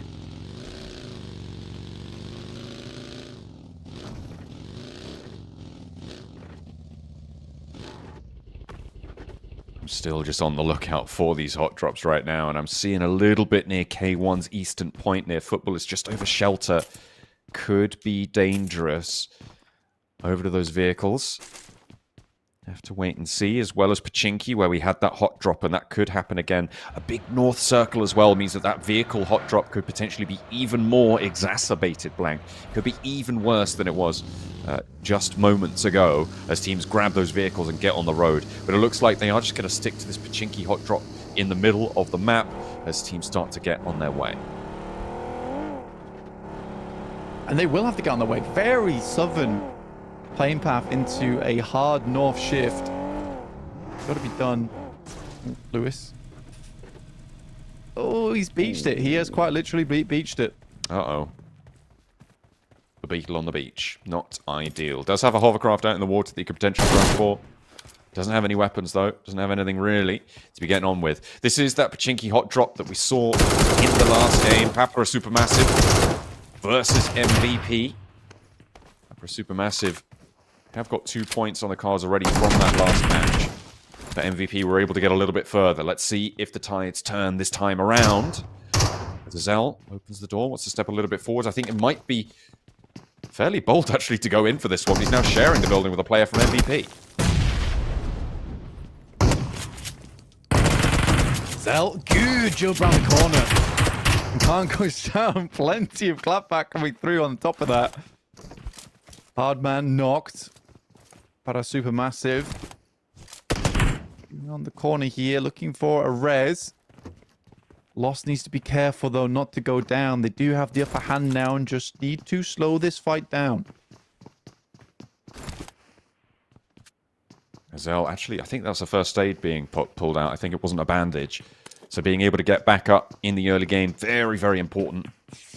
Nice result. MVP playing as 3, but with the lack of armor, those double-barrel shotguns that Hardman's got in his back, the pump actions, so much more deadly. Every single weapon really is viable in these hot drop scenarios. The longer this goes on, though, the more that Papara SuperMassive can loot up, the worse it gets for MVP. For MVP, the surround is in for Papara SuperMassive, and you're right, that is the problem. But because everything's slowed down now, Papara SuperMassive can have 100% control over this, barring any critical mistakes, of course.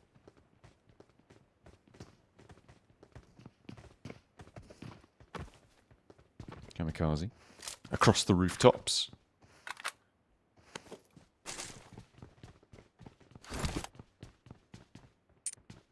Maintaining the high ground pressure, and they have really slowed this down. MVP have basically stopped moving entirely here, waiting for a mistake to be made.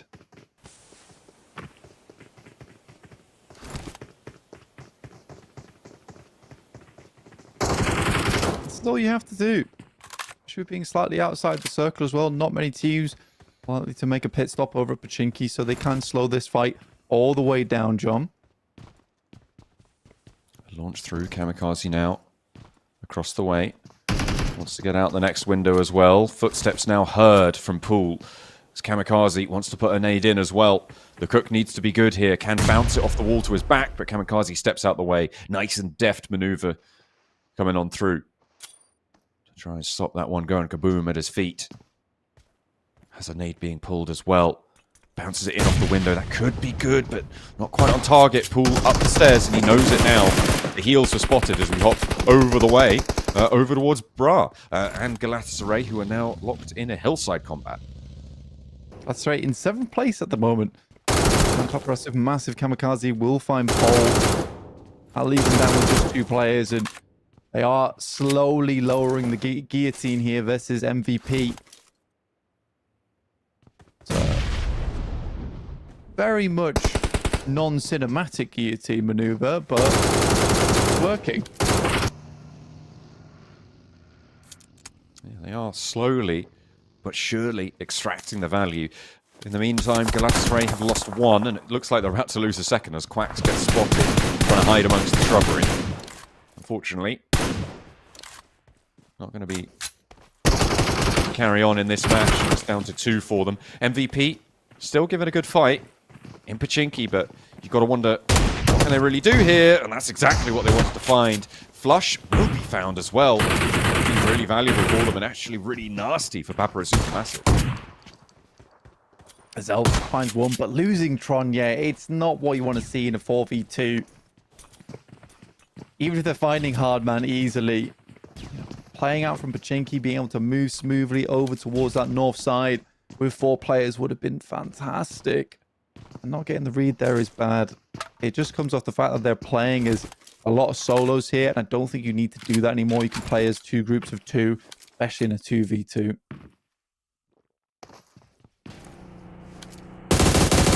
The blue zone pushes people up. It is Rafa and RUKH. Contact. They're still popping off. A little insight into the fight there. The rundown for RUKH actually going fairly well. Rafa not really having too much to say about it. Gentleman not finding any shots really from that off angle. It's something you need to be doing. It's not going to work out. Potential for BWNRX to maybe step in on that angle, but and third party and Pachinki, we'll have to wait and see.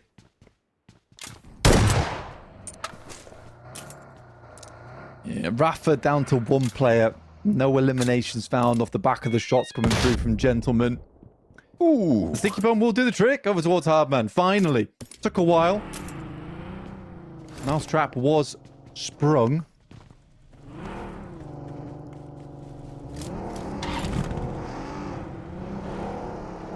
Yeah, Rafa's not in a good position. Maybe Gentleman gets 1 point, but I think they're all just sending it now. It's another 0-point game for Rafa. Good, not good news. Gentleman, nade sent towards him and goes down to the first one. Caught in the crossfire. That is unfortunate. But, again, staying on that big duck egg. No points to be found. Military Island is encompassed. The next zone is going to be popping up in about 5 seconds as well, Blank. So they're going to have to get on their bikes fairly soon for RUKH. But they are fully looted. Looks like they're nice and healthy. For Group C, it's actually a big deal that Rafa goes down again with 0 points because it means more points overall to be siphoned off to the 7 other teams. So I think this is actually quite important for Group C in terms of being able to get in and out from that bottom 4.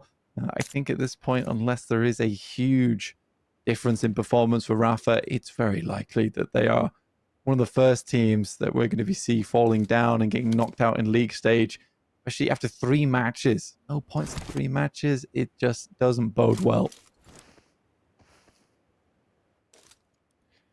Carya are really keen to just stay on this bridge. Wait for the teams moving forwards. Have to see if they actually get any value out of it. They have been able to get 10 points out of the lobby so far, so give them the benefit of the doubt. See if they can get a few more. K1, in the meantime, have plenty of teams nearby to them. That's TTQ and not too sure who that is up on the hillside either, right next to as well. But 3 teams in the area. And there we go. Looks like they are going to get a couple of points. RUKH, they win the rundown, sure, but 20 falls as well. And has a very convincing hold on the bridge for Carya. Yeah, it was pretty easily set up, right? And the amount of time it took for them to finish off Rafa, all the time in the world to set up. TTQ, though, up against Boar. And TTQ down 2 players in the midst of all this, and Symphony on life support. This is that 3-team engagement I was talking about, Blank, with Boars being that team up the top, next door to Thunder Talk, and K1 rolling around in the hills underneath, just ready to tear you down as soon as you step out of line. Pusher, goal in the door frame. Symphony not giving up the ghost just yet. Will take 1 and get the flush. In comes Easy for Bad Boy, though, and I think Symphony's going down here, whether he likes it or not. Will fall down to Boars, but they're losing Havlik on the off angle, and K1 continue to put the hurt on this fight.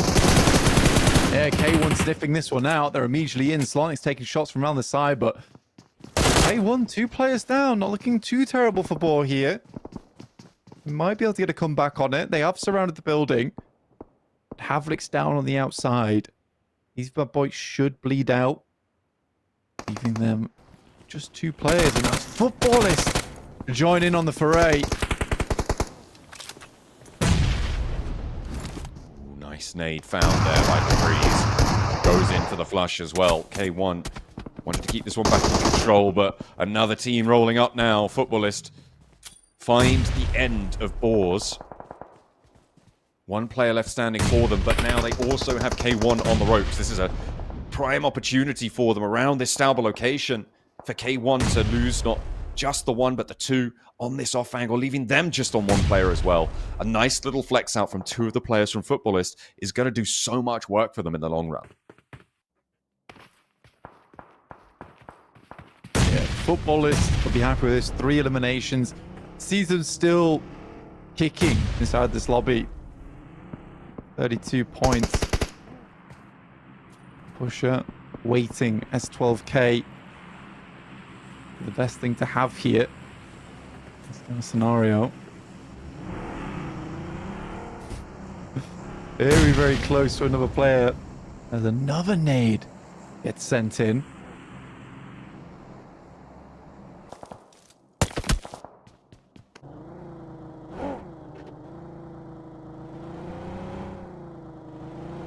Beşiktaş trying to move along the northern coastline. Sneak their way on through. They are as 4 players right now. And they're just scouting it out. This compound on the northern side, nice and safe, nice and secure. I guess he's trying to get up on top of the gondola. Struggling a little bit. Carya Esports coming off from that nice holdover towards RUKH Esports earlier on. Still looking for the final player in the model who is sending away as fast as he can. Does get behind cover. Looks like Zedwolf. There's the angle for shots, suppressing the team off in the distance. Trying to stop them going for this rollout. They will be out of the circle in that compound, so they're going to get pushed in and away from the zone. Stage 3, so it hurts enough to motivate them to go quickly. I think that's Ego off in the distance. Kissu did manage to finally get up on top of the gondola and on top of the Oh my! the tram lines.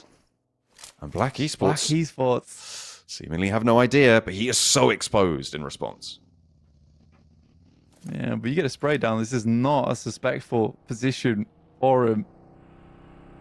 Needs to grab 2. Do BRX Esports know? Providing information back towards the rest of his team. He's waiting for Cover there is the issue. He's waiting for another member of his team to try and draw some attention. With Ego engaging BRX Esports now, some attention has been diverted.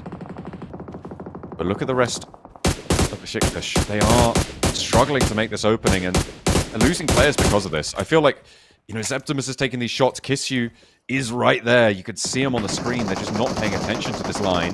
Needs to light them up. But he knows as soon as he takes this shot, if he doesn't get an immediate 2-piece, it's not going his way, right? Because he is out in the open. The only option he has is to drop down, and that's an immediate knock if you take him damage.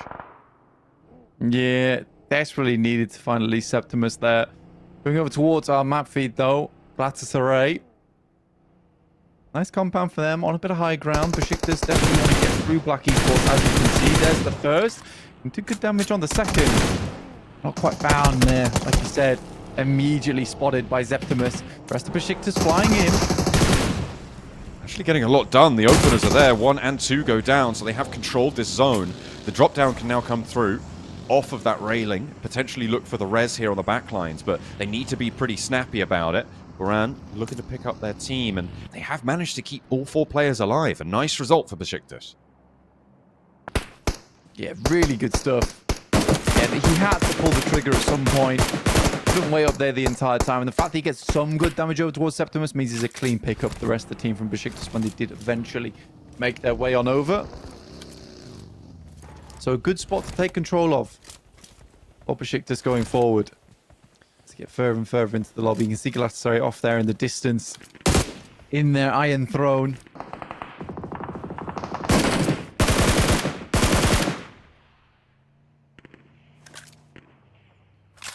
I mean, it was also a little bit of mental warfare there as well, because it's like, where are the shots coming from? Oh my god, he's on the railings, and in the meantime, in those like 1, maybe 2 seconds, that you've got a little bit of confusion. Goodness me! What? Oh, was he downed already, or was that a knock? Because Zedwolf just absolutely nailed that spray.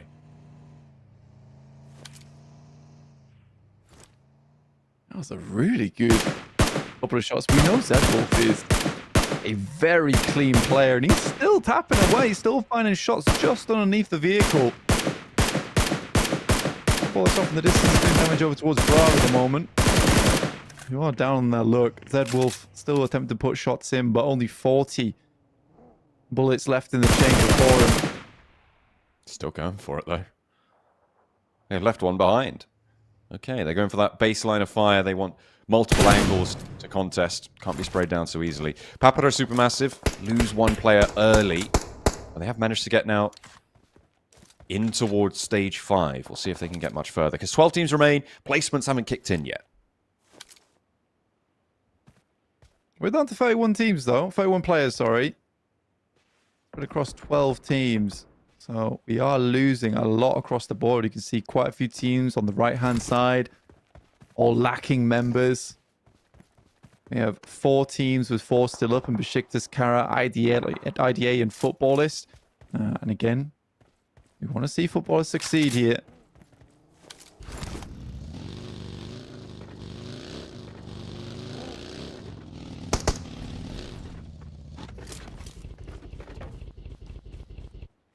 Zedwolf giving up that position. We'll pick up a little bit more 5.56. You can see they're just re-divvying the ammo. That's why he had the confidence to go for those spray downs. He knew the rest of the team had his back when it came to the ammo store. Nicely done. IDA trying to hold the southeast side, have shots down towards Lux, have this ridge line against Carya. So nice and safe for the time being, but the next circle pops and it does keep them in. So again, a really nice position for IDA.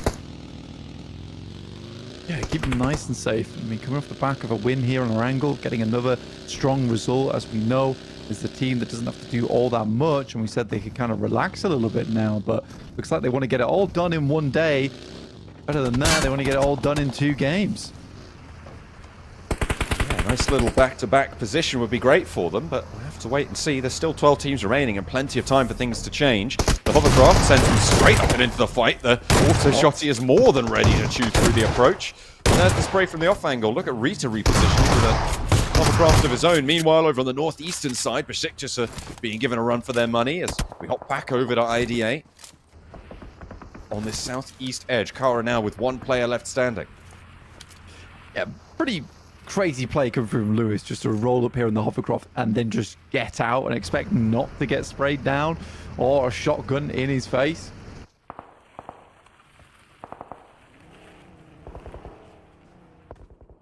Footballist. Rolling. Final player from Carya. There's a slight spot there coming through from Emre. Won't connect though. And Zedwolf still peppering across the map. Team Ego having a very sad time of it because of it.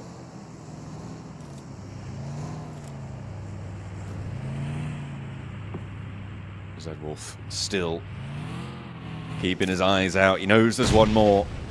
He knows there's more points out there. It's just a question of putting them on side. Ooh, Yakta spotted. Beşiktaş the ones to be able to pick it up. And in general, Beşiktaş have been fairly convincing so far in their position, in their progression up the hillside. We'll see if they can continue that trend. As Footballists are going to be dismounted from it. Up on 34 points, Footballists have found what they were looking for. They managed 5 points this match already so far.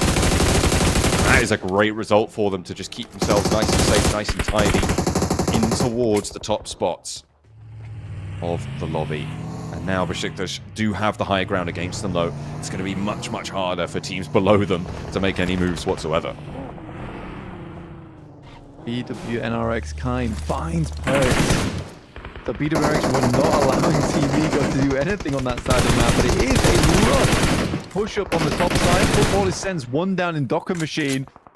Now they're locked in. Carly only one down here for BWNRX, looking to sit themselves up towards that 70-point margin with K1 almost down, but not before they find 6 eliminations, by the way. A nice pickup there. Ooh, IDA just took a knock in the meantime, though. Nice little pickup for Frozen. 3 players for BWNRX. Doesn't slow them down anything, for it seems, at the time being. 9 teams now remain, so we've dropped 3 in the last minute or so. IDA looking to get that res, do manage to find it there. You see That green bar coming on back on the tower graphic on the right-hand side. K1 eliminated, but they did get 6 elims. They will stay at the top for the time being, unless BWNRX can jump up there and force their way into the top position. So now there's a big decision to be made by Galatasaray, where they're going to have to come off from this hillside. They do have the pick of the litter, where they have good ridge lines to play around with, but it has to happen soon, right? Fighting over towards either Beşiktaş or BWNRX. BWNRX are definitely weakened as opposed to Beşiktaş. So that's their possibility. And that's their market to run with.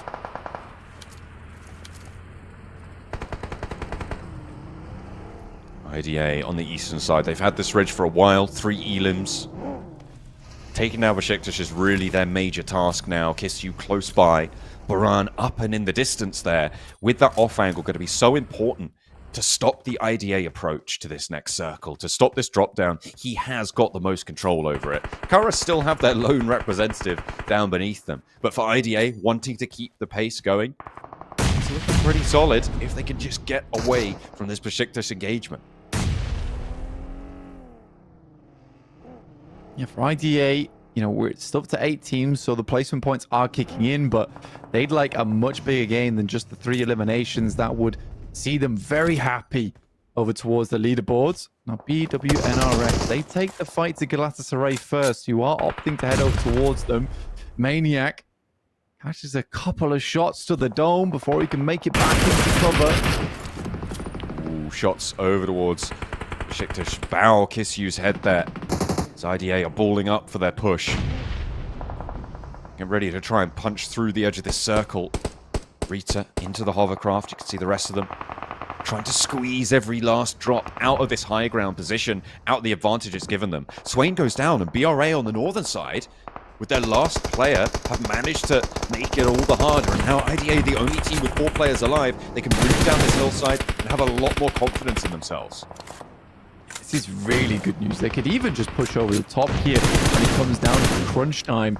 Swash is out in 7th place for Bra. 2 eliminations. Still a little bit of placement points off the back of it. So it's not the end of the world. Lozin knocked and flushed. That's from BRX Esports, actually. Looks, who is, I think, the lone survivor there for BRX Esports.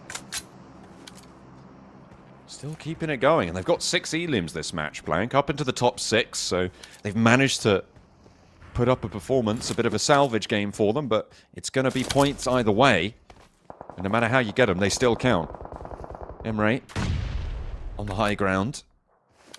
Still just biding his time. And IDA, I mean, they're still looking pretty good into this circle. Like, this northern side is this hodgepodge of ragtag teams at the moment. And BWNRX don't really have that clear of a path to move forwards. I wonder if they're going to have a better position to be able to move towards, if they can secure something ahead of them, because it's going to be difficult with the high ground angles that are seen down towards them. Galatasaray feel the brunt of it.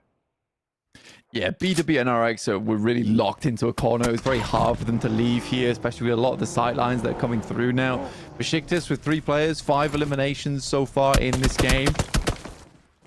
They are being watched, though, by IDA. And Lux does have this nice position in the tower, which prevents a lot of these teams from what would be the natural send over towards the Wizard Tower. A little bit of cover favored away from IDA. It's not meant to be.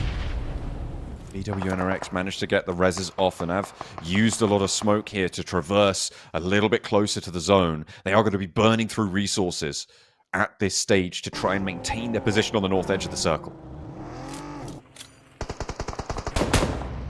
Smoke's been dropped. Very, very useful to get the team across.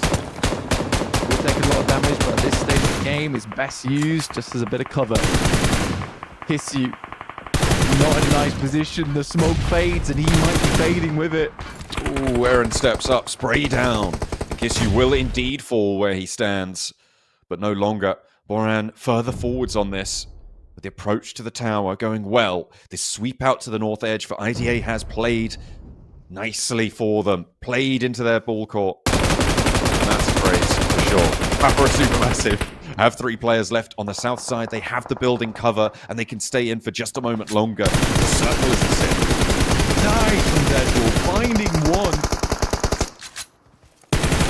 This was was that position we talked about earlier. As soon as Lux goes down, someone's going to want to try and challenge for the Wizard Tower, give themselves a little bit more cover.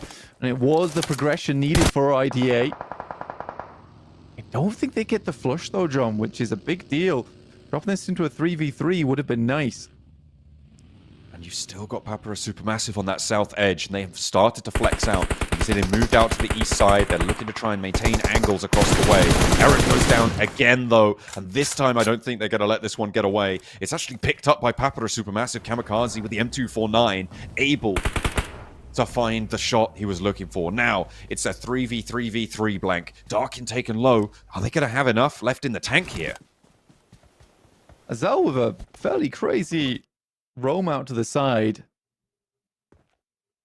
I think for Papara SuperMassive, the biggest deal for them is just this. 19 bullets, the M249.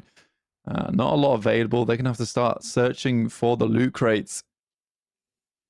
Get themselves back online inside of this game because they are whirring to a finish. Gas tank sputtering a little bit.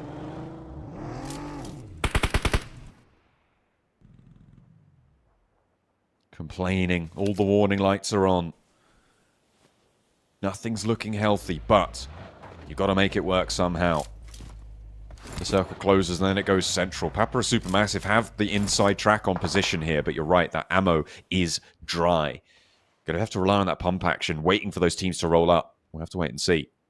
Zed Wolf, not similarly starved of ammunition, will go for the spray down to Darkin, but catches Emre on the off angle there. Darkin's hit the deck. Will look for the heal, but he goes for a second salvo, and we'll be able to connect it. Rita now the last to stand for IDA, and it looks like that might be all for them. They cannot get off this ridgeline safely. The smokes are there, but all too late. That is a cruel spray down coming through from Zed Wolf with the fangs around today. Frozen looking for another, and that will be the full wipe over towards IDA, leaving us now in a 3v3 between BWNRX and Papara SuperMassive as they immediately put tail and chase. Frozen's going to get over towards that top side. Azel immediately positions himself with a nade in hand. His will be popped sooner. Goes a little bit too far. Frozen looking for one slightly better. And in the meantime, Zed Wolf took down the off angle for Papara SuperMassive. Nice. Frozen wins the trade, and out the open, there's the off angle. That's Zed Wolf, who was done with his part of the fight. Thought he'd handle the rest of it as well. BWNRX brilliantly closed down that match. A nice little rollout. IDA pale away, and it is going to be Bushido Wildcats next through you to take home the chicken dinner. What a quick cleanup as well coming through from BWNRX. Just almost instantaneous onto all of those players. Man, they'd let a trap down and they walked over it and just closed on top of Papara SuperMassive. Tough stuff. Very, very tough stuff. I mean, honestly, for Papara SuperMassive, there is also that consideration that they were running on empty. They really were. They were huffing and puffing and grabbing for an inhaler at that point in the game. It was not working out well for them. Yeah, they were having a bad time at that point. But all things considered, I think that was a fairly well played final circle for most teams. I mean, for IDA, they did flex out to the north. They could have potentially left a backstop down to that south side that may have made Papara SuperMassive's position a little bit harder. I think that those decisions in the final circles for IDA could definitely be polished up. But in general, I think that there was no team I was incredibly frustrated with in terms of how they went down or where they went down, except for maybe the hot drops. I think that's where I would still throw some criticism. Yeah, I mean, it's hard to fix this stage of the game, especially when you got 24 teams all playing. Like, you're going to have hot drops here and there. But yeah, that end game was played very nicely by BWNRX, even with the 3 players they had on side. They had a very, very nice position to play with. They were blessed by the circle slightly, or it just cut them a slice of the pie. And I think if it was even just a little bit over towards the east, that game becomes really difficult for them. Either way, there was plenty of moments there where I think with slightly better play, IDA could have taken them down. Especially at that last moment with the DBS just over the top. Let's take a look at the final blow, and this is exactly what I'm talking about. Azel and Lost. Azel just sending these nades completely wide. Yeah, that is not where it ended, but could have done. It kept going after that. It definitely did. They live in a quantum superposition right now. That's what's happening. But they did go down. And BWNRX, I mean, Zedwolf had the angle, and there was a flex out. There was an attempted flex out for Papara SuperMassive. I think they didn't realize that Zedwolf was there. He was just able to take that down and then have that off angle that they didn't expect to be a problem at all. They thought they had it completely under control. I think the difference for BWNRX today as well is it's a very different day of Erangel, whereas a lot of open ground, open zones, and we saw BWNRX start to get a lot stronger over towards Miramar, where they were able to take that long-range fighting, and now we're seeing more of that similar style here on Erangel. But look at that Zedwolf with 1,100 damage total, a massive game from him, and a very well-deserved MVP title on this match. Absolutely. 1,132 damage found for Zedwolf. He will take the highest elims and most damage in this match. There was a couple of nades being thrown back and forth, but no more than one for Caprice to be able to find that one for K1. Yeah, I mean, for K1, 6 eliminations, I think, was total for there. So no matter what happens, they're at least getting the eliminations on board and keeping their point standings going just based off the fact that this team is bloodthirsty, which is really nice. A 400-meter shot from Zeptimus. That's crazy. That's a new record. Max distance you could see. That is actually insane. That's pretty nutty stuff for him to be able to pull that one out. That will be topping him the tables of the snipers. As we take a look at the stats. Pretty much forever. The Bushido Wildcats next to you. Here are their stats. You can see Zedwolf there. Kakali was able to sit back and relax for most of that match. He was chilling. He was dead. Exactly. Yeah, Frozen, Kine, and Zedwolf doing really, really good job there to get themselves through the end of that game. 6 knockouts as well for Zedwolf, so he's not just cleaning up eliminations, he is putting in a massive amount of work to make them happen. But overall, it's a very, very good hold, and maybe if we saw that circle a little bit further towards the north on our previous Erangel, it's a different story altogether for BWNRX, and they come out swinging today. Absolutely. They have managed to rack up the points necessary to be in that competition, right? They have managed to push their way on through. With K1 and Thunder Talk as well going down a little bit earlier, hopefully they'll be in with a chance to challenge towards the top. We'll have to wait a little bit longer for the tables to pop up. Need to be fully calculated, fully verified before we do. But until then, we'll keep you going with a little bit more chat of the PMSL. Absolutely. I mean, again, for your boys over on Papara SuperMassive, very pleased to see them get quite far into that one. From Pachinki was not easy. There's some more replays from that game.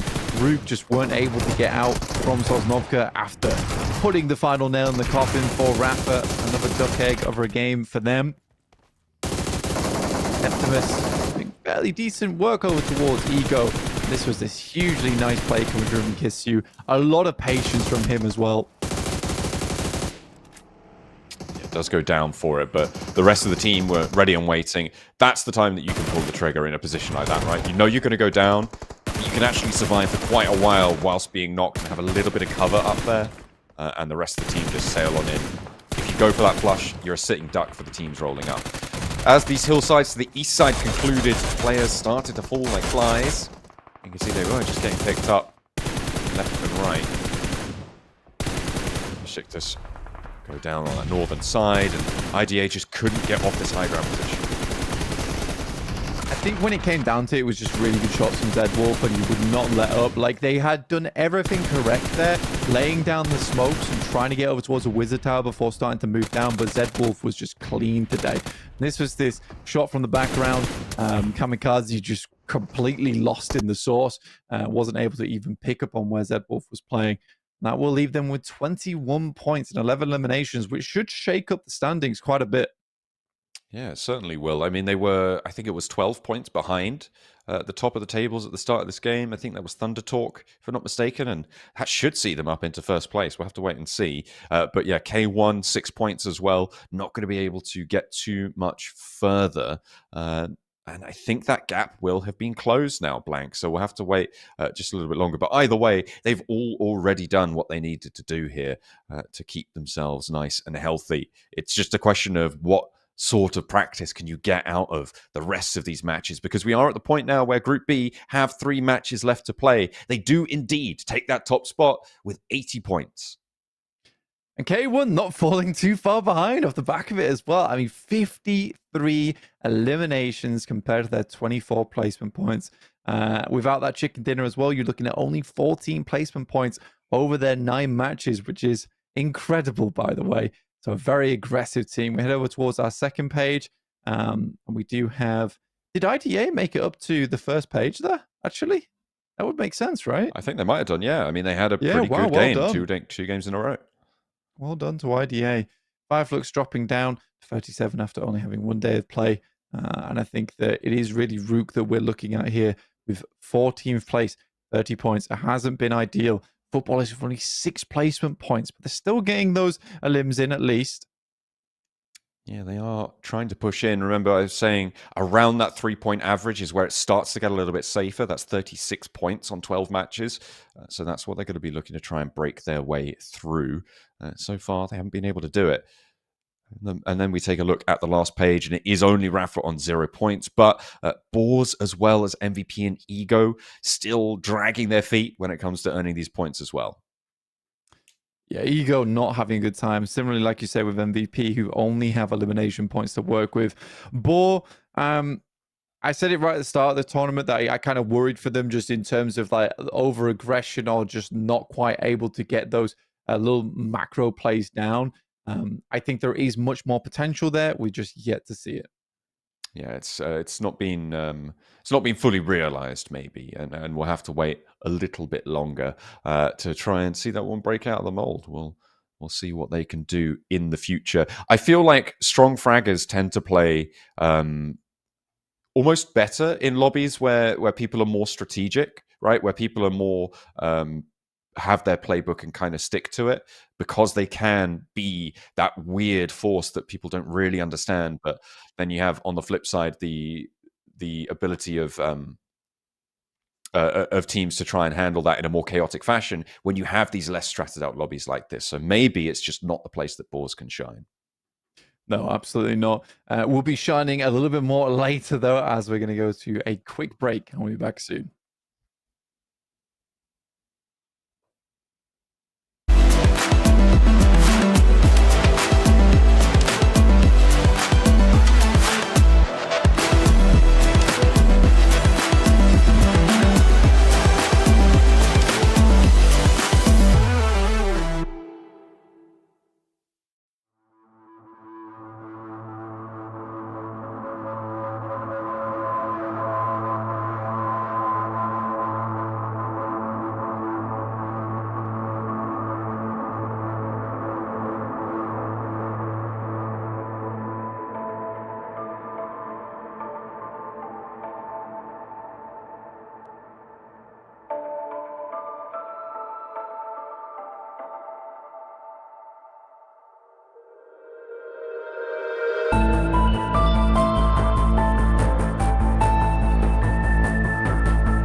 Yeah, our last one coming at you, the match 4 coming through. We'll be heading over towards Miramar in 2 to finish off with. And overall, very excited.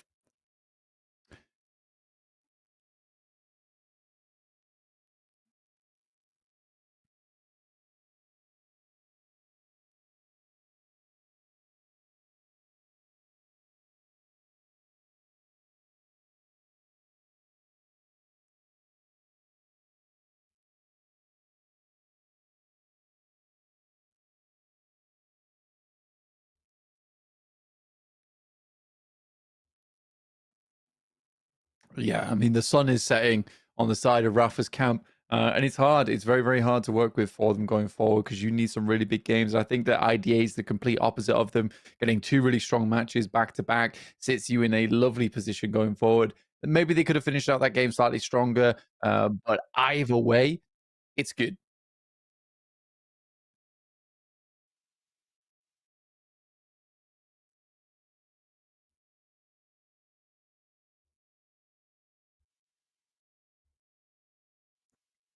Um, yeah, we'll be continuing to get into this one whilst John has his tech issues fixed. There he is. He's gone. He coming back? I hope so. There it is. Am I back? Potentially, we never know. But yeah, one last Miramar on the cards for us here on day number 2. We'll see if IDA continue to have some strong performance on Erangel. I'll be heading into game right now. Absolutely. I hope I'm back in. We'll see. We'll see in just a moment. I hope you can hold what is going on there. But plane is over the skies once more. And once more, it's on the south side here, Frank. Coming over from north over towards the top. Yeah, absolutely. So we're going to have Primos to Lipovko. We've had a lot of starts over towards Primos. This time around, it will be Beşiktaş taking up that position. Very favored position from a lot of teams so far. BWNRX will be getting out early, who've had some pretty damn good performances over on Erangel so far already, which I've been happy to see with. Down towards Primorsk. Looks like Pachinki is going to maintain a hot drop here in the midst of it all. MVP and Papara SuperMassive both going to stick to their guns so far. No diversion for either squad. Are we going to see that roadblock potentially as well on one of these bridges from Carya, who were able to do a lot of work last time around? Rafa potentially looking to send down towards Novo again. The circle out towards the west once more. Northwest side, more of a towards protocol this time around though, which is always nice to see. IDA will be sending around Gatka to start things off with Imigo and Nietzsche on the road. MVP breaking the basement. Not going for the fight on the hot drop just yet. Have they reached an agreement here? Do you think they've decided, you know what, it's not worth fighting for either of us. Let's just play north-south split. Oh, beg your pardon. North-south split. That would be the ideal maneuver, right? It is shareable as Pachinki. It's never comfortable to share it. You know, you got a team brushing up against you. But it's certainly possible. Certainly possible going forward. So, Papara SuperMassive is getting looted. Potentially both teams just opt to send away. I mean, they're not in the circle, right? So they will have to leave at some point anyway. Likely with not all the vehicles they'd want on board.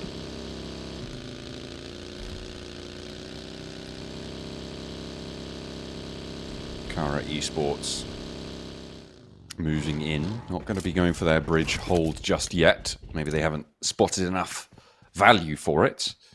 Depending on who went south of the river. As Lewis is just getting looted right now on the shark fin.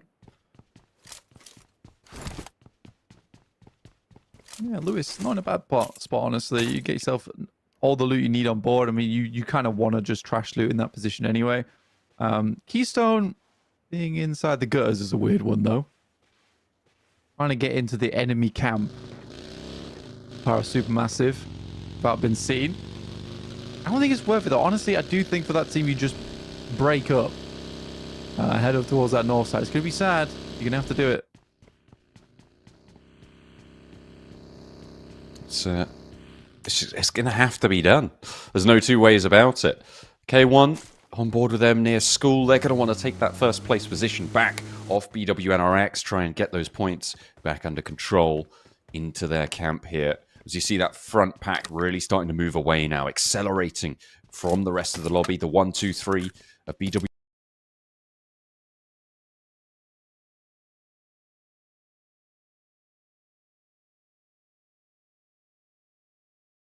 Supermassive. It's their debut day so far, and they've already put 15 points up on the board in their first 3 matches. They should be nice and happy with that one. To be able to keep that 5-point average, that should see them safe.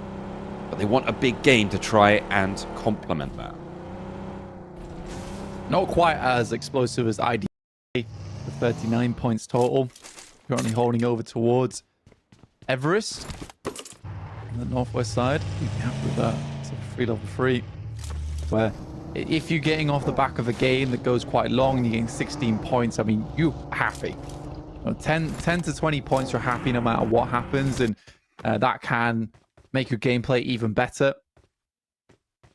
And if you want to be a champion, you need to be able to play those 6 sets of games and get late into all of them, because that's the only way you're going to be getting a first place spot. K1, very similar position we saw from them on previous Erangel, heading up towards Everest. Now alongside with IDA, Slonic will be looking for a shot if he finds it. You can bet your bottom dollar on that one, but the question is, will it be found? IDA currently top of Everest in the circle, but it's only stage 1, so not a certainty of really anywhere in this next zone. Beşiktaş, looks like they've only got the 1 player in this area, Blank, and with RUKH Esports swimming around the edges of it, and K1 off in the distance, the top of the mountain as well, occupied, this could be dangerous for Kisyu.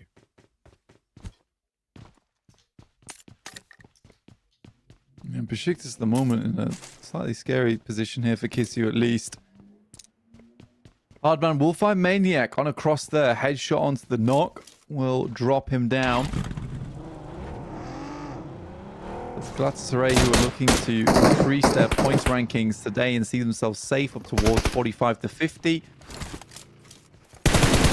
An amazing start from there. Great shots from Slonic though. Rita steps a little bit too far up. I do think it is dangerous taking that much of a scout out on Everest over towards this side. You don't own both areas. Realistically, you can have 2 teams up towards Everest, but Rita was taking a very bold cross there. Definitely deserved to be knocked and flushed because of that.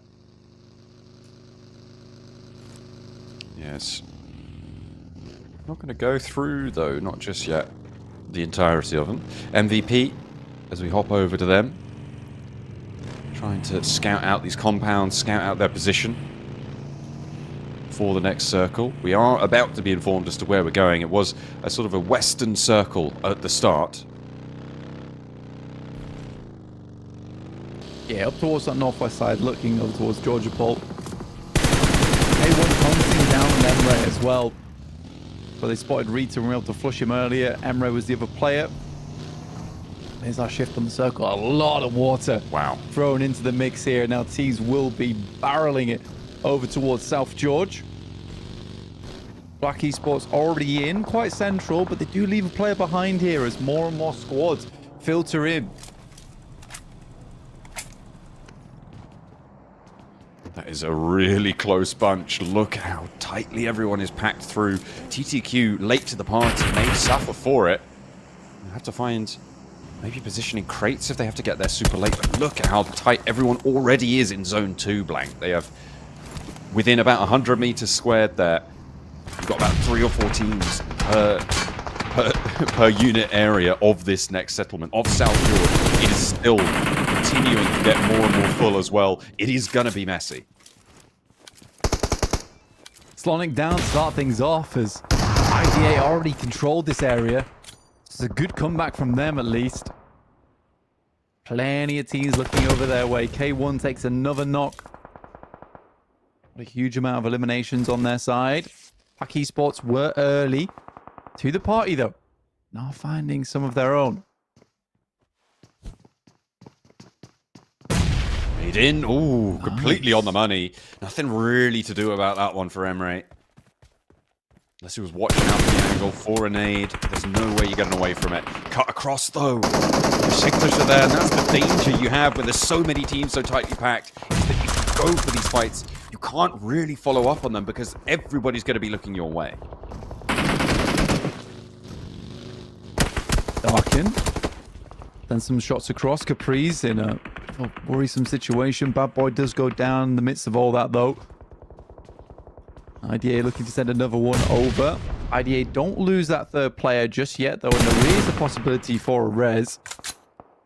Kissu from Beşiktaş just shooting the tires, understanding that movement's going to be crucial in these next circles. So getting rid of vehicles will be a blessing for you later on. Gabri with a chance, but more drawing the attention, so Rolex can pull them back down to the deck there. A nice nade, actually, from Gabri. That looks like it might be on target. Not quite finding it. It does actually connect. Oh, my goodness me. Matagod falls to it. And Gabri hooting and hollering about that one, I'm sure. Great little pickup there. And that opens up the off angle for them. But still in North George, it doesn't look like it's going to be ending up there. So they will have to likely move fairly soon. High grenade like that is not easy to hit. So well played to them. Footballist. Uh-oh. Doing a lot better now. 34.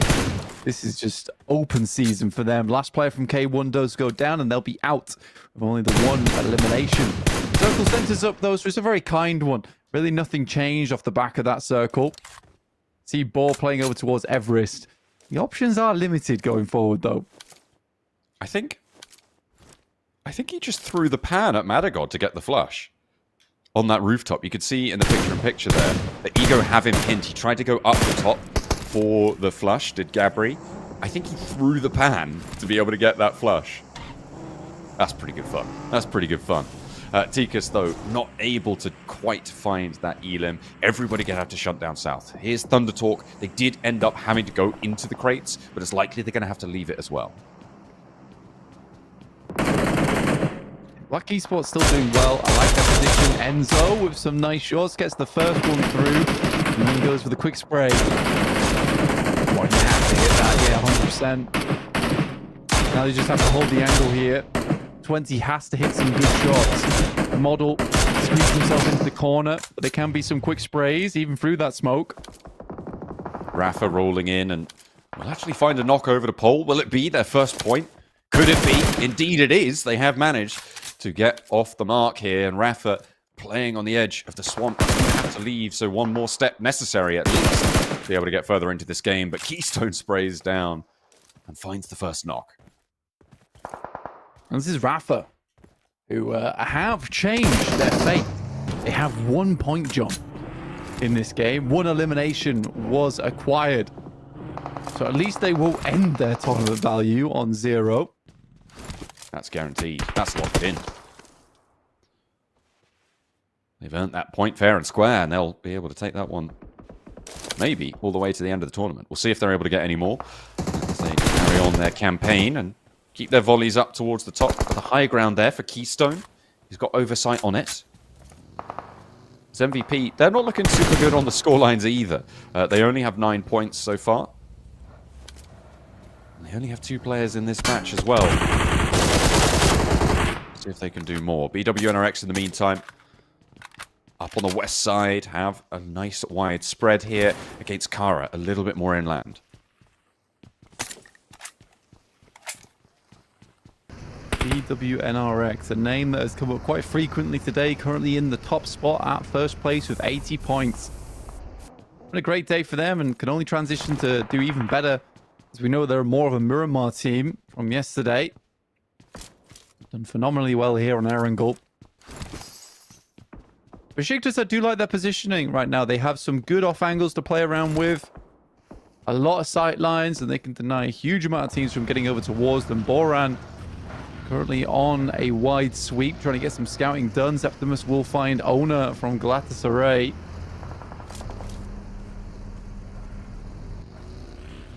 Rafa, reposition a little bit further west. They get away from MVP. All 4 of their players still alive. finding that res. In the meantime, northeast side here, Footballist have the sightlines over towards Carya, who are fairly low. Ego encroaching. A fairly successful transition, I would say, out of all of those very tightly packed positions for so many of these teams. With surprisingly few casualties, although some people are starting to fall now. Ego taking the brunt of this punishment from Footballist. Footballers are trying to open angles for themselves because they know they're going to have to leave off from this hospital area at some point and move further in, depending on whether the circle moves over towards that northeast side or not. So they need to have a lot of impact from that area because they've got a lot of windows, a lot of sight lines they can use. It's not easy to pinpoint the exact location where the Footballers players are going to be. TTQ, 75 points. Chase over towards BWNRX. There's that big drop off over towards Bra with only 59. Bra, I think, have overtaken S2G as well so far today. But with the extra day of games, they've gotten the advantage. That's not really saying too much, especially when you're talking about S2G. They will be in 5th place for the time being. Galatasaray spot Tron from Papara SuperMassive. Boars continue to light up the open ground that sits on the south side. The teams who went up to the north edge, up and into the settlement, needing to find their transition away, and I think it's going to start to get a little bit messy here. You can see how many players are still left in that urban setting. They're going to have to try and push down south, but no one's going to want to let them. Nice shots from RUKH Esports over towards Galatasaray. Like you said, no one's going to let them get through there unharmed. Very, very difficult push. But now RUKH Esports need to move. And how do they go about this? Because they have to open up a way forward. Wenzo. Give us some more of these mini forces. Go on then. Connects on 2. Not quite doing the rest of it, unfortunately. No knock, but pushes him off the rooftop. Football is still a fairly fearsome presence on this northeast side. They are the roadblock right now to all of these teams trying to leave South George. They've got so much control over the area. ThunderTalk, though, they've got more of an outside track on it than most, right? They are all the way down to the south. They're playing the foothills of Everest, sidling up to the ridgelines that sit to their western side as well. They may have a better time of it. That 1 point will be all they see. Rafa out in 15. That's not good. Rafa going out. 15th place, only 1 elimination point. It's not a great average of 0.33 per game. It's 0.25 now, because that's that 4th match they've completed. Oh, yeah, true. So we're going into our next circle. See where that takes it off to. RUKH Esports taking a bit of punishment. And we'll be finished off. So we had that little transition there. But RUKH Esports no longer in, weren't able to make their way in. This big rollout, you can see in the picture, going all the way up north, actually taking the fight to this north edge and clearing out fairly convincingly. They do lose Nico in the process and only 2 elims, but they've managed to take down, I think, 2 teams and the remnants of them over on that northern edge. The question is now, can they push past Footballist? That's what they want to do. I mean, Footballers have had good eager eyes over the top of this lobby the entire time. Enzo's been trying to find shots where he can, but BWNRX has been a much more chilled out game for them. Holding on this outer edge. They don't have the possibility of having those buildings to keep them safe, so they know they need to wait for their key moment when playing on that ridge side without too much cover other than the terrain itself.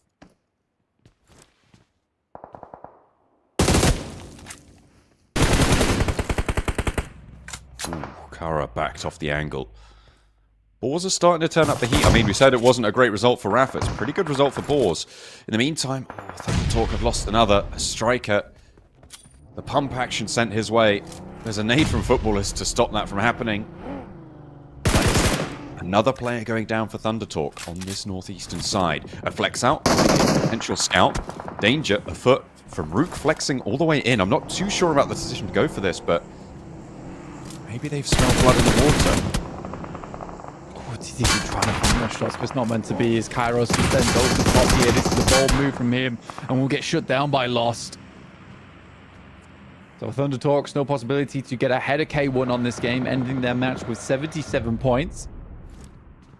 Only 1 point away though, but for BWNRX, they still sit strong. Other side of the map here, IDA making their cross, looking to get even further into these games and put up more points. Overall, see themselves very safe off just 1 day of play, John. That would be very nice indeed. Being able to reach that metric, reach that barrier. It was S2G who managed to get the most points in a single day, getting 59 points. IWNRX actually may have surpassed that. No, not quite. They've managed to get 37 points so far today. But 59 points is the high point for anybody else in this tournament. So, if IDA are able to push past that, it'll be on for the strongest day. They do have the opportunity here, with 3 elims already found on this match. How much further can they go? Boars wanting to gather pace now. They have not had the greatest of starts to their day, but they are now on 14 points. They have widened it. They've got a little bit of this circle, and they could maybe find something because of it. Just on the other side of them, though, is BWNRX, and that's always something to be aware of. Good position held by Footballist. Right on the edge of the circle. And that does change now. Moves away from them, down towards Carya.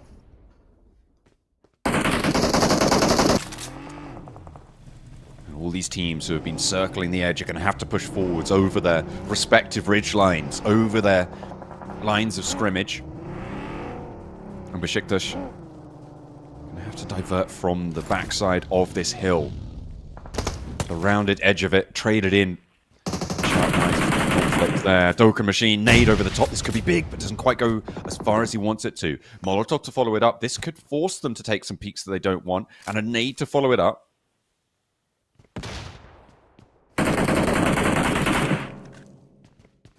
Either way, what they're doing is at least making Bra very uncomfortable. They can't go for this jump up, and likely they just have to hold that angle.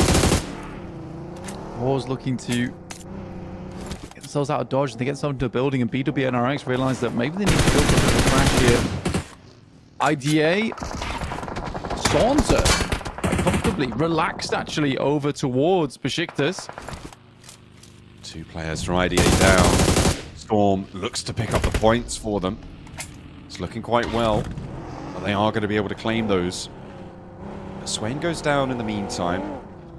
On that ridgeline, looks like they will be able to find that red. You can see him down there, crawling forwards, but a third party coming on in from the southeast side. This is BW, next Ruya, stepping over the ridgeline, and Zedwolf lights them up from behind. Has got the backup as well, and IDA fall. They aren't really on the chase anymore for that top spot. They've got 43 points so far today. RUKH, in the meantime, falling across the way, and one more game goes poorly for them. Only up to 33 points blank. They've only got 2 chances left. Yeah, they've definitely got to go a little further. Luckily for them, though, there is certainly some other teams inside this lobby that are also similarly struggling. BWNRX, a nice position, good wherewithal on the map as well to understand where that third party was coming through and how they could capitalize on top of it. Now they have a great lineup to play up against Footballist. Just need to wait a little bit for them to get pushed out. On this next circle, it's going to require them to drop a lot of smokes. Luckily, there's a lot of death crates over there, and I imagine a lot of loot to be picked through. Certainly is. With a bit of an arsenal in tow. For Boars, this is a good result on the game. They are up into the top 5 now. BWNRX actually moved out. And they might actually be able to take the same fight that BWNRX took against this position, against Beşiktaş. Try and find this one. We'll see if BWNRX can have a better time of it. Tulika has taken damage and gets backed off somewhat. And the nade over the top does get that second half of his health bar. Kakali goes down. They're taking a fight on 2 fronts though, because across the way Footballist chiming on in, and Boars are taking a fight on 2 fronts also. It seems like we've got a 4-way engagement going on so far. An MVP finally fall in the midst of it. 4 teams now remain. Yekta trying to stay alive. BWNRX, all 4 of them still alive. And the Boars retreat. They fall back. Yeah, BWNRX definitely have the advantage here. Football is pushing into a awkward position. It's a good nade, does a lot of damage. Again, just those little tags. Up 4 only has to tag a tiny couple of bullets over his way. Up 4 still up and alive, and Kakali falls next to the back line from Enzo. That mini 14 is good, but Zedwolf has a nade right at the feet there. Yekta tries to spray down, pre-fires the angle. Kine has to spray down towards the smoke. The DBS is out now, and they're trying to find more, and more they will get. As Zedwolf couples, now 3 players alive, but only 2 of them are up in this fight. Enzo now rejoins it, and Kine cannot weather this one. Damage has been done to Footballist. Who will be able to try and extract the value from it, or are they going to get all these reses? Yeah, great game there from Footballist. Great fight as well. Very, very tough to make work. The nades look good. Havlik, as well as the other 3 players on boards, they can take shots over towards Carya. And for Carya, realistically, they should have swung on that north side. Tried to clean up versus Footballist in what was a hard fight. Instead, CEO later has the angle finally. That is exactly what you want to be looking for. A slow rollout on the back of a buggy. No easier a pick you'll find. The CEO later all too happy to at that point. 7 elims found for Carya. Bore up into a 3rd place game. This is good news. And for Footballist, this is a great game to find as well, because they were a little bit down in the dumps at the end of yesterday. So in their final 3 matches to get into the top 3, be fairly convincing as well on this north side, they're going to be happy about it. Havlik just trying to take shots, preventing Carya from moving. This is why I kind of wanted to get out of this building a little bit earlier, because this escape now is very, very difficult. Lewis does find Yetka. He tries to get out of dodge there. Ball's low. They are immediately on the team shot. That will be Footballist out as Carya attempts to take their position. 10 elims though for Footballist, and a 3rd place is a whole chunk of points, and they'll be happy to add that one to the tally. Now, who's going to take home this chicken dinner? It's a 4 versus 3. Carya have this out position on Marso. The vehicle, though, will give the game away as to where it is, but will that matter? Boar can play up to this ridgeline. They've got a little bit more latitude to play around with. Yeah, the main difficulty right now is the 4v3 approach, as well as the hovercraft being an unreal bit of cover available for Carya. Or will have to move out into open ground. It's always a very, very difficult proposition. The good thing for them is they do have this ridgeline to play around with for quite some time, though, John. Yeah, they're playing with that cover, that hard terrain cover. And you can see that position that Kaos has, that Havlik has as well. They are in the next zone. And as it's stage 8, it will close dead center. They are closer to the middle of the next circle as well. So Boars have the inside track, but they're down a player. What can Carya do to leverage their numbers advantage? Boars basically just have to take this lineup and try and find players as they're creeping over this open ground. There's definitely opportunity for shots. Havlik has to be very careful to immediately duck back behind cover as soon as he spots a player on this side swipe. And there is a player looking over towards him currently on Carya, but yeah, a hard play to make here for Boars. Requires some very accurate shots coming through. And some good scouting coming through from Havlik. He's out wide on that angle, going to be pushed in a little bit by the zone. Poser, the same story. Trying to keep a low profile. The terrain just sloping down to keep him a little bit safer here. And has that foliage cover. 6 nades in hand for Marso. That may be a game changer. I think they've spotted one. A nade launched immediately. Looking to follow it up with another. The crate is under fire. But the nade pops on the wrong side of it, and Marso evades the damage for now.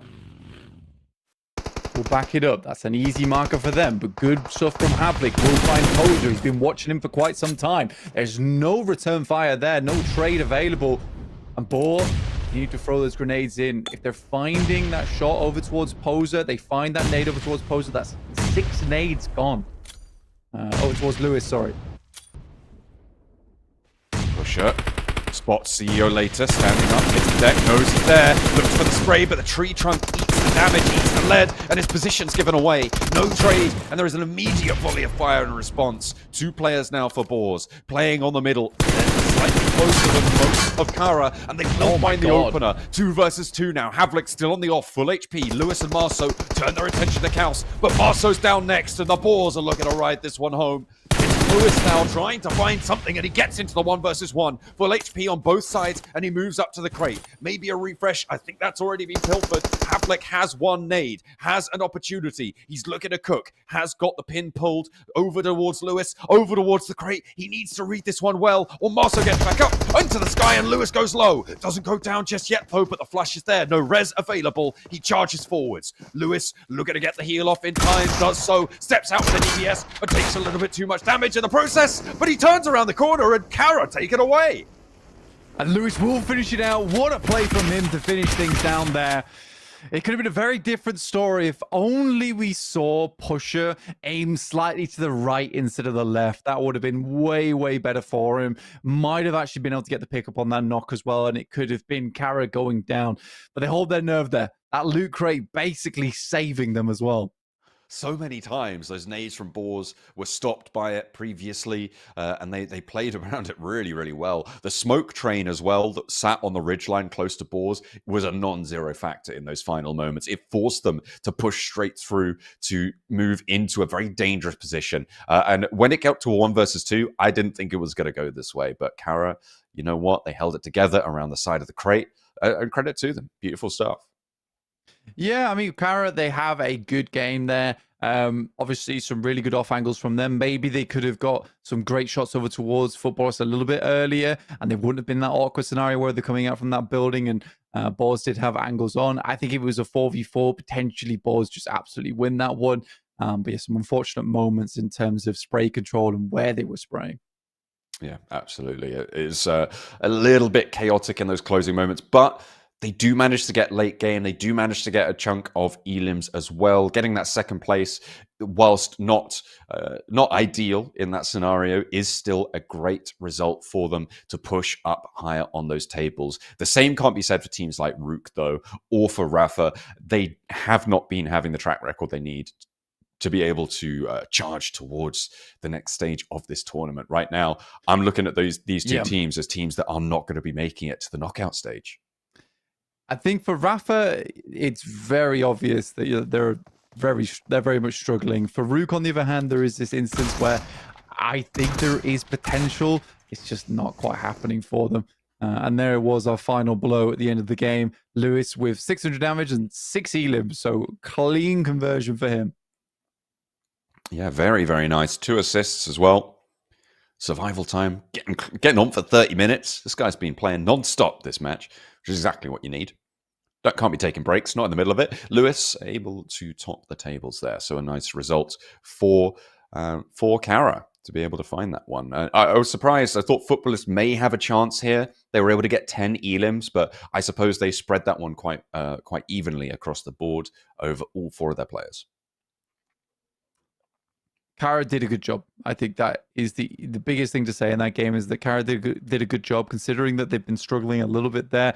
That lineup towards the end, it wasn't easy to make work, especially against Boars' positioning. There were some little mishaps there, but for Lewis to hold his own, hold his nerve, and stick the first aid kit as well, like it's nice. It's very nice to see. Yeah, making the most of that meds. And that really was the important factor there, getting that first aid off in the final moments. So really a bit of a risk, it's safe to say. If you get peaked whilst you're healing, you have a little bit of a delay before you can take those shots back in response. But you can see where the lion's share of the work was done here for Lewis to take 6 elims on 5 knockouts. That is great stuff. Not huge damage numbers coming through, though, from the team. Regardless, 12 elims, 10 points for chicken dinner, 22 points here for Carya. That is a very, very nice chunk of points to add to the back pocket in terms of those overall standings, which we'll take a look at in just a little bit. BWNRX, though, they continue to push that lead a little further forward. TTQ as well as K1 desperately trying to grasp towards them to stop them from sprinting further ahead here in the Pmsl EU Spring League. But at the moment, BWNRX just having those neat games. And it's what we were talking about earlier, where S2G, very, very good team, but a lot of our very strong teams were removed from this lobby after Group A stopped playing today. And BWNRX was that big name that we were looking out for to take advantage of a lot of our strong teams not being in this lobby.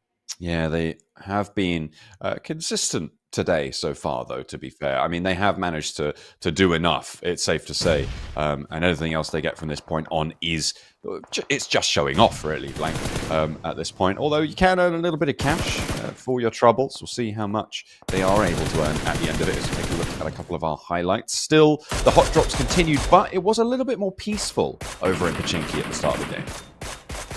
It was, and I think a lot of that came down to the fact that Papara SuperMassive decided they were just going to leave, which I think was the right decision. They struggled on this crossing here, but it was always a long shot for them. RUKH Esports putting in a heck of a lot of damage to them, but it was TTQ to finish them off in the end. TTQ couldn't get too much further into this lobby, though. Unfortunately, this scrap on the northwest hill, really, really difficult for everyone involved. You saw Footballers, you saw Beşiktaş, you saw BWNRX all going into this position. None of them really able to escape it.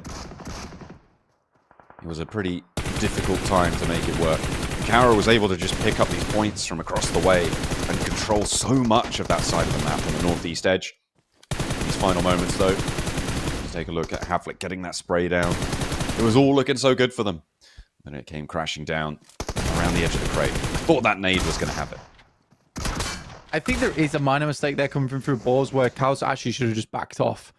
You're in a 1v2, allowed Havlik to get up and then try and sideswipe. Maybe it was a different story, but still 15 points overall for Boar and 15 points for Footballers. Two really good results that we were looking out for, and Carya see themselves into a much prettier location on the standings with 22 points on the game. Really nice stuff. Incredible. And they were able, I think, to have, 13 points at the start of this match. So their first day is going very, very well indeed. Happy to see that one come on through. Some decent point chunks earned as well across the boards, as you've got BWNX on 7 and RUKH Esports on 5, putting up consistent results again for both of those two sides. As we take a look at our overall tables, 87 points is first place with BWNRX. They're getting ahead now, you know, almost 9 points ahead of K1, who, like I said, were scrambling to keep up. But the big thing to look at here is the 39 placement points for BWNRX. They are very consistent. They're actually behind K1 in terms of eliminations, but getting towards those end games are extremely important, especially when you go towards those finals. A lot of those plays that TZQ and K1 are making will not be allowed when you get to a phenomenal and formidable 16-team lineup. As we take a look at our second page, we're seeing Carya up on number 10 there and potentially looking to push all the way up to that first page on one day, which would be a great result for them. As RUKH still on this second page, just about clinging on by the skin of their teeth. Beşiktaş actually being pushed down into 21st as the 4 teams still remain in this lower end bracket. The tiebreaker going the way of Papara SuperMassive right now to be up in 20th. Yeah, I think Team Ego and Rafa are the ones we're really worried about. Those are the teams that we are very much scared for at this point in time, in terms of actually getting removed from our lobby into the knockout stage.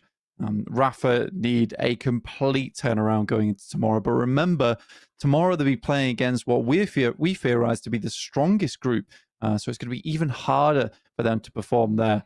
For Team Ego, it has been moments of promise, but not too many. No, they have managed to get 7 elims on the board, so they are winning a couple of fights here and there, but over the 4 matches they've played, it just hasn't been quite enough. I think MVP, for me, is also kind of in that bracket. Sure, they've had a couple more. They've had 2 more placements and 2 more elims, but it's still just not quite there. Beşiktaş in that last game, I think, had a pretty decent showing, and I think that I'm going to give them some benefit of the doubt with the names that they've got on board. They've got a little bit of name power behind them, but that faith is starting to wane for me as well.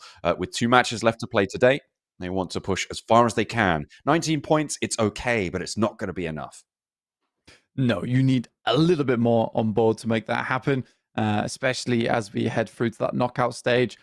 Though I think a lot of our teams have done enough. And we are, again, seeing plenty of moments where we're looking at these teams and we're thinking to ourselves, actually, there is a huge amount of squads, huge amount of rosters here who all have quite a good potential. Well, we are going to see if that potential can unfold in our Miramars at the end of the day. But to get there, we need to go to a break first. So we'll see you guys in a few minutes.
Welcome back. We are now into the final two matches of today. And for Group B, their final two matches potentially of the tournament. Right now, it looks like RUKH is on the chopping block for the teams not going to be able to make it. But we have to send 4 of these rosters home. And we haven't quite yet seen who that's going to be. Only time will tell. But we only have 2 more matches on Group B's day. So let's get stuck in, I think.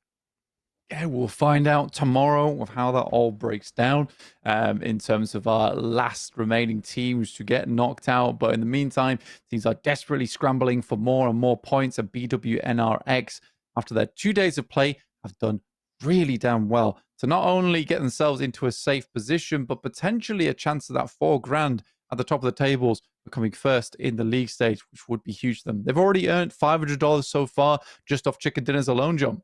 Absolutely. It's a nice little money spinner, right? That'll pay for your pocket money.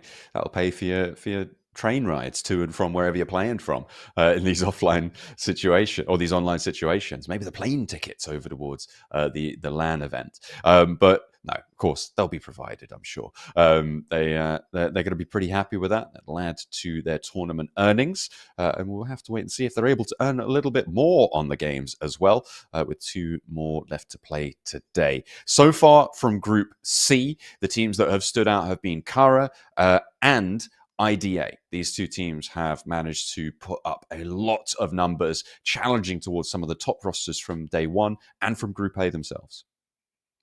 Yeah, I think that for some of our players, I'm excited to see more from K1 personally, just because of the kind of play style that we're seeing from them, similarly from TTQ. I think K1's definitely more aggressive. So that I'd like to see over towards the finals and like throwing some spanners into the work a little bit. I'm pretty sure we will see K1 go into the finals if they can play like this in the knockout stage. Also, it's not clean, but it is flashy and it's getting the job done in terms of eliminations. Absolutely, it's kind of what you need in this tournament scenario. It's how you need to be playing in shorter form sprint type formats. Going for a little bit more flashy play is kind of expected at this point. It can be very, very profitable. The difficulty comes when teams start to be able to counter that really very effectively, when they are so coordinated that going for something that crazy doesn't quite pan out, right? When you get to those global stages, if you are going to be able to make it to Riyadh, it may not go your way if that's still what you're relying on. The off angles will come through, and people will punish you for playing out in the open, punish you for going for wild third parties when they don't particularly make sense in those moments. So there will have to be a lot of tightening up of gameplay.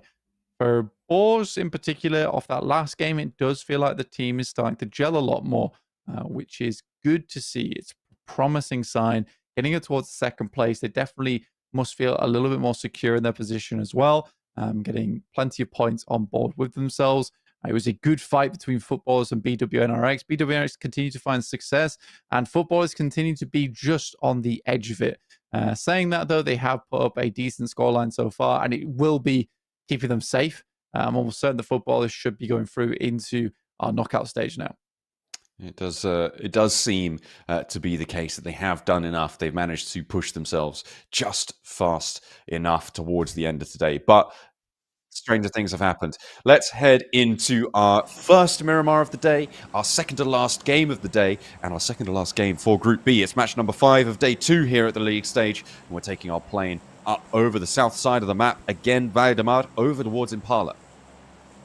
A lot of the northern side of the map cut out, so we have had quite a few plane paths like this today where it has not been easy for our squads in terms of getting to the other side of the map, forcing them to play a lot of times quite close together, facilitating a lot more hot drops as well, I would say.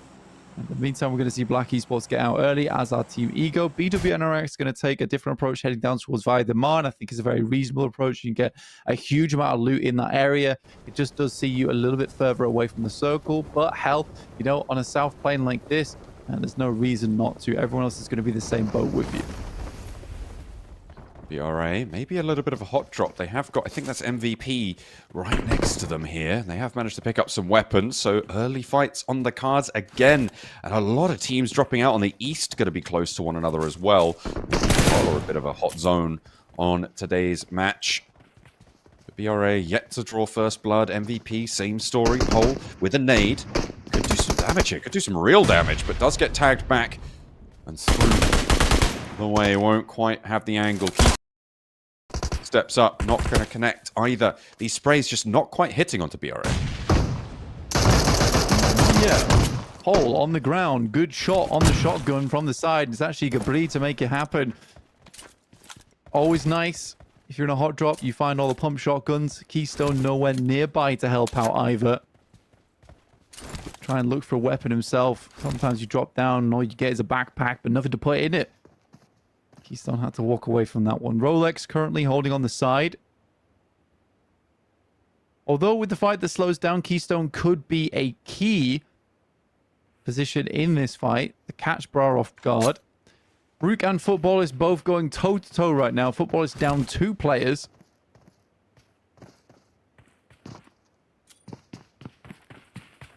Seemingly on the poor end of the stick there on that fight. RUKH needing this performance as well. If they could take down Footballers, that would be a good start to their day. Or, well, good end to their day. Good start to their game, end to their day. To try and push up over. Maybe that bubble keeps increasing, Blank, because all of the teams that we were worried about are now up to those high 30s.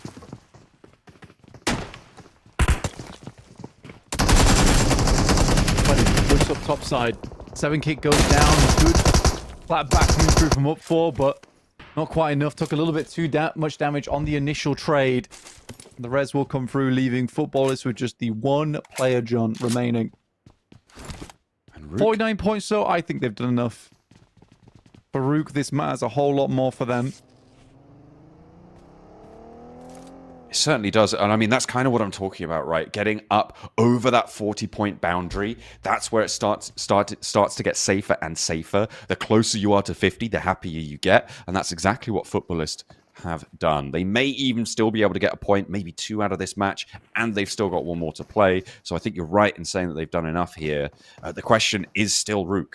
If they get a big match, though, who does that leave? And where does that put the bubble, right? That's a really interesting scenario that could potentially present itself here. Behind, I mean, Rafa definitely in the conversation. Team Ego, if they can't find anything more, the end of this one, a lovely nade from Quantum, by the way, launching it over towards Keystone, and leaves him crumbled. Yeah, it's a gorgeous nade over the top. I mean, that was that off angle they desperately needed. Tommy gun, no action will come through. There was the micro Uzi, but there's Gabri finding one. He rotated very far around to find that too. Rolex, I think he threw the knife there. Be able to get that flush. In the meantime, though, Quantum does go down, which is far from ideal. K1 spot Marso, get the flush as well, losing a player. Spray down onto Lewis continues. They are hounding at one another's heels there. BRA continue to surround Hardman, and they want another point now. Up in 4th place on the tables, they are sitting pretty to get to the knockout stages. Just trying to punish MVP for daring to drop anywhere near them. I think as well that elimination point's quite meaningful for them. They want to stay in the conversation for the top 5 just for prize pool alone. Any extra bits of money is good. Wash around the side. Sad that Quantum went down. I think it was an aggressive push though, right? Yeah, definitely. Found the knock, and it was definitely an off angle, so there was no way someone was going to go to res him. Definitely a risk. And I don't think, yeah, they didn't know about the player cutting across, right? That's the only explanation, really. Rolex into the ground floor. BRA still just on the hunt for the last player. Hardman does get tagged by that nade. The Molotov will start to burn. No big spread, but they know he's in the building. They know he's in the room. Hold the door and see what you can do. It's already off the hinges, so no way to close it. Rolex in, but the stunner's there. Not going to matter. Full white out on the screen, but MVP full either way. Yeah, it's a punch that leads to a blackout there. The boys an MVP. I think that when you look at it right now, when we make that discussion about where the bubble's going to lie, I think MVP, Ego, and Rafa continue this kind of performance. There's really only one in that position now. Rolling up, though, and find Carya and immediately taken down. To be fair, that is 4 players rolling up in a monster truck. I don't think too many people could handle that. Yeah, I don't think so either. I really don't think so either. Pretty defensible. Rafa all rotating in one vehicle, though, is scary. And if these players get popped out from the back, deserved. Yep, there we go. There's the first. You might have great presence in a close-range fight, but when you turn it around, when you're going for a long-range rotate, people have got your number. That's going to be a bad time in the back of the monster truck. They have to stop that rotate, and will lose the second player. That is not nice. Carya and K1 were trading long-range engagements as well. Carya was the team to get a little spray down onto Rafa, and then K1 took down that outpost. So maybe a little bit more pressure alleviated for Rafa. One of their players has been flushed, but they have got a res potential on the backlines. Rafa might be able to get General back up, and they do. Wipe stands up, though, and completely exposes himself to Lost, and Lost will happily grab that elimination. So Rafa just delivering themselves on an open platter here to Papara SuperMassive. IDA currently out in the blue as a footballer, some bra to make their way in alongside Bor and Beşiktaş. Lost looking for the angle underneath the vehicle, but peppered from the long-range angle of Carya. They've been eyes on this fight for a long, long time. I mean, they lost a player to that Rafa roll-up in the monster truck, right? So they do want to extract some value from this position.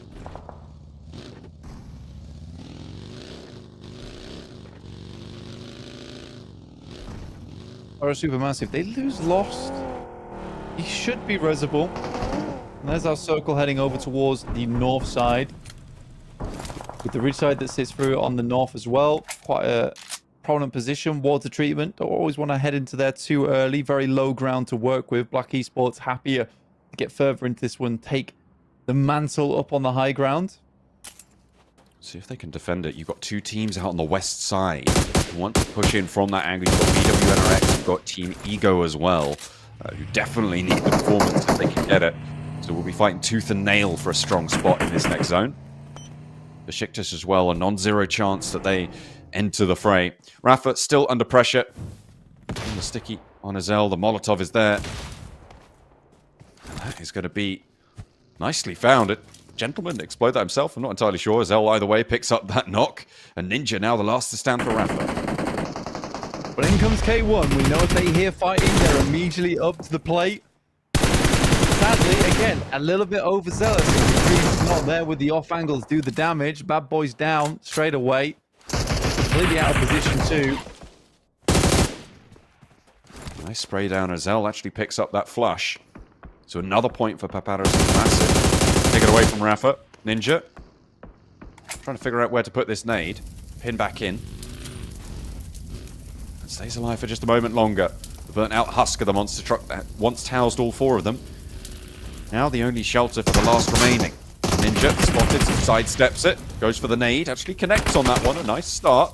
You've got to wonder, how much further can he go? It's fairly isolated on that knock, and potential for it to bleed out or get plinked away by Carya. And it's a nice day at the top from Kamikaze, which will do the trick. Papara SuperMassive can get themselves back up on their feet. With 24 points total overall, I think Papara SuperMassive are slowly eking away those points today. And they have a better chance going into tomorrow. Galatasaray certainly have had quite a lackluster day, I'd say. You know, it's been very slow. But they get themselves up to 39 points. It's not incredibly safe, but it is safe to say that that Miramar match from yesterday, although kept morale high, didn't turn into anything spectacular.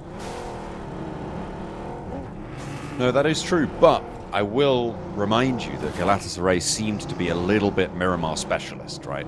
At the end of yesterday, they were going into this Miramar phase with not too much to their name at all, but they really turned it around. They started with a 5th place.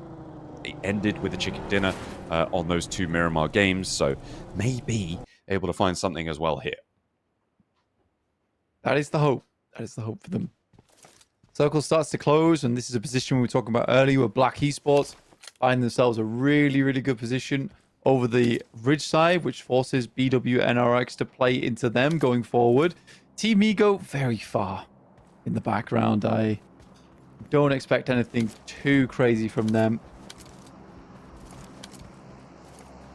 A good chance for RUKH this game over on that northeast side. That's right, find one. Holding down their little slice of the circle over near water treatment. K1, I mean, they lost the player earlier. Now they're in a 2 versus 4 after losing another. Vic wants a challenge, steps up to the longhouse, and it's very occupied there. Blows in, steps up. He's very happy to take that one, and K1 pulled apart at the seams by Galatasaray. This playstyle from K1 starting to be read into a little bit, or maybe they're just not finding as many third parties inside these lobbies anymore. And without those gong bells of it's time to get into action, just bleed out quite a few times. Saying that though, 80 points is extremely respectable. If they ended today around about that 80-point margin. IDA lost that player earlier on, but they only need a few more points themselves to get into a safe spot on the day, and they even have all of tomorrow to work with. Yeah, I mean, anything over 40 a day, and you're looking very, very happy in this scenario, and we're starting to see that through. Thunder Talq have been a little bit quiet over these last few matches. They are still fairly consistently getting late into these matches, but it's all about capitalizing it and keeping up pace with BWNRX, who have been on a little bit of a blinder so far on the day. And leading the charge right now with 87, so they sit 9 points ahead of where Thunder Talks are currently.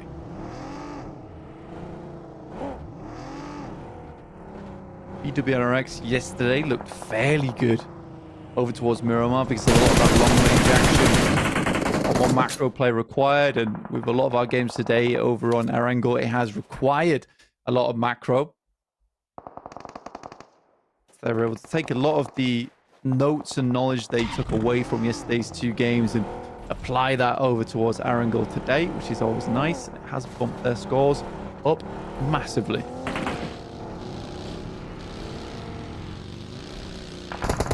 Rolling around the edge now. Boars looking to try and find some shots over towards BRA, but they've lost Coles on the back line. And it doesn't look like they're going to flex out to try and pick this one back up. Instead, they're just going to continue to joust on this southeast side. IDA have gone down to their last player, Aaron. Not really too much points earning potential on this. And it looks like the Boars are winning this engagement against BRA. Gabri sending away from this. Gabri just getting out dodged. No reason to stick around. And they'll pick up their 2 points for their troubles. These 2 players attempting to crawl out from there. 2 good games coming through from Boars so far. You can be fairly happy. I think it's 6 eliminations, 5 eliminations they find total. And Gabri finds himself up against the final player from IDA. Quite a lot of damage done to him. Nice fade. Just in time as well. That medkit was going to take him back to full HP, but Aaron launches it. And IDA ladder up once more. Add another elim as well. They're on 44 now. Ego have their first elim. They're on the north side and getting peppered with bullets right now. It's not a pleasant time.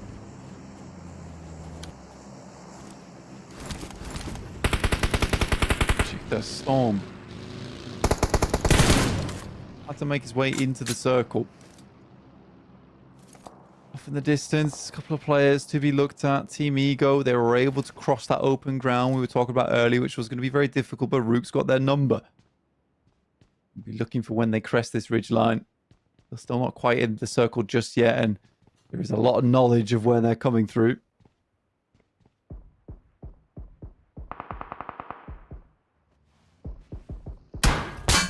Off-angle shots from Beşiktaş as well. It's Getso maintaining Overwatch on this position. Ego backing him up as soon as he steps up. Making sure he can't really have too much of a say. A couple of pop shots from Storm, but nothing really doing there. RUKH Esports in the meantime, northwest side, a nade over towards Zedwolf. Really nice and timely. A little bit of luck on side there, I think it's safe to say, because Zedwolf was nowhere near until he just rolled straight on up and took most of that nade to the face. This is an interesting approach coming through from BWNRX, and you can sort of play this position between BWNRX and RUKH Esports where both teams don't really have to interact with one another until the end game. RUKH Esports would have liked to at least got a little bit of damage, maybe a knock or 2 as they moved in, maybe capitalize off the back of that. But now that knock doesn't happen, I think you're in a position where if you're RUKH Esports, you just say, fine, we'll share.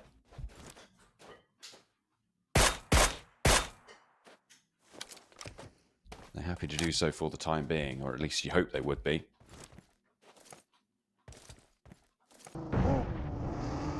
RUKH now getting a little bit closer to Faria. They are going to back it off, just scouting it out. Team Ego getting penned in. As RUKH are scouting very aggressively now. They're not scouting anymore. They're in for the fight, and Faria has to hold around the bonnet. Good for one. Has to back up from a teammate, but his teammate's fallen now on the sidelines. Needs to do the work around the edge of the vehicle, but will not be able to do it as RUKH swell over the position. And are able to find the res as well. All 4 of them survive, and Ego are cut in half here. Yeah, Ego struggling, and Beşiktaş are looking to finish off the remaining members. That was a tough fight for RUKH.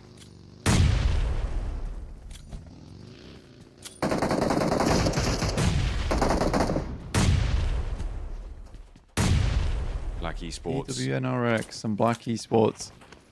And they weren't comfortable with sharing. Now look to finish them off as the blue starts to push them out. Frozen open on the sideline. Zedwolf having to get the heal off.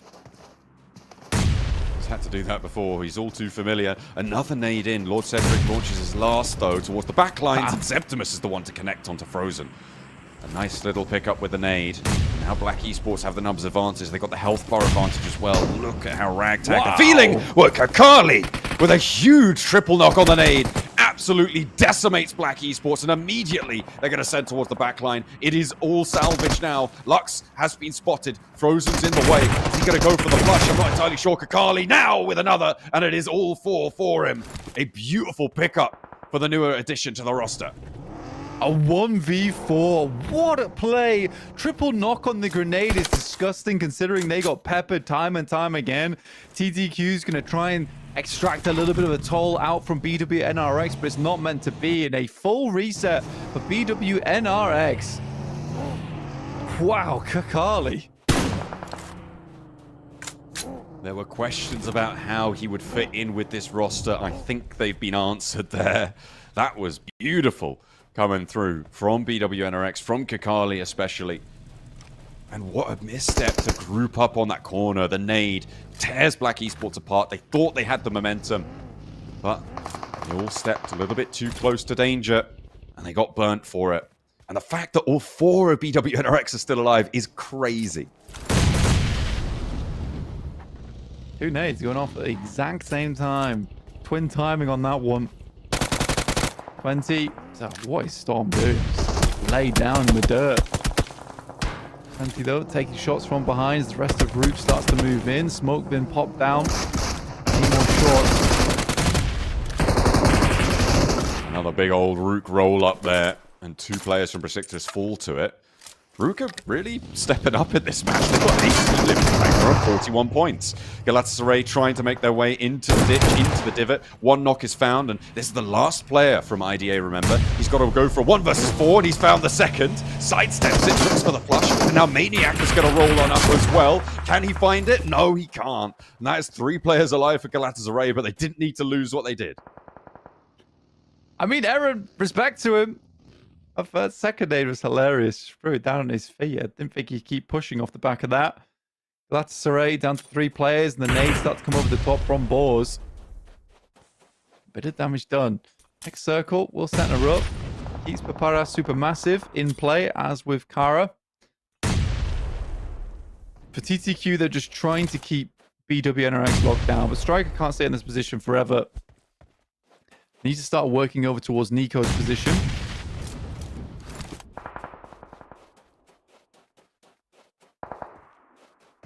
Boars to try and crunch Galatasaray in. They will have heard that scrap on the south side of them. You can see Pusher aching to leash towards them. It has to fold back in. Thunder Talk, they've been quiet so far this match, but they do have a decent chunk of this south side. And teams will have to start to worry about them. Look at their 2-1-1 split right now. They cover off a lot of sightlines over towards the hillside on the northwest.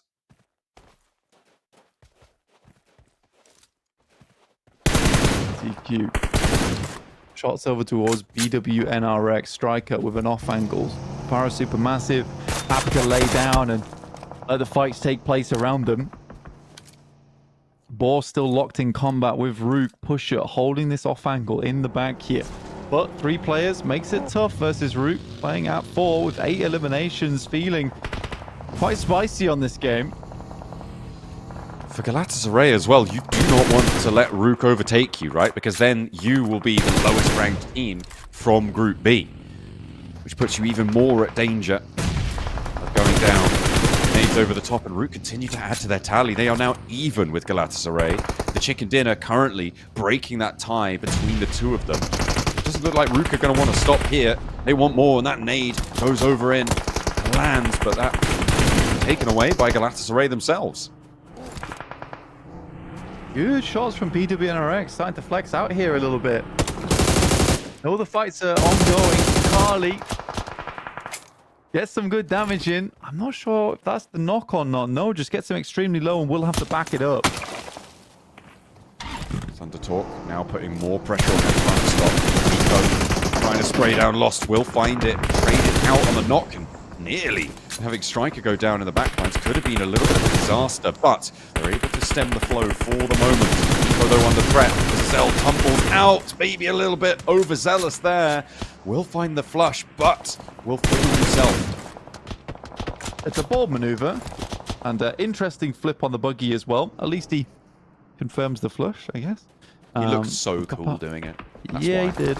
He did. But for Papara and the Supermassive, now they have to back off, and not before Striker finds one over towards Kamikaze, leaving just Tron last alive for the team. Pusher going down We'll on find that. the last player from Boar, though. Here's Boars out. You're right. 5 elims there. Going out in 8th place, so 1 placement. 30 points so far.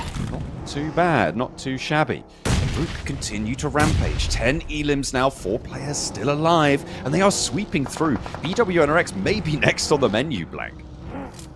Yeah, they tried to take advantage of the timing when they're in that fight. The fact that Zedwolf doesn't go down is pretty funny. Similarly with Kakali, who gets stuck on something. Look at the ammo in the back there. Goodness me. Yeah, my model's good to go, no matter what happens.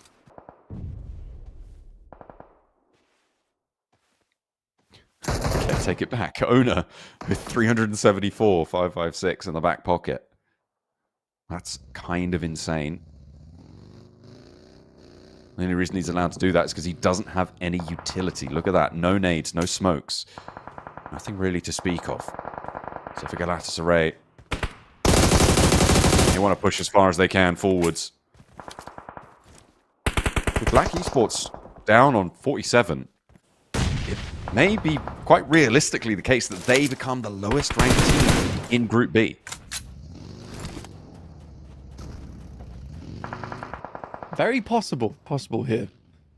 Especially with what we've been able to do so far. The model, even finding shots across, Kine goes down, and they do not let up. Blue is going to push them out. Move further in towards the circle. There is no response. A good knock and a good timing. And Kine is flushed, leaving BWNRX down to 3 players. Another point for RUKH. They're on 44 now. RUKH have overtaken IDA. Pushed them back onto that second page. For the time being, anyway. Let's pose up Carya. Just trying to stay alive. See what they can do. They have no elims right now, which means that it is all up to the placements as it stands. BWNRX 3 players. RUKH have got 4, but their health bars are starting to show the damage from the fights that they've been in. I think Kakali did get connected on there, but not fully. Lost is going to have to move. Moves out, and yeah, that's an easy pickup. Waited a little bit too long there, John. Regroup with the rest of the team. That leaves RUKH down to just 3. Still 11 eliminations on the game is ginormous for them.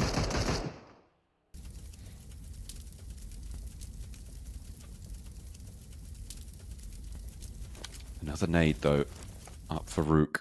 Carya can't quite peek over to them from that angle. It's not got the formation on the top of the building to play well for that, so fairly safe from that angle for the time being. Meanwhile, on the southwestern side, Thunder Talk, they lost Nico earlier to that flush, to that buggy tumble, sent out their way, but they will not let that stem the flow. They are chasing down BWNRX on those tables, but unfortunately for them, BWNRX want to break the century on this match. From BWNRX as well. Maniac spotted by Pozo, who's been playing up on this building for quite some time. 20 is down. That's from Zedwolf. Model cannot get up to support him either. Theory giving away his position. This is a nice roll-up coming through from them. Using the smoke to their advantage. What's Kairos as well, so that's a bit of information passed back across. Nobody is on 4 players strong, Blank, which means that even as 2, you have a decent chance here. Frozen, spotted by Striker, and another knock over towards Kakali as well. Leaves Zedwolf all of a sudden alone, a little bit topsy-turvy, turn the tables here. As finally, Carya do go down, eliminated in 6th place, but with 5 teams remaining, BWNRX are on their last breath. Quax can live here for a long time. For BWNRX, for Zedwolf, right now, all that matters is making sure more teams goes out before him. 7Kick is waiting, ready to take shots as soon as Zedwolf has to move in. Long-range Molotov sits right underneath the vehicle. Will it bloom round? A sticky bomb also thrown in. And that will be the end of him. A 7Kick grabs him as he steps up. 13 elims now for RUKH. And with 2 players, they are taking ground here. Galatasaray, they want to find another strong Miramar, and they've already got it. Oh, blank here. They've managed to find a 4th place guaranteed, 4 elims as well. Even with the solo player, it's, again, not out of the question. It's all up to what ThunderTalk can do with their 3-player advantage. 7Kick found by Striker. Model, last player alive from RUKH. Quacks will steal that away from Galatasaray. Almost another. That's it. 14 elims on the game for RUKH. 3 teams remaining. Papara SuperMassive also getting deep into this one. Tron hiding in the vehicle right now. I wonder if ThunderTalk are aware of it. They certainly are now. Down goes Tron. 1 versus 3 for Mimodal. I don't think it's going to be possible after he takes damage like that. Striker charging on in, ready for the fight. Shotgun around the edges, but will not go down to it either. Striker claims another for ThunderTalk, but great result for RUKH. Great result to keep them in the running. With 1 more match left to play, they may have done enough there with a massive elimination count. Absolutely. For ThunderTalk as well, very, very significant game for them where it shoots them up towards the top of the standings, chasing down BWNRX, who are at the top, and we'll see if that's changed here after that last game with ThunderTalks getting quite a few points on board. Though BWNRX got very far into that game also with a couple of limbs on side, I believe. So we'll see exactly how things end up at the overall standings when we get there. But first of all, let's take a look at the final blow, the replays, the match standings, all that good stuff. Absolutely. We've got to get through it. We've got to get through all of it indeed. But a really interesting close down to that match. It was a lot of open ground in the middle. No one could really control it super effectively. And because of that, you saw a lot of ragtag teams just with their backs to the blue, trying to find those picks, trying to find little openings where they can. Small advantages was the name of the game in those final moments. And I mean, credit to both Galatasaray and RUKH. They have done phenomenally well there, and I wouldn't be surprised if that puts BRX Esports as the lowest rated Group B team. Yeah, I mean, BRX Esports had a lot of good moments. They've had a lot of good moments throughout the both days, but just unable to find those big point scorings that would allow them to jump up in a big way. I think, like I said earlier, there is those 3 teams that I do think that just from the eye test alone, from MVP, Team Ego, as well as Rafa, I think those will likely be in the bottom 4, unless we see some tremendous change going into tomorrow or this last game. And then it's just 1 interchangeable spot. I don't think BRX Esports is going to end up in that spot, though. But, you know, things can change very, very quickly in the blink of an eye. I think you would have said the same, though, about a team like RUKH or Footballist yesterday, though, because they ended yesterday on 16 points, really not doing anything on either front. So it definitely goes to show just how volatile this elimination bracket can be because of where it sits. We saw the final blow there as we head over to the MVP. It's 20 from RUKH, breaking that 1,000 damage score and having 5 elims on the game. Yeah, I don't think I would have said that about RUKH and Footballers, though. You don't think? No, because I think that there was moments of there was definitely moments where I thought to myself, you know, this is good. There is some good play here. There is at least some firepower from both those teams. We know Footballers has the pedigree. For RUKH, there was moments yesterday where I thought their team fighting was fairly decent. From MVP, Team Ego, as well as Rafa, I just haven't seen anything today. That's the difference. Okay.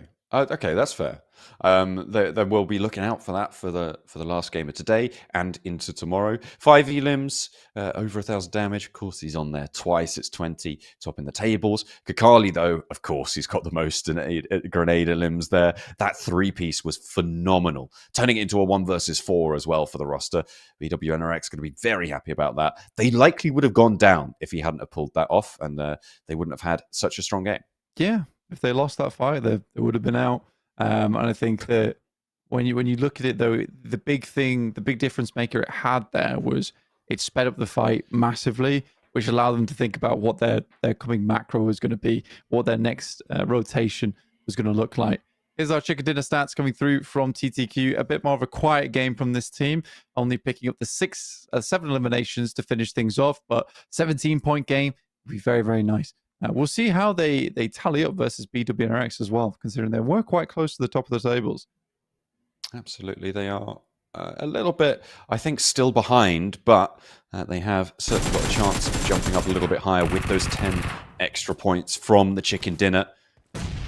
Adding up, looking to try and win it on the tiebreaker. We jump into the highlights from that last match. It's a funny one, Rafa rock up, get their win point for the game, and then succinctly go out shortly afterwards. IDA up on high, they're getting taken out as well, was sort of interesting to me.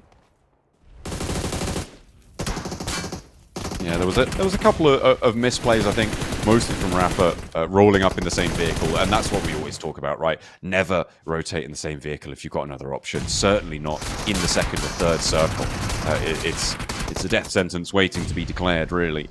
It's a bad time, but look at this nade. Big, right in the middle, split the difference. So a lot of damage was sent over towards them earlier on, which allowed for that nade to have the impact it did.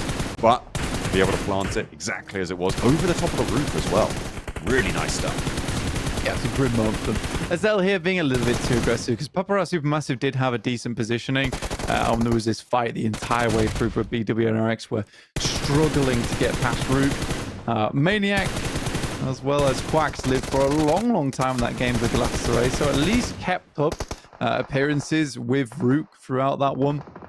Here's once again TTQ taking advantage, having some really nice off angles in the end game. These edges just pushing people in, forcing them into unfavorable positions. RUKH claiming a load of points for it, but Striker, in the end, takes down the final member of them. And they will go on out. Let's take a look at the points from the... Oh, going straight to the overalls this time around. 96 points for BWNRX. Not quite able to break the century, and they didn't quite make it. But 94, that's as close as you want to be. Yeah, very, very close by to them. And it looks a lot nicer on the point scoring as well, with 39 points total, 55 eliminations. So just slightly behind in the placement points category, but ahead by 1 over towards eliminations. K1 getting further and further behind the pack at the top side. Bra up to 65 points, and RUKH was 6th place with 53. Galatasaray left at 8th, and footballers take 50 points. That does mean that BRX Esports are the lowest rated Group B team. Of course, with the number of games they've played, they all do have a massive advantage. And in fact, it's only S2G on this page that isn't in Group B, as far as I'm aware. They take that position from BRX Esports, who sit in 9th with 47 points there. IDA just about to look to overtake them. Plenty more besides, but we'll have to wait a little bit longer to see where they end up. One more match to play today, one more match for Group B, and it looks like they definitely all want to try and jump up towards the top. There is the last page, but again, they do have a match disadvantage against everyone from Group A, but it looks like only Guild are in danger here. Actually, no, Barsay as well over on, and BX Brothers. Okay, so 3 teams are fairly close to the bubble here from Group A. Yeah, I was going to say there's 3 teams here total coming through from Group A. With BX Brothers, BSY, as well as Guild. Beşiktaş dropping down into 21st. They have only 20 points, but it's MVP, Ego, as well as Rafa once again. We're not seeing much movement from them, sadly. No, it has not really been any signs of life for them. 10 elims for MVP. I mean, I'm not sure where they're getting them, but there is, there's something there. Maybe they've been hot dropping a lot more than other teams, and on easier squads as well. For MVP. So again, that strategy is not going to put you in the top 20? It might. We'll wait and see. Zed Wolf comfortably taking the top spot on the top 4 gunslingers as well with 5k damage. I will give the caveat, though, that of course this is teams that have played more matches have a massive advantage on that. So no Group A players really with a look in on this table just yet. Zed Wolf will be setting that metric unless Nico goes crazy in the final game, which don't put it past him. Yeah, that is going to be a great result. Over 11 matches to get 5,000 damage. That's a pretty solid result. Yeah, I think for Zed Wolf, he has played really, really well, and it's what we expected as well. Easy for Bad Boy is a cool name to throw in there for K1 because 4.7k from a relative unknown. Like, that is a really, really nice result for Easy for Bad Boy. Yeah, absolutely. To be up there amongst some of the best, to make a name for himself. We'll have to see if he's able to make a name for his team as well as they continue to try and push through the rest of this tournament. With one match left to play, I think in my mind, it was right. It was RUKH and it was Futbolist that we were looking at. But after that match, are RUKH safe? Does it feel like they're safe here on the tables? I'm not entirely sure. We'll have to wait and see what they're able to do in their last match as we head to our final break of the day. When we come back, it'll be more Miramar.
With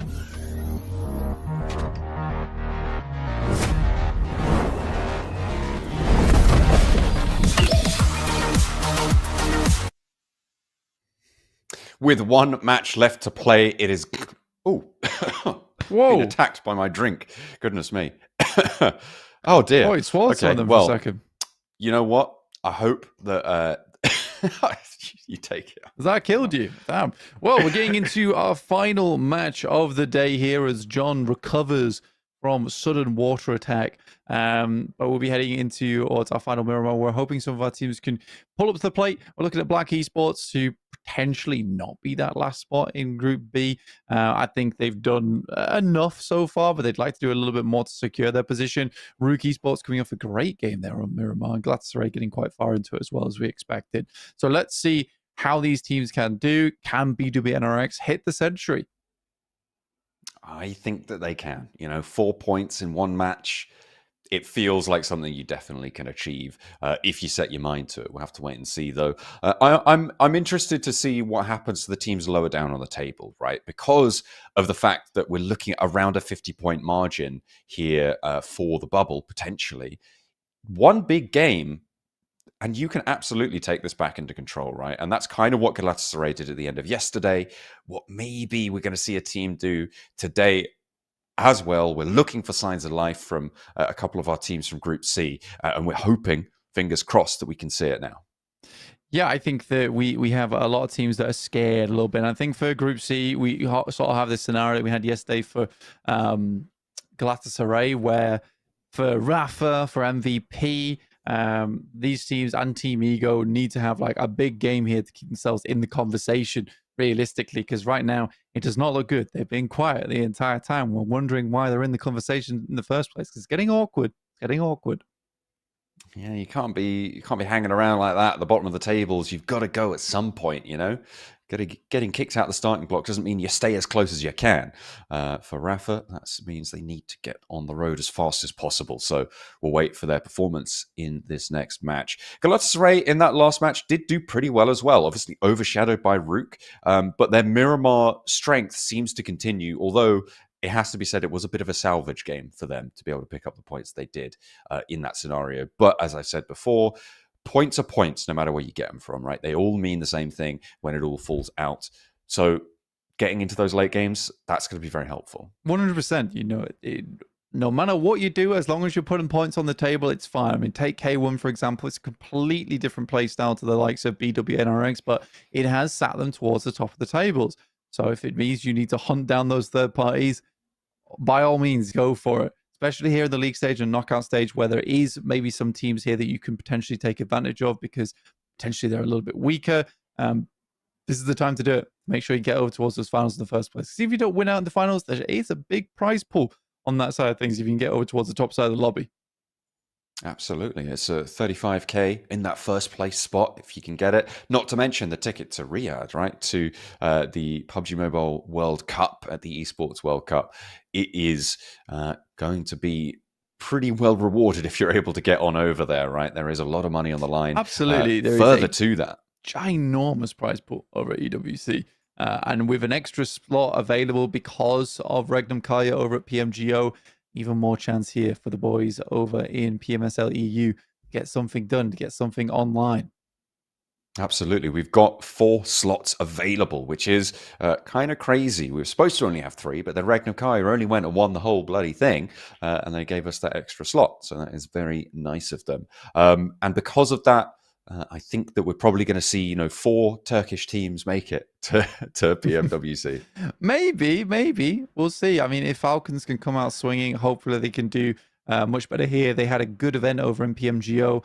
We'd like to see something similar over in PMSL EU and be able to see the Falcons over at EWC, which they'd also quite like just for, club championship points.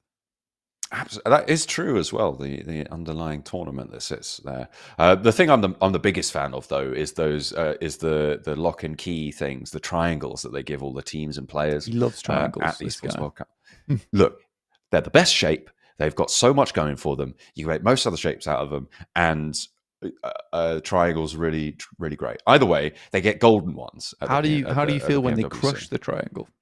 That's the best bit. Okay. That's the best bit.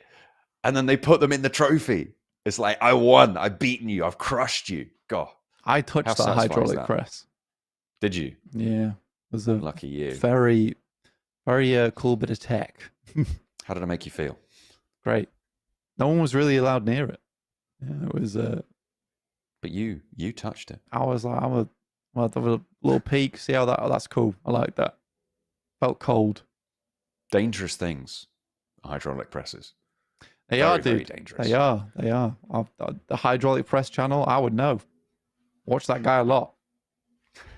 I wonder if he's got had an EWC token in his hydraulic press. That'd be cool. You know? That'd be cool. I feel like that'd be cool. A little bit of Cool promotion. little collab. Would work I'll well. have to wait and see.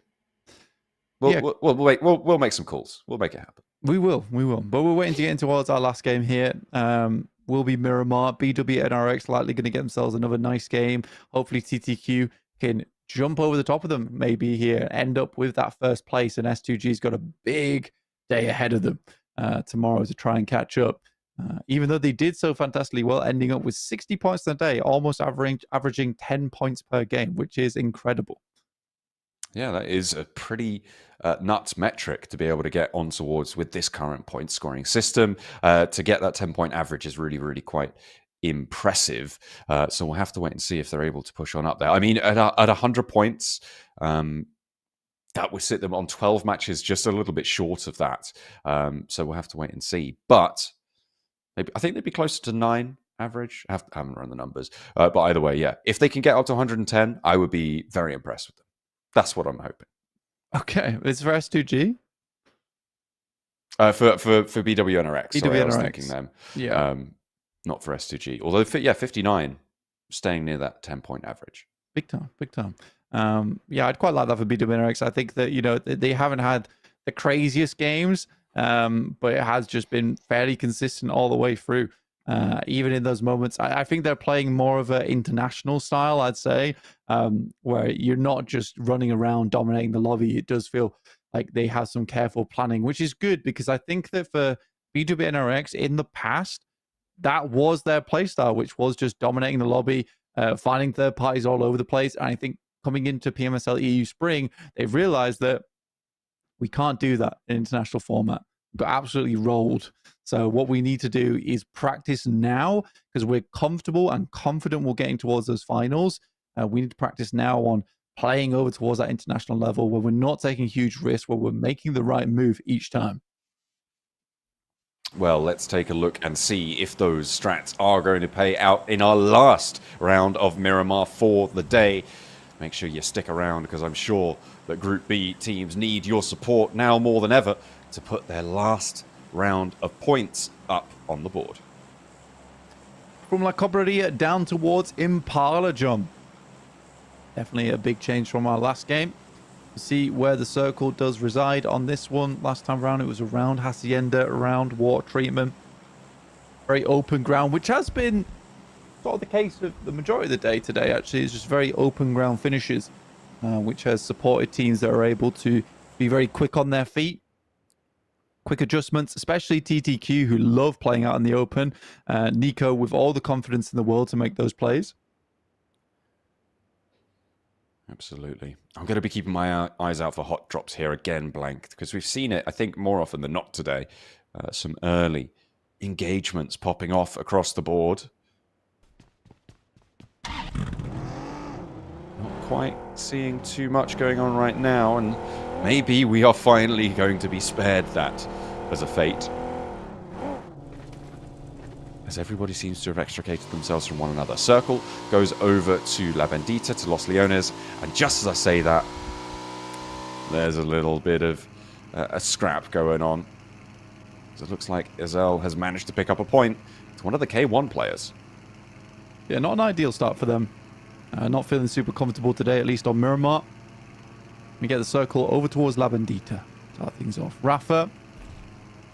Wipes getting a little bit further along. Can pick up the UAZ. Slightly faster than running, I'll give him that. Papara SuperMassive, though, starting off the game with 1 point on side. Nice for them. The K1 definitely not likely to chase on towards that 94 and 96 points coming through from TTQ. And BWNRX, after losing one player early, does not bode well for their chances.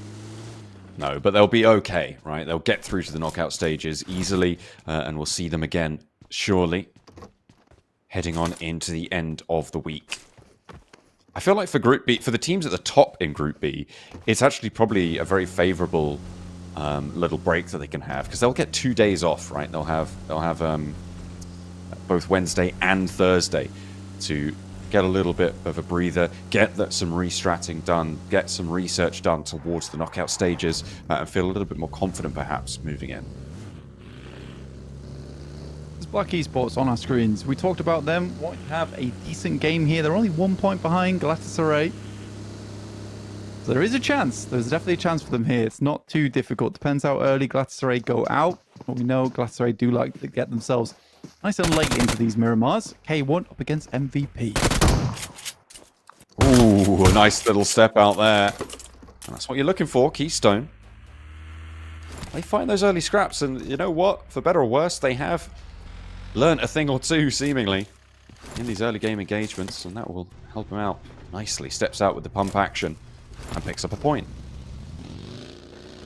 That's where the majority of MVP's points come from, right? It's just those early scraps, early engagements there.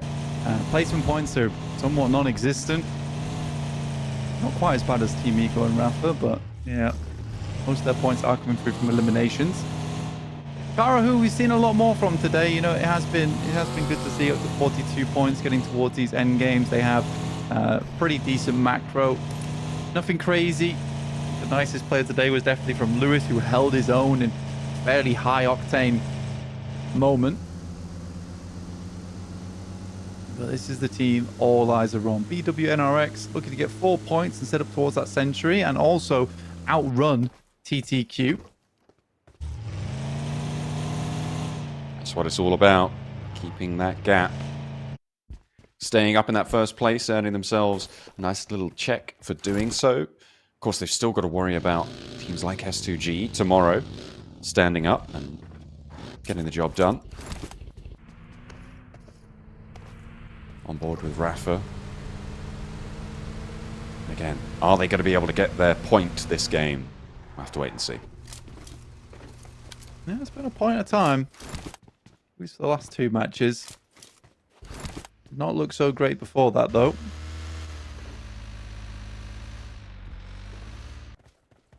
Beşiktaş similarly do not want to be in that 21st spot.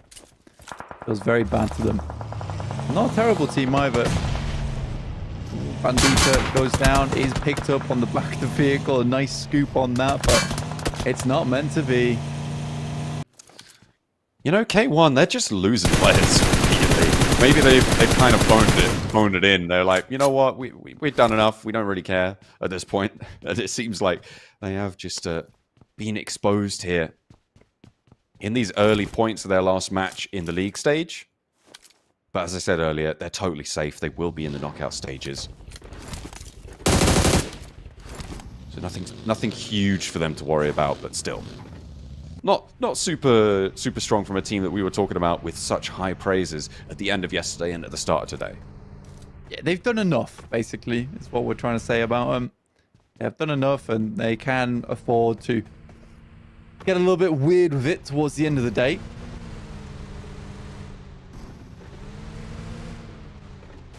Los Leones, we have Galatasaray just roaming. Again, circles down this way anyway, so they can afford to get a lot of loot on board. Level 3 helmet here for Quacks already. Spot some bad driving off in the distance. I can't really capitalize on it, though. It doesn't have the team shot angle to make it work. However, information is power for Papara SuperMassive. They'll know where this rotate's coming from, where it's going. Around that BRA have spotted footballist. Looking for the spray downs, but not quite connecting there. The knock over to K1 is still bleeding out, by the way. They are still alive for the time being.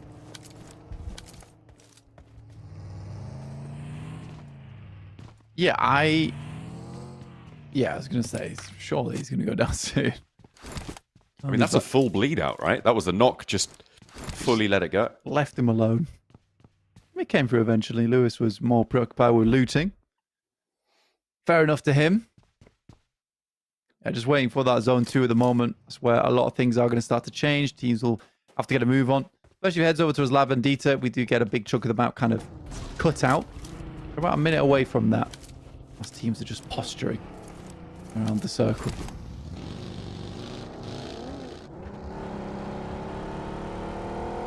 RUKH Esports are on board with them, and they're moving in towards Thunder Talk. It's a dangerous place to be. But if you want to prove that you deserve a spot, that's kind of the place to do it, right? You're going to have to face them sooner or later. In one way or another. RUKH Esports take control a little bit of the high ground, just poking their noses over the top. Aussie gathering info, and actually Thunder Talk are going to back off. They're not going to try and hold this too strong. You can see they're back to their vehicles, and they're willing to give ground here. They're on too wide of a split to hold a full force push, and they've realized that. 5 seconds to go. Teams are looking over towards vehicles, trying to pop tires, and it makes sense considering we're about to have to get a move on and heads over towards that northeast side. But BWNRX once again conveniently towards the center. Will be looking for themselves a decent spot to play in. I think that's the right compound to go for as well. It's out in the open. There's a lot of possibility to take shots towards any teams that are trying to get towards you. Very difficult to aggress upon. RUKH were looking for something similar, but slightly late to the picture there. Rafa from El Azhar, though, plenty of space to work with this time around.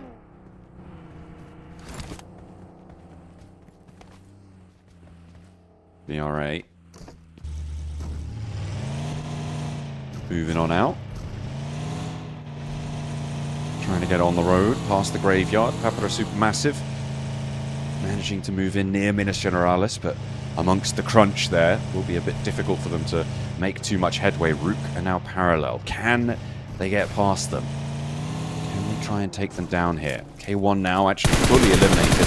That is our first Group B team fully done for the league stage. 80 points where they will draw them up.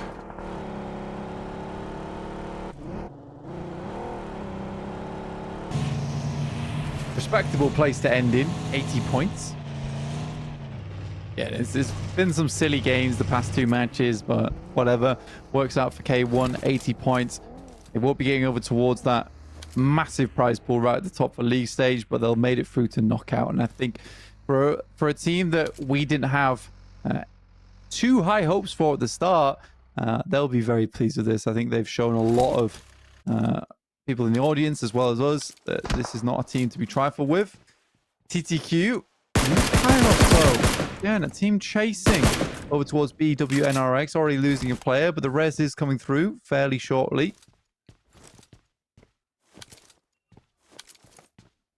Ooh, Thunder Talk getting that res off. Kairos now back up. Can start to get some healing done. Should have first aid kits at his disposal. Get some stims on board as well. Teams are starting to filter in around them. And Thunder Talk on the chase for BWNRX. On those points tables. Don't want to lose players early, but they may not have a choice. BRA are lighting them up, as well as Carya being close by. Bra taking shots, but Rolex pushed off the angle. That's one thing that TTQ does very well, is they're super aware of their surroundings at all times.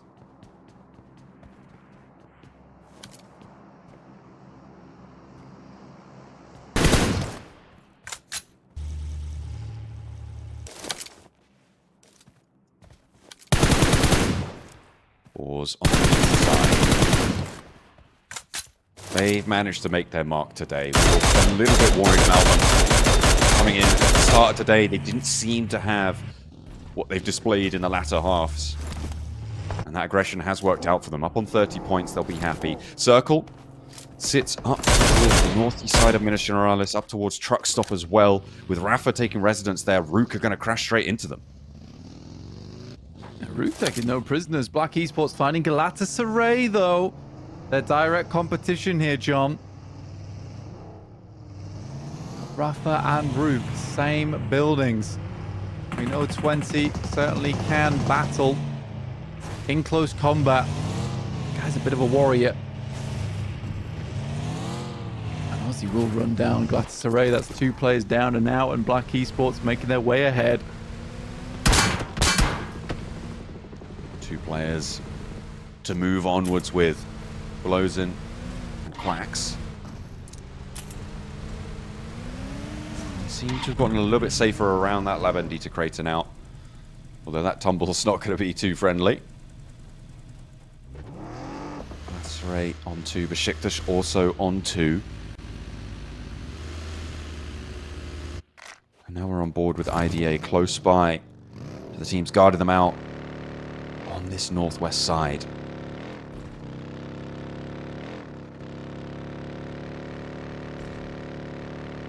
IDA here. Moving in. 47 points. It's a good result from one day. Almost as much as K1 is able to put up as well. If you put it that way, it's very, very impressive. Sailing across the top. I don't think Galatasaray is getting away with that, for sure. Ooh, Lozin goes down first, and who's going to get the point? That's BWNRX, and they've managed to rack up 2. They're now just 2 away from getting that century. There has been a knock sent over towards BWNRX, but it looks fairly resible. For the time being anyway, Beşiktaş taking casualties as they try and make their run in as well.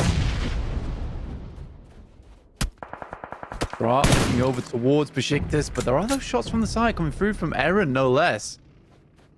BWNRX have taken a knock. RUKH Esports finding MVP now too. They weren't happy with what you were saying there, John. Find the worst group in, but worst team in Group B. It seems like they are trying to prove me wrong here as they roll straight on into the fight. However, have taken some heavy hits here. Pole and Keystone looking to be a 1-2 punch to take them down. Lord Cedric up to the fight. Boars, good third party. They're moving in. There is, of course, that backstop as well behind them. This is not a safe fight to be taken. RUKH Esports needs to close this down fast if they can, but comes over the ridge in a buggy and will fall to it. A huge hold from Pole. Great hold from Paul. Absolutely. Very, very well played there. To hold on. Missed just the end of that, but fantastic stuff with the ghillie. Lord Cedric sending nades in, but I think a lot of those are being stolen away in the process. Soko moves over towards that north side and football list with a really good position to play from. Huge amount of action, in fact.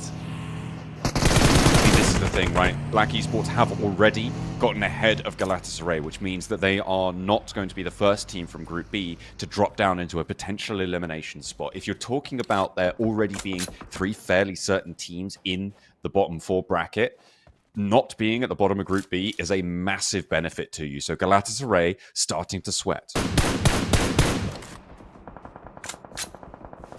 48.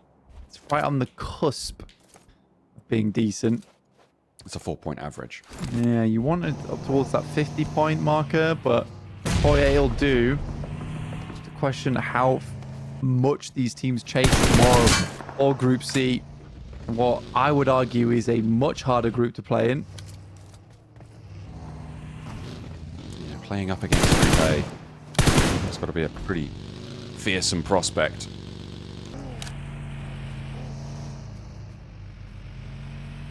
And Galatasaray going down does lock them in at the bottom of Group B. It means Footballists can't go any lower.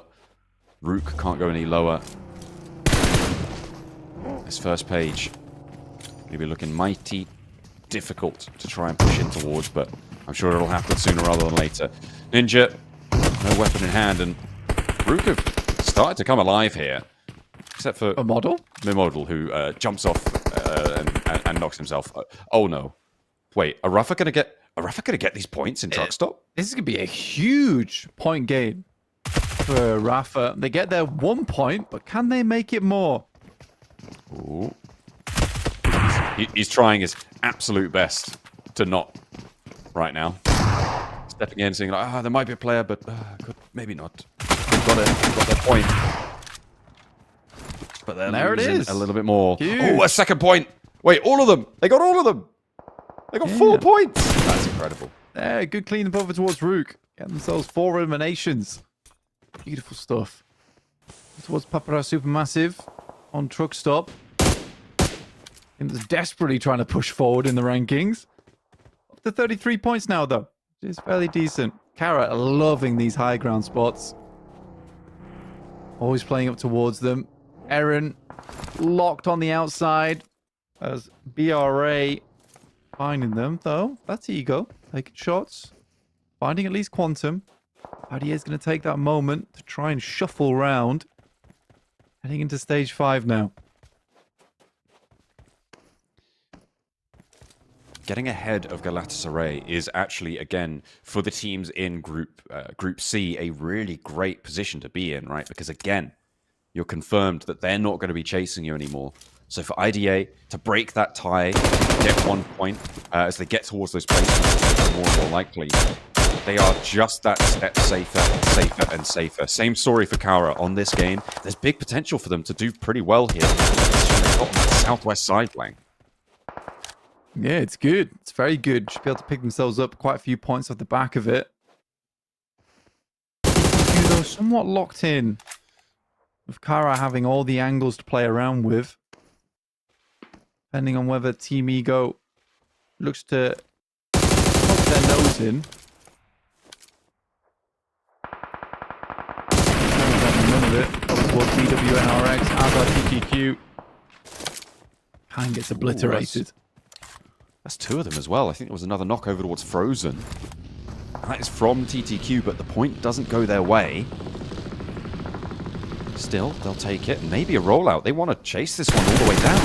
They're completely broadside to Carya. This is very risky from TTQ, but they're trying to take down BWNRX. They roll straight on out. Striker left back in behind, but still gets to cover. Over into Marso's sightlines instead. Goes for the reload, and Carya's already been ripped out.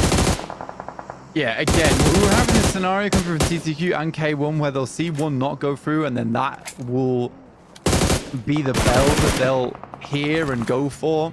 I don't think it always works out. Carly, last player alive, left for BWNRX, and that nade looks pretty good on target. Will take down Kakali, and BWNRX will not hit the century on this game. Only finishing at 98 points. TTQ to be able to jump up though, 6 points away from that century. Kairos does get res, so they made the crossing. Actually still have a little bit of power. Meanwhile, on the south side, Papara SuperMassive fighting against the Boars. On the run out from Truck Stop, you've also got Rafa to worry about. Managed to find their first win on a fight so far in this tournament. And they're feeling themselves. They want to get involved. Absolutely want to get themselves up here, get in on the action. Cow sending Molotovs across over towards Papara SuperMassive. I need switchbacks here. Marso struggling to get these shots off now that TTQ is bunkered down. So SuperMassive taking casualties here. Tico's able to light one up, but Kairos is re-knocked. TTQ are fairly low. That looks like it's going to be flushed away. Marso has such a dominant sightline over this angle. Great result for them. Keep picking these up. Striker goes down to a nade, and TTQ probably not going to be able to make the century either. Will they even be able to jump up over BWNRX? Yeah, they need one more point. They need another team to go down, and then one more elimination to make it work. As Tuluk are getting naded out. Boars is taking heavy damage at the moment, and that's from Rafa. We're going to put more points to their name here. 5 points on board, more points than they've been able to get all day. They're going to hit us with the Galatasaray chicken dinner. I'll take it back. They're almost all dead now. On the south side, they are having a real tough time of it against Boars. I think that was the last player from TTQ getting run down as well in the picture-in-picture, which draws them out at, I think, 95 points locked in. Maybe 96, depending on placements still to come. Boars, though, are still on the warpath. And that is the end of Rafa. Their day is done. They close down at 9 points. Rafa going out in 8th. Ego in 7th. So I think that's 100% now. TTQ just at 95 points. Placement points not doing anything for them. Carya, though, once again, from these high ground locations, really few of a good time. Once they can get themselves entrenched in, very hard to get out of there. But Papara SuperMassive, 8 eliminations this game. A very, very good result for them. Definitely is. And if they can jump up even further, they'll be all the happier for it. With 6 teams remaining, the placements do start to rack up quite quickly now. 9 points behind Galatasaray. So 3 more elims in a second place would be beautiful for them if they can find it. However, that's easier said than done, especially given their position on the south side of this circle. They have to make a lot of progress further in. Up 4. And footballists. Take advantage of the circle. 51 points, 1 elimination. But they have been on the quiet side of things. But over in this neighborhood, it's all kicking off at the moment. I don't know how Kamikaze's not down. What is going on, finally? Felt like it was long overdue, but they are able to find it. As again, one step closer to more placements here. Boars down to their last player on the south side. Papara SuperMassive getting torn apart, and Carya just overseeing the entirety of this decimation of the south side circle. Papara SuperMassive go up in smoke. A sliver of HP for Lost, trying desperately to heal, desperately to find these reses. Same story for Boars. And CEO later wants to put pressure on so Poser. He's got the angle, looks for Lost, will not be able to find him before he ducks behind the headland. Ton of points here for Carya. Looking for even more off the back of it. 9 eliminations.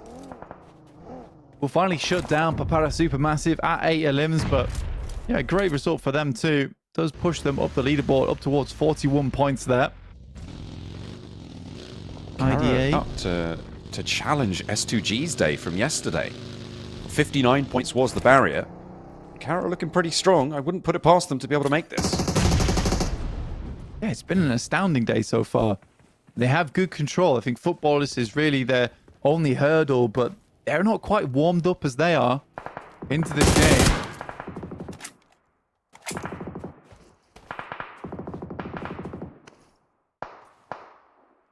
IDA similarly with a fantastic day so far too. It's like the entirety of Group C trying to challenge S2G.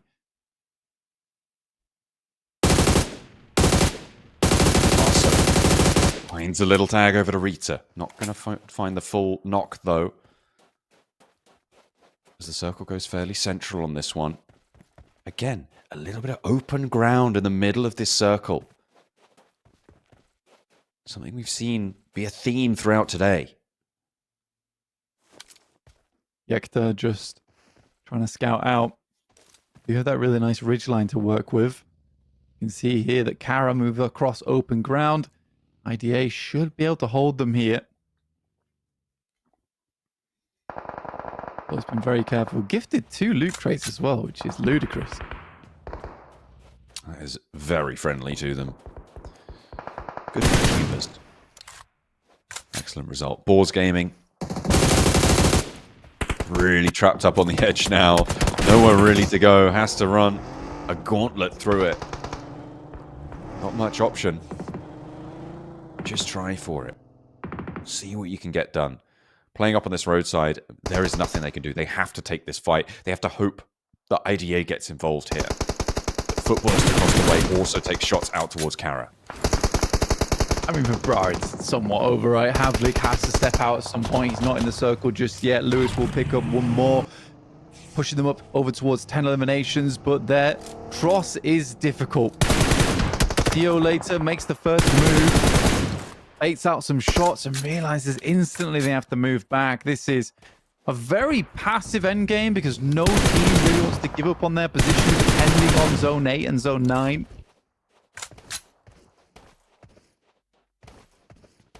This is going to be pretty nasty.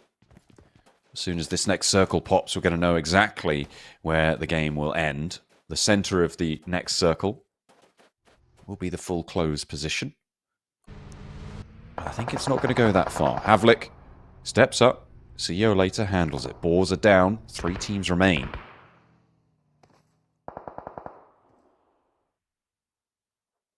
Carya, get across. Ball's been taken out. IDA looking over towards the last member of Marso, who does have the hardest time of it, considering he had to play backstop Theo later in a very, very tough position. And Docker Machine on an off angle who moved across will find at least the one. Spray down with that flush over towards Carya. I mean, footballers have such great control over this circle blank. They've got the high ground on the northwest side. They were the only team with a real position into stage 8. Everybody else is going to have to make a move. You need to get central here, but you can't do that without players taking shots at you. Doka Machine is just slowing this down. He's trapping Carya up into this roadside whilst being in the next zone himself. Really powerful presence here on the south side of the circle. But this regroup may signal go for Carya Esports. They're getting into those vehicles and they've seen it. They know where they want to go. It's pretty much one of those matches that's going to be decided on Zone 9 because it forces both IDA and Carya out. Football is just very clean on the approach here, but it looks like they're fairly dry on utility as well as ammo. Let's be very, very much aware of these next couple of minutes. Taking shots as soon as these teams show face and hoping that a lot of shots go back between both of their enemy squads. Over the top, IDA take a knock from Lewis. A good start to slow things down. IDA may have just made a bit of a mistake here. They're now in the crossfire. The question is, can they weather this storm with just Emre left standing on the center? No, they cannot. They will have their forward position go up in smoke. Carya stay alive for long enough to keep themselves up into a second place. Football is now leveraging that high ground, leveraging their sightlines, doing so much work. Poser wants to try and bow them down a little bit. Marceau as well, trying to back him up. IDA take one more. It's now all up to Aaron for them. 3 players coming through for Carya. Aaron, last the lighter, has the nade. Good tags from Marceau. Aaron will have to hit the deck, and I think that is the end of it. Footballers will find a little bit more. There is one knock that went through over towards Footballers at least, but these nades are amazing. Finding 2 off the back of it and no time to work with here, John. Marceau so low. Footballers should have this on lock, and they do. Second place earned for Carya. I'm not sure if they were able to jump up and break that tie with the day single record of 59 points, but the chicken dinner goes to Footballist, and they will have sealed their place in those knockout stages with that chicken dinner. Yeah, it's been a long time coming for Footballers. We know they're a good team. We know they have strong members on side, and we were just waiting for this win. And I think they're very grateful that it happens pretty much on the last day, last match for them here in the league stage. Yeah, absolutely. As you should be. There's no two ways about it. It's great to see that sort of a result. In the end of the day, it was Galatasaray to be the lowest point scoring team from Group B. They sit on what I think it was 49 points, which means that is where our bubble is going to be around, right? We're going to have that lock. I think it might be 48 points actually for Galatasaray, but we are looking at a fairly high bubble for these teams, right? And we're thinking that maybe Group C doesn't have the chops to jump up over it in that sort of fashion. Yeah, well, I think certain members from Group C, right? Very, very certain members from Group C. I think honestly, there was very good performance today from Group C overall. Yes, they're playing into the easier group of Group B as opposed to Group A. But despite all that, I think more teams put on quite the show than I expected. So I was very, very happy to see what we were able to come out with there.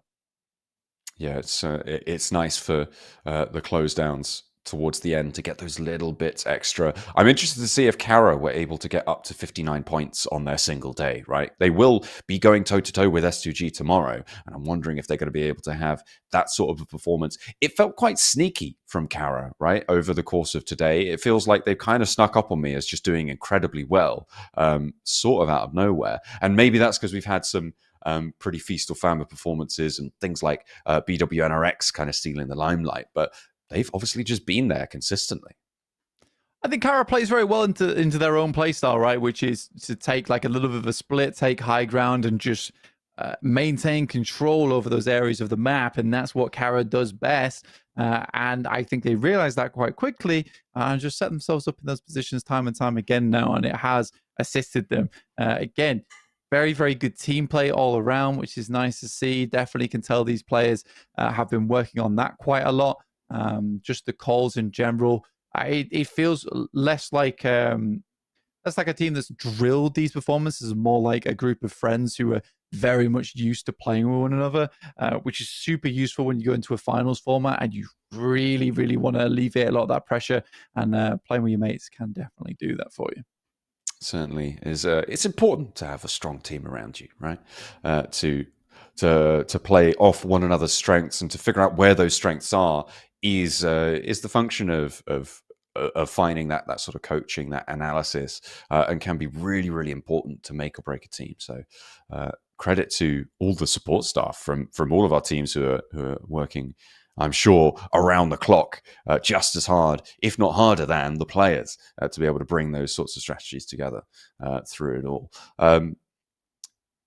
I think that the very interesting thing that we'll be seeing is the overalls in the upcoming graphic package that we'll be delivering to you very shortly. I think that looking at where the Group A lower ranked teams are and the lower ranked Group C teams are is going to give us quite a lot of info as to where we're sitting in terms of the teams we're looking at to get knocked out at the end of tomorrow. Yeah, because tomorrow is the last day of league stage. We will be cutting out 4 teams tomorrow, so it is a little bit scary overall. We'll see how it all pans out, all of that action then. But yeah, very excited to look at the overall soon and check out where everything does lie.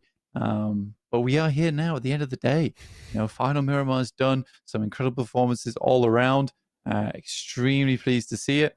I think that so far Carya was very impressive. Nice to see RUKH have some really good performances as well and get back into things.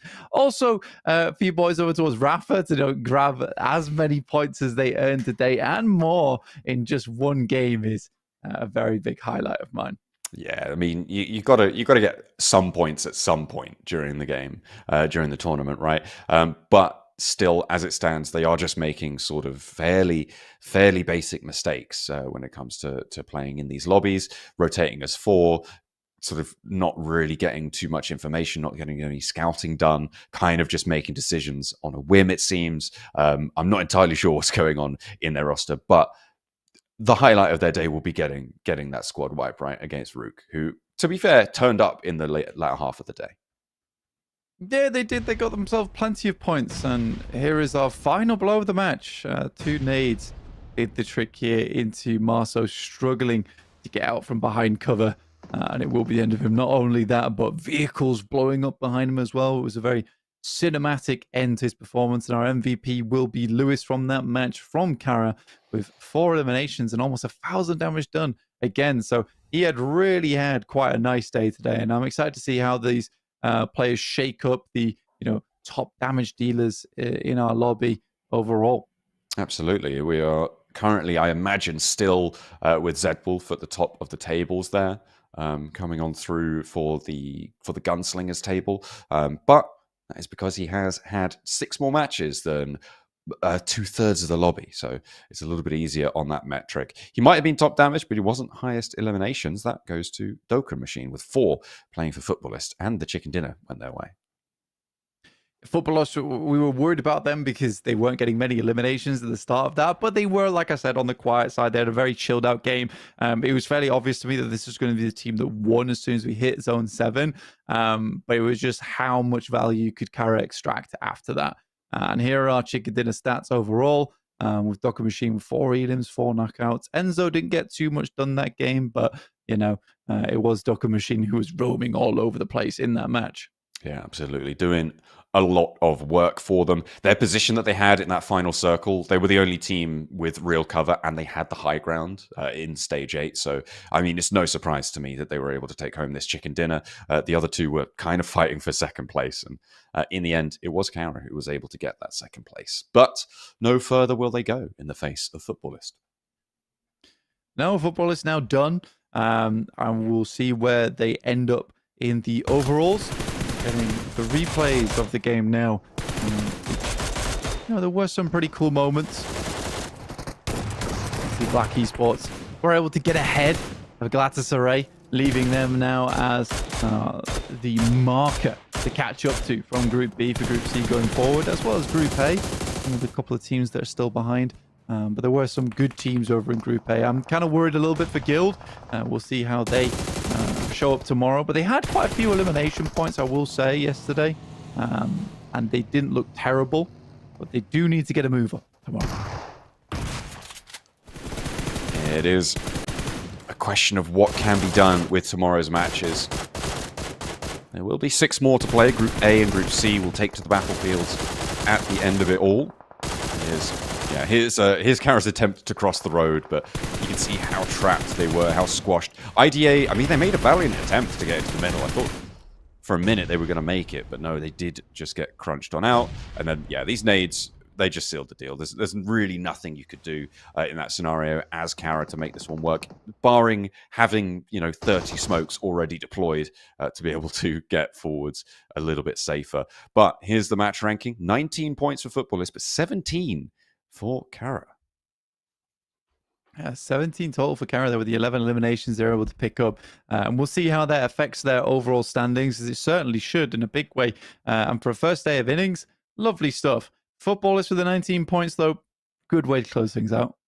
Keeps you nice and safe. We're slightly worried about them.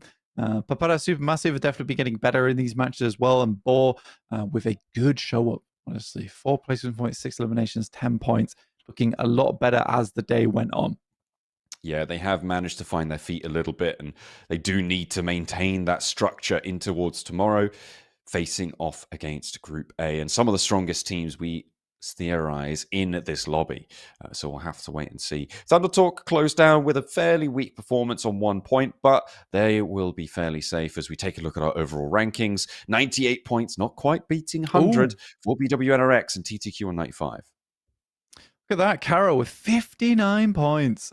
And able winning. To tie even and get ahead with that chicken dinner over S2G. So a very, very good performance from Carya today. Kind of came out of nowhere as well towards the end of the day, just picking up huge points left, right, and center. And I think that definitely a surprising team in terms of the amount of points they were able to put up. 59. Tied with S2G, crazy stuff. Onto our second page here with RUKH with 54 points. They'll be very, very happy with themselves. Black Esports with 50 and Galatasaray sweating now at 48. But it is Papara SuperMassive, 41 points. With the way the day started, we weren't expecting too much from them, but they have consistently got towards the end of our maps, which is great to see. Absolutely. We are starting to see some Group A teams as well down here. You've got Flux on 37, Fenerbahçe on 36, Regnum Carya there, as well as Falcons, BX Brothers. All of those teams going to be up for grabs for teams to try and overtake them. But as it stands, we are not holding our breath for Rafa, for Ego, for MVP, and for Beşiktaş as well, to be honest. They haven't really shown anything today. You said they hadn't shown any signs of life. I think for the bottom 3, that continued right up until the final game. Yeah, and even for Rafa, that's a shot in the dark, right? Getting up towards 9 total points. You have a big, big task ahead of you, which I just don't see happening. Beşiktaş, there wasn't a lot of movement. Once they hit this kind of 20 total, right? So again, for them, we know they have strong players on side. We just need to see a little bit more from them. And here's our daily MVP. It is Bad Boy with 3k damage. 14 eliminations. Once again for K1, just sending it in these matches. Absolutely, doing a lot of damage and getting the survival time up to almost 2 hours, which is fairly respectable. I think that was fairly in line with what we saw yesterday as well. Getting 6 assists, so not only able to put up those 14 elims, but helping out around the board as well. So nicely done for our MVP. Yeah, really, really good stuff. For Easy for Bad Boy. I think he has been the clear player on the side of K1 who has contributed to their success in a big, big way. And that's what you need. Again, that's not going to lead all the way through the finals. You do need the rest of your team to be stepping up around you. And I think there has been some significant moments for K1 where it's not just always Easy for Bad Boy, but he definitely is that sharpened sword that is first into the fight for him.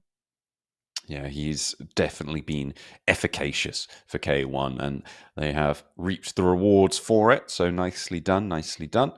That will be all that they are able to play this time around. As we head to the close on today, we are going to be looking forwards towards the games for tomorrow, welcoming Group A back in. And I think a couple of teams on Group A still do have something to prove, right? It is not, we talk about them as being the strongest group here, right? But with the caveat that some of them still have to prove themselves a little bit. I mean, specifically teams like Guild, like Fenerbahçe, maybe even BX Brothers have a little bit to stand up, and the Falcons yet to really break out as strong as we'd like them to. So I'm looking forward to seeing what they've got in store for us tomorrow. Yeah, Fenerbahçe is the big one. I want to see a lot more from that team tomorrow. They are a good team. They should be doing better than this anyway. And I think tomorrow is their chance to really show everyone what they've got. Again, playing in Group A is not easy because you are playing alongside all of the very strong squads. But for Fenerbahçe, you should be that strong squad that teams are afraid of playing with.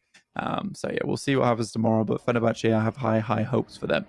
Yeah, so do I. I think that you're right in terms of like the name power that they've got on that roster. Certainly a squad to be reckoned with, I think, and we need a little bit more from them. But the question is, who do we think is going to join those three teams that we are very skeptical of down towards the bottom? I feel like at the moment, the team I'm looking at is Guild, right? This is a team that hasn't been able to perform a few seasons now in a row, and they haven't really been able to show anything impressive over the course of the first day of games. Maybe a little bit more tomorrow, but I'm not holding my breath. Yeah, me neither. I think for Guild, it is a difficulty. I think that the saving grace for them is Beşiktaş is also equally having a tough time, and they were ahead of them on the point scorings after one day. So we'll see how Guild can go for it. Let's take a look at our daily recap here of how it all broke down.